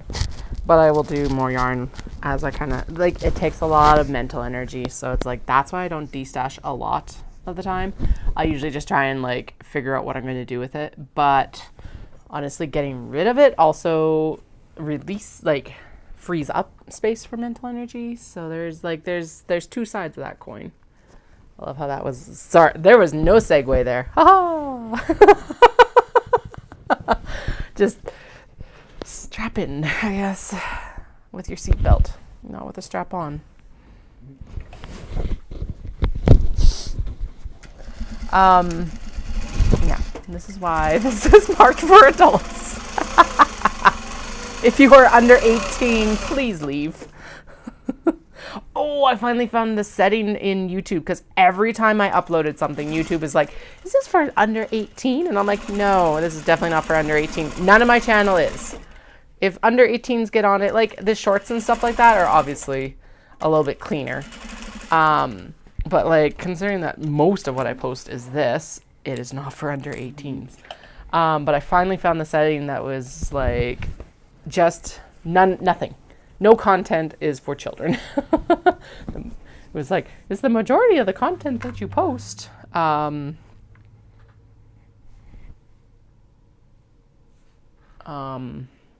adults only. And it's like, yes, thank you. Where the fuck did this zipper go? No! This came out with its zipper, and it's a bubblegum pink zipper, and we do not have it right now. Ah, damn it. Where did it go? If I can't see it in the next couple seconds. Okay. That's how things get in the timeout bin. It's probably at the bottom of the bin. Hopefully it's at the bottom of the bin. That would suck. Oh well, whatever. I'm heartbroken. No, I'm not. Never mind. Next. It's not like we don't have enough to sew. Oh, that's one of the short navies. Okay. Which also sounds like a terrible innuendo. All right. Lovely. Okay. We need a longer navy zipper. There is literally the first one I pick up is longer. Excellent. Love it. Love it when things work out. Okay. Yeah, the next thing I should actually do is my fiber as well, because I do have a spinning wheel. Actually, I have two spinning wheels. I got a little electric eel wheel, which someone was destashing, so I bought it. $40. I was like, that's an excellent way to test it and see if I actually want to invest in an electric wheel. I don't know yet. I haven't had enough time to play with it in the last 2 years. I've got my other spinning wheel, so it's like I should probably destash some fiber as well. Although I did look at it when I did the yarn, and most of it stayed. A couple things went, but not much. But yeah, I need to do another yarn pair down. The one that I should do, but I haven't committed to yet, is I should go through my books again eventually and destash a lot of, or get rid of a lot of that. But at the same time, I'm like, we don't plan on moving anytime soon. And books are kind of eternal. Here's the thing. So, all I can think about right now with all this is that Dad passed away, and my brother said that he'd been sick for a year, so it's very likely that Mom is going to have to move. And I'm just thinking about the amount of actual crap that they had in that place. My mom, I wouldn't say she was a hoarder, but they both had a really hard time getting rid of anything. And I definitely have a hard time getting rid of stuff, but I am better at it. And so it's I don't want to leave behind a lot of work. There's already going to be a lot between the fabric and the yarn anyway.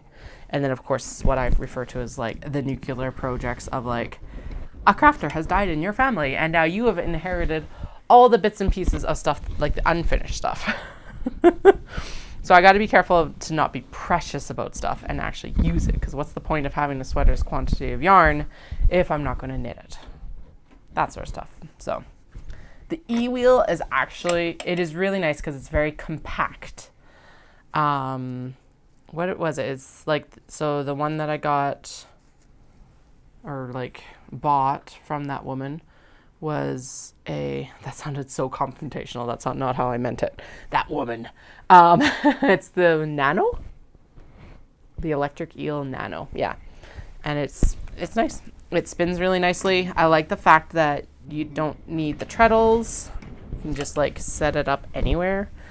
I haven't been able to spin much in the last couple of years because being jungle mama jungle gym, there we go. First off, and then second off, whenever I bring the wheels out because they're novel, it's fingers in the wheel, which then they get all offended because they hurt themselves. And then when they get offended and they've hurt themselves, even after they've been fixed up, it's like then they're in the fibre, fucking around with the fibre. So just not an enjoyable experience for anyone right now. It might be better now that I'm not Mama Jungle Gym. I do know that when I brought my wheel out last time, they were super intrigued about it, but a little bit more respectful of the fact that, like, it spins. It will hurt your fingers if you put your fingers in the wheel. And it's not like they have any excuse with the treadle wheel because it's a ladybug. So it's like, it's a bright red wheel. But they were all excited because there's a ladybug at the bottom. So there was that issue. I need another long one again. Anyway, if you get a chance, I recommend it. I know I honestly would just end up going with like one of the 3D printed ones. I know they're not much cheaper, but they spin just as well. And I do think, well, okay, they are significantly cheaper, I think, than like the Ashcroft or Hanson e-spinners. Because I think the Hanson e-spinners are going for what, like $2,500 to $3,000 right now. And electric eel is not like, it's can be more accessible, but it's like still a chunk of change. Both my wheels have been secondhand though. So Ladybug I bought just after grad because mom and dad gave me cash, and I've been wanting a wheel, and one popped up for secondhand. But now they're, I think, even at that point they're around $1,000. I paid $500 for that one, and that was a good deal at that point. And now I think they're up around 1,500 Canadian as well, just between like exchange rate and everything like that. But anyway, if you get a chance to try it out, do it. Obviously, my first suggestion is always to watch Marketplace, or if you're in like a knitter group or something like that. The next thing I would love to try and like find eventually is a circular sock machine. I came this close to getting one for like $25 last year. But I was just a little bit too late. I was like, no! Because it's one of those things that, yeah, it can be a project, but it's like, I know I've got resources, or people being resources that I can like lean on to help restore these things. So, because it was not a new one. It was like, someone was like, I am cleaning out my mom's stuff, and this was there, and I don't know anything about it, so please someone just come get it. And that's why it was like $25 too. So I don't know, I wouldn't even know if all the pieces were there, but I missed it. I was very annoyed. Oh well. Cat problems. Meow, meow, meow, meow. Spoilt for choice.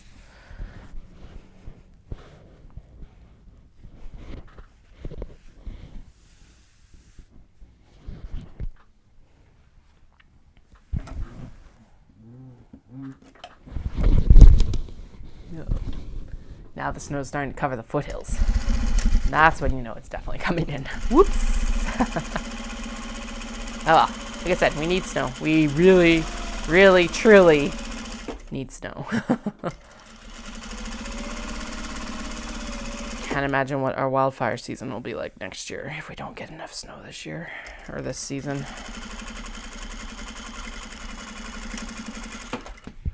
Given that, God, it's like one of those situations where it's like Jasper just burnt, and it's like, that just happened? Like, what?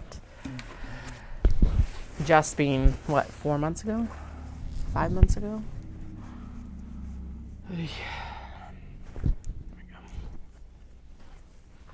that's definitely going to need a good iron when we get to the ironing board to do top stitching. Not.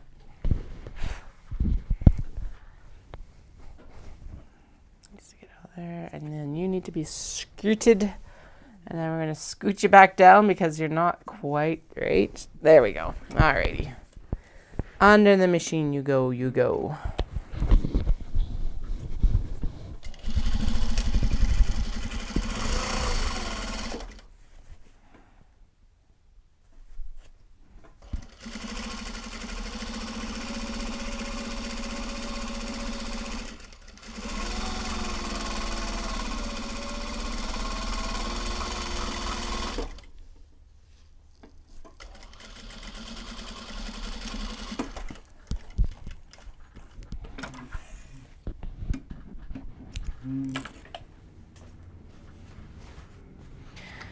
Oh boy, there's a lot of bags.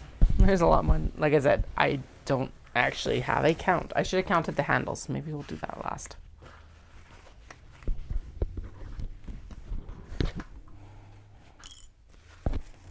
Worth it, but lots of handles. Or lots of bags.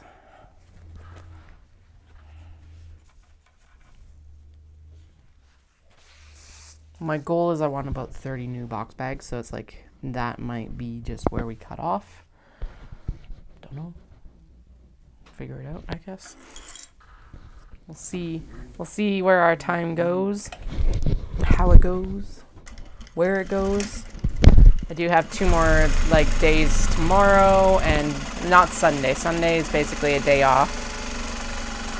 Maybe some work in the afternoon. Maybe.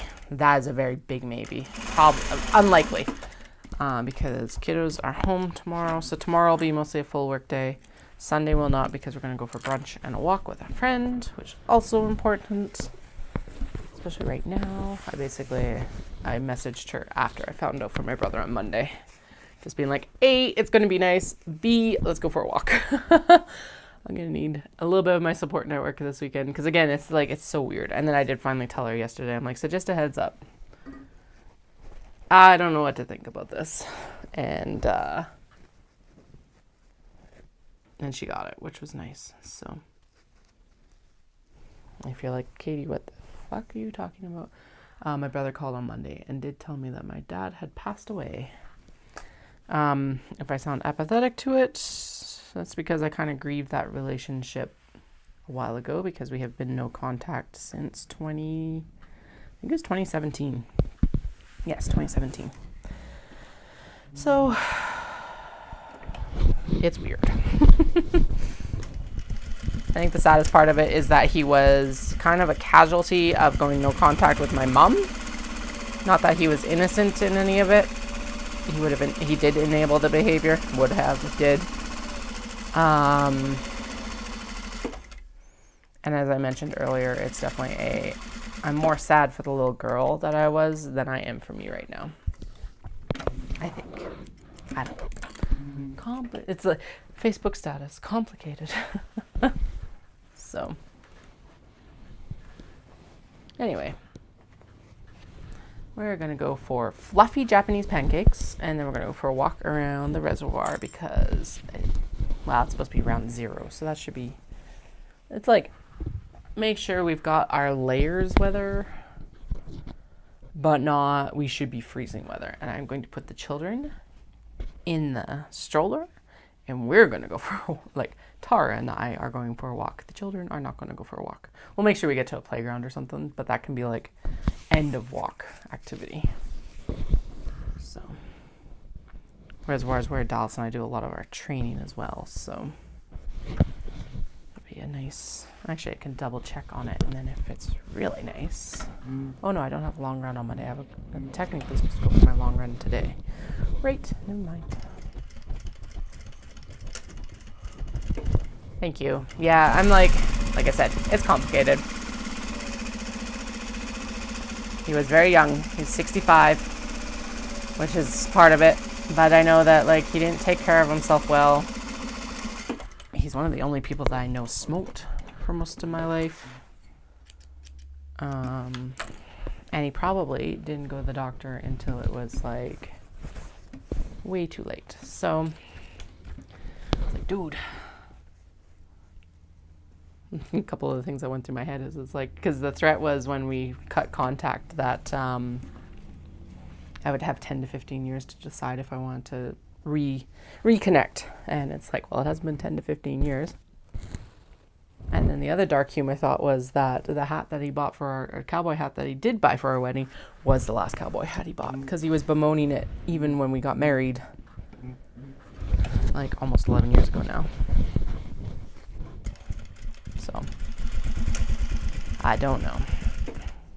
My brother's like, the main person that I cut contact with is my mom, and my brother was like, she doesn't want to talk to anyone. I'm like, it will be a cold day in hell before I call her.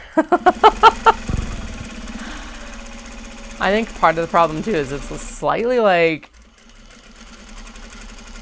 did he actually pass away, or is this some like overwrought ploy in some ways, right? To like get me to get back in contact with them. I don't think so. I think that that's a little bit past what they would do, but there is a little bit, I think that there's a little bit of that in the back of my head, because like my mom has messaged my friends through my brother before, and like, yeah. So there's a little bit of disbelief, I think, more than anything too.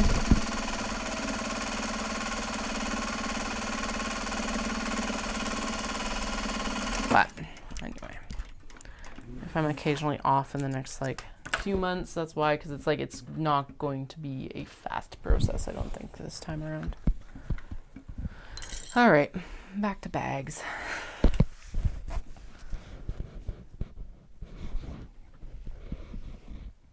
We'll Facebook status it as it's complicated. Situationship.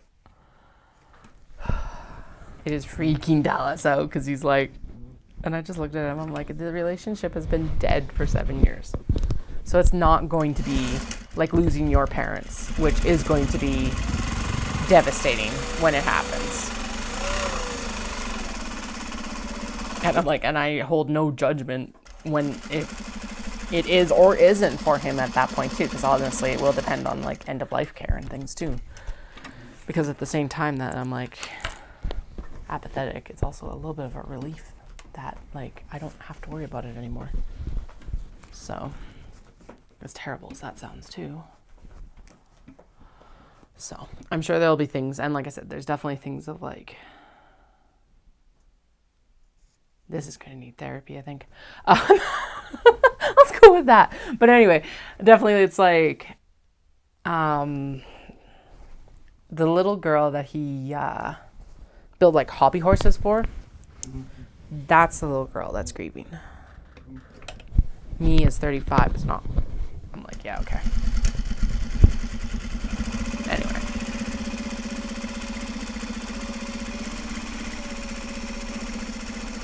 And of course it was also that like, you'll understand when you're parents. And then I had our eldest, and I'm like, and I looked at Dallas like 2 weeks after they were born, and I'm like, I don't understand.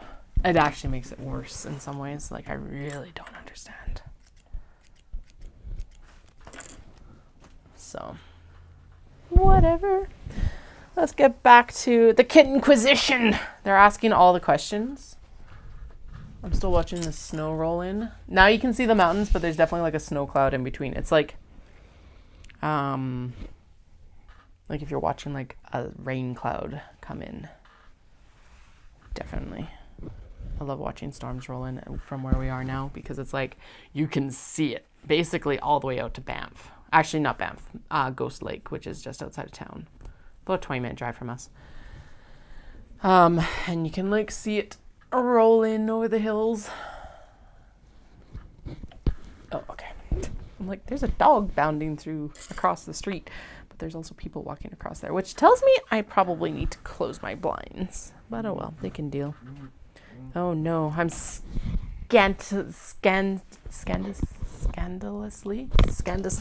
Ugh. I was gonna say that I'm scantily clad sewing. Nope, not the right thing. Interestingly enough, my Instagram did put me in line. Well, okay, I know, because I keep saving like smutty book recommendations. But it put me in line with a potter who actually does OnlyFans pottery, which I'm like, well, that's ingenious if you can make it work. Goodness gracious. Like, anyway, so yeah, and the flip side of this is that they're a really good potter. They've got some very unique pieces, and I'm like, damn it. Now I'm going to follow you too. I don't really necessarily want to see your reels, but I want to be reminded of you occasionally so I can go check out your shop. Yes, exactly. That is, maybe we do need to start a behind the paywall. Scantily clad sewist. I could turn all my handles behind the paywall. That's what I could do. Be no different than coning the clay, that's for sure.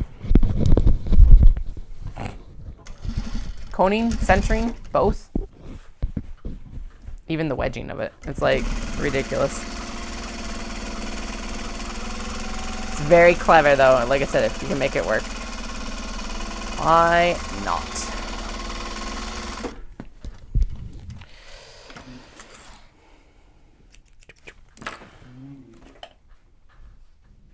No, get back up there. Do not fall down. No bag avalanches. There is no rhyme or reason to what I'm pulling out of the bin right now. I'm just pulling whatever comes to hand. So I'm really curious how many bags I committed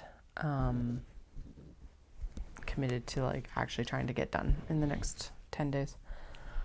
Yeah, I know. I'm always curious too, because it's like, I know it's still a lot of work, especially when you have to advertise yourself without tipping off any of the algorithms that you're trying to advertise sex work either, right? Like there is a very fine line there. So I think she's got it pretty clever because she's just able to post videos of herself being like, I'm going to be in the studio today, right? And then what the feeling of that I have is that she probably ends up live streaming or something like that. I don't know. She might, like, here's the thing is it's like she's dressed suggestively, but she's not naked. So I don't know if it's like she continues that through into the stream or anything like that. Obviously, I don't know. I don't even know what platform this is on besides what I've found on Instagram. And then she does sell the pottery that she does through these, whatever she does. Kind of leaning into the things where it's like, don't want to say, the kink, some of people's kinks. So it's like, when I went to her,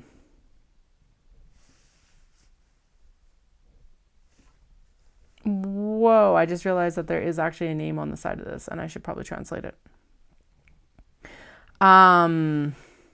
Yeah, when I went to her like website and things like that, it was like stuff like, this is something that I stepped on. I'm like, all right, definitely leaning into like either a request or a kink right there, both. So yeah, I'm really curious. Like, I'm always curious just because that's how I am. Would I do it myself? Desperate measures, right? But not normally.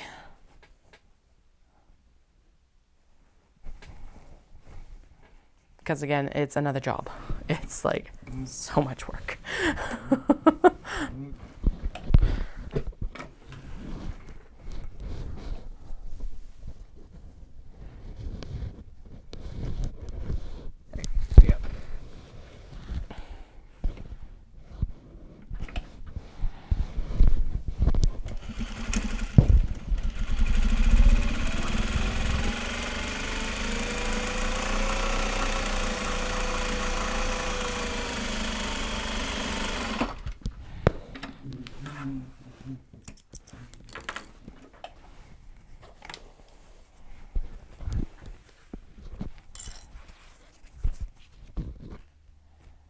Okay, now actually I think we're going to cut this one down because I did not see this when I cut it. I was trying to decide, but there's actually a 20 written on the corner here in like Sharpie.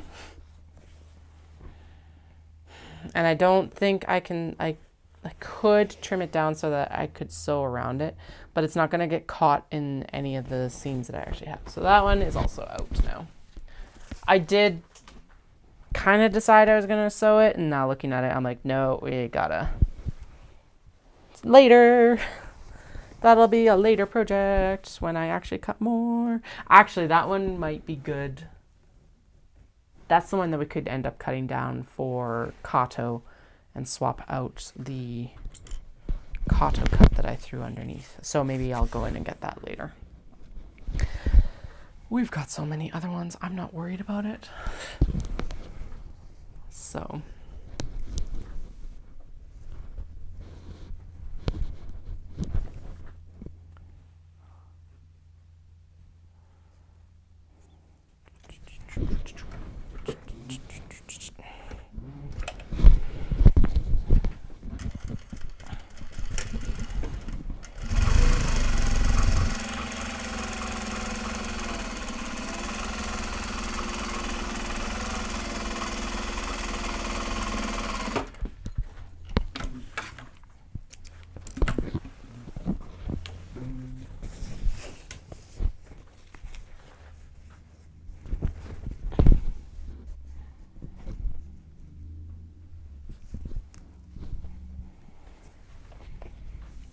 Dun, dun, dun, dun, dun, dun, dun. We are popcorn. I don't want to be popcorn today. I don't want that song stuck in my head. It's still stuck in my head, but I don't want it stuck in my head. Oh, there's little mushrooms in this. I didn't actually realize that.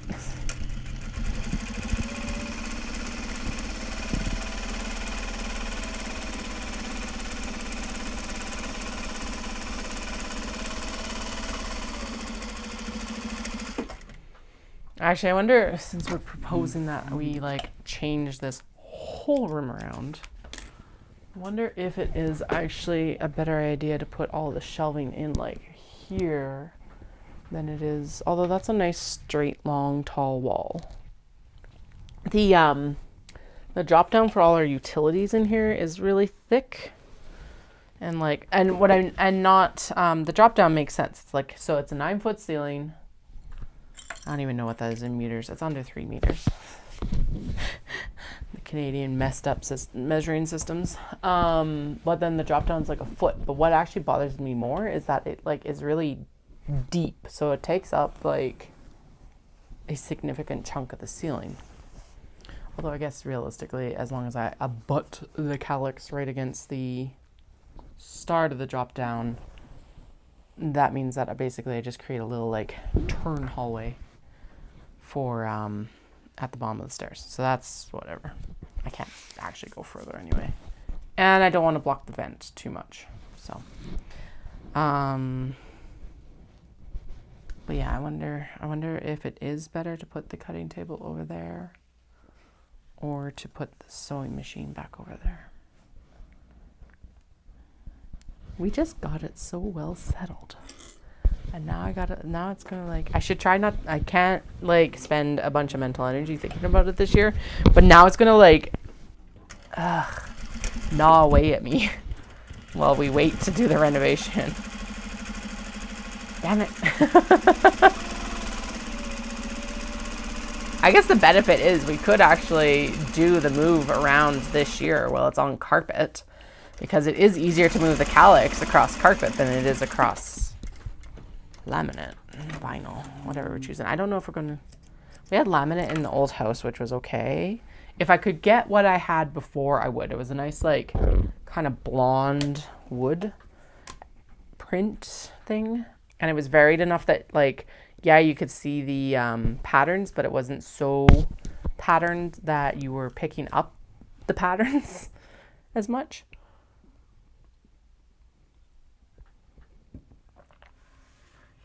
Although what my sister-in-law suggested, and I kind of am leaning towards this, she suggested that we actually do like a luxury vinyl plank or a vinyl plank, because this is a door to the outside. So with the kids coming in and out, it could get like sloppy and muddy, which hasn't been too bad so far, but as they get older, might get worse.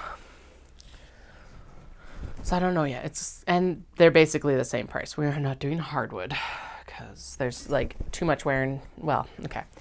maybe if it were an older hardwood, the wear and tear on it wouldn't be so bad. But like, I've dropped my iron on it. I've like spilt water. I don't want the maintenance of hardwood. And saying that tells me right there that we should probably go with the vinyl flooring, because it will be a little bit more waterproof. And if the basement were ever to like end up with more water than it should, it's probably better to go with vinyl.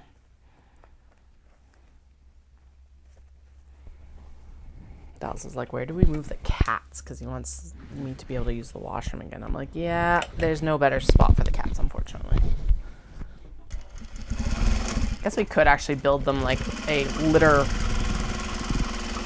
credenza down here. That would be, like, I've seen people build like little, not little, they don't have to be little, but I've seen people build or hack,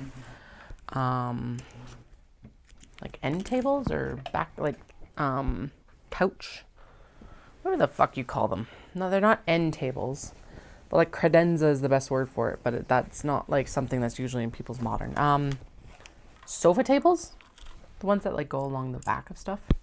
Anyway, I've seen people like redo those and use them for cat boxes. Now that I think of it, I wonder if that would be a good option. And then it could be like out here, but covered and contained, instead of taking up the whole washroom. Because do they really need a whole washroom? Kind of. It's a pretty small washroom. I don't know.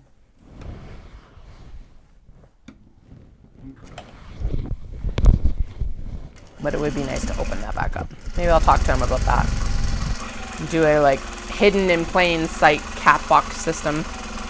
Because I've got a shelf right here that the laptop's sitting on that could work for that sort of thing.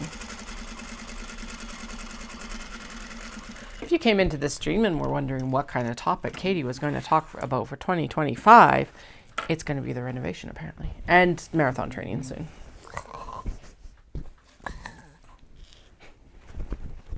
What is it? 135 days. 20 more days. Or no, training doesn't start in 20 days. Training starts on the 20th in 10 days. Woo. Oh, gross. Gross. Yuck. It would be easier to train for this. I know it's all in service of a goal. Here's the thing. I know it's all in service of a goal. But it would be easier to train it if I knew I was, like, for sure guaranteed to get into Kyoto. But the way it read last year, okay, so when I went to actually look at the applications, it was just first come, first serve was my understanding. Like, give them my money, and I was in. But then I saw that they probably went to lottery. So now I'm curious if that's what's going to happen for 26 or not. And it's like, I know training, it doesn't go bad. It's always going to, like, be beneficial. Because Dallas did remind me of the other important one is that I'm trying to get a 2.5 hour half so I can get proof of time for Disney, which needs to happen in like the next year-ish. I need like a half marathon at 2.5 in 25 or 26. So like there is that too, but it would be easier to train for the marathon if I knew I was actually going to be able to run Kyoto. And at the same time that I was actually going to be successful in running Kyoto. I know that this training is what's going to make me successful in that. But obviously my mental fortitude right now is like, rah! Running for the hills into the snow. Oh, we can see the mountains again. I think that storm's going to skip us.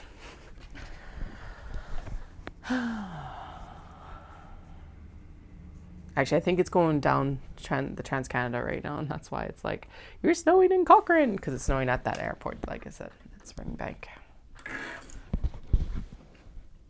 Yeah, anyway, it's like, I think the big thing that's going to be hard with this marathon training is the mental state. I have flat out told Dallas, I'm like, if I run Kyoto next year, no more. Like, I will go do small stuff for a little bit, but no more marathons for a little bit.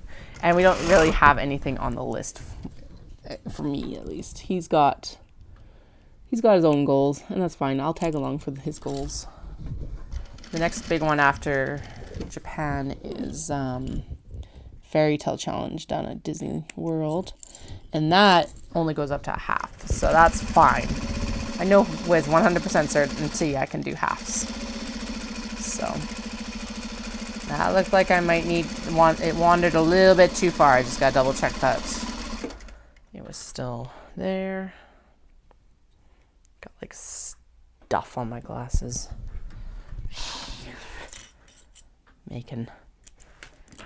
Impairing my vision.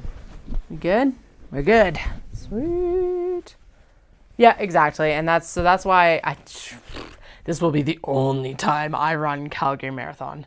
I'm never running Calgary Marathon again, but I need the training push, right? So it's like, damn it.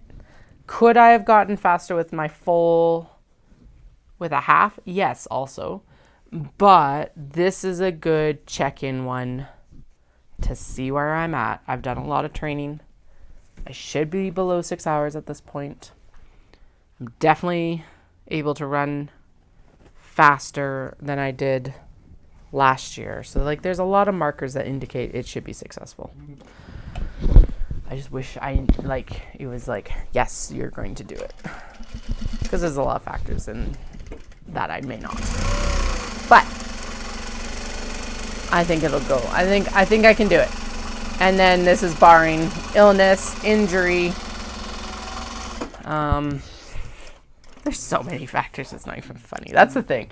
I might train and I might be capable of it. And then we might have another shitty, weird, weather year. Like, last year, Dallas ran half the marathon into a headwind. It was cold and gross. It could be fucking hot. It's after Victoria Day weekend, so it's like here, which is our first summer weekend sort of thing typically. Well, Calgary sometimes, most of the time. Up until recently has usually gotten snow on Victoria Day weekend, but besides the point. Yeah. Because that's what I'm also curious about. It's like, I also ran half that half into the wind. So it's like, how much better was my time if I hadn't had shitty weather conditions? But you don't know that you're not going to have shitty weather conditions in Kyoto either. So it's like, be prepared for everything. Damn it. I don't want to be prepared for everything.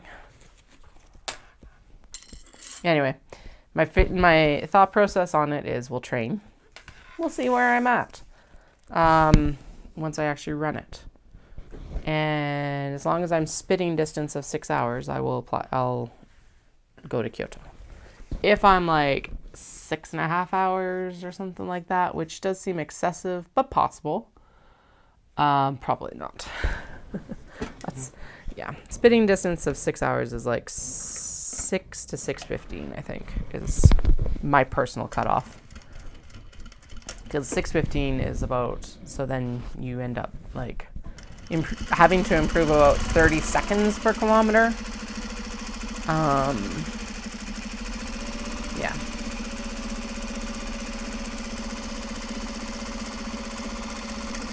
And then I'm good. Well, okay, I want my marathon to be around 5 hours. So if I'm still around 6, then I do still want to work on it a bit. But then the big goal then will be the 2.5 hour half. So the trajectory is Calgary, and then some of the smaller races that I enjoy, like Stampede Road Race. I'm going to do 10K there. I think I'm going to do the 4K. I'm definitely doing the 4K at the zoo, and I think I'll do that with my eldest. I'm pretty sure, and that won't be a time trial. What was the other one? Oh, and then we're going to do Red Deer Half Marathon, which will be the last kind of check-in run before Kyoto training, if I get into Kyoto, and if not, that'll be my last run of the year sort of thing. So it's the last outdoor race of the year anyway, but yeah. Yep, so we're going to rotate between Reno musings, apparently. Spiral, was it? Speculate and Spiral. And race musings. And panic that we need to get more sewing done, because why not? Oh, my alarm is literally going to go off in 40 seconds, so we're going to pause here. We have actually gotten a lot of the zippers in. Stop. Let's count the handles. 1, 2, 3, 4, 5. And here's the bigger pile. We are going to try and find the end. Okay. 6, 7, 8, 9, 10, 11, 12, 13, 14, 15, 16, 17. Woo, where'd you go? 18, 19, 20, 21, 22. If you're like, Katie, why are you cutting them off? Because it's got to happen at some point, so I may as well do it now. 23, 24, 25. Place your bets. How many do we have? I think we have 65. That's 25. This is 26, 27, 28, 29, 30, 31, 32, 33, 34. Don't actually bet money, but 35, 36, 37, oh wait, 38, 39. I think that might be close. 40, 41, 42, 43, 44, 45, 46, 47, eek, 48, 49, 50, 51, 52, oh good lord, okay, 53, 54, 55, 56, 57. We're not counting this one because it's already in timeout. We don't have this zipper. 58. And then we do have some finished handles, so I think. So 58. 59, 60, 61, 62, 63, 64, 65, 67. All right. That's what we got. 67. And how many zippers do we have? Oh, and we actually have 68-ish, but this one's mostly done, so 67 and a half.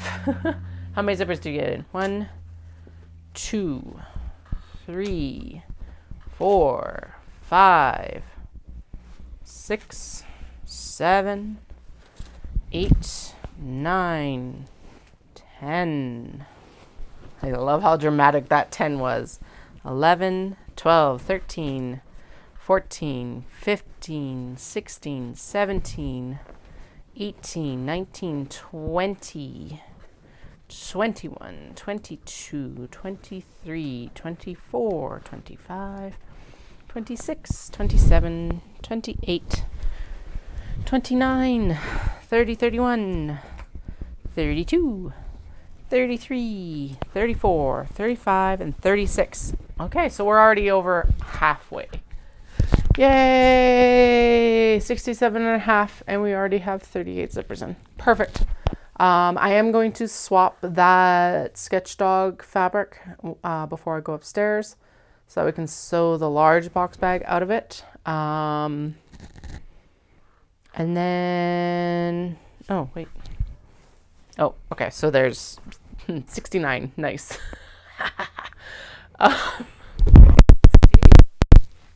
67 and a half? Oh, whatever. Just under 70. And we're just over halfway the zippers. Sweet. Okay, so that tells me that we are going to be on track to probably... So we got about another 3 hours of zippers probably. And then we have to turn, iron, and top stitch. Turn back and finish. I think we can finish that in the next 10 days. So Hope you guys have a good night. I am not going to guarantee that I'm coming on tonight, although I might because we can sleep in tomorrow, technically. I'll figure it out. If I do, I'll post it to Instagram, and if you've got the bell icon selected, you'll definitely see me come online on YouTube. I hope you guys, but in the meantime, otherwise, I will see you on Monday. So I hope if I don't talk to you tonight, you have a good weekend, and we'll chat soon. Bye. Or at least I'll chat at you.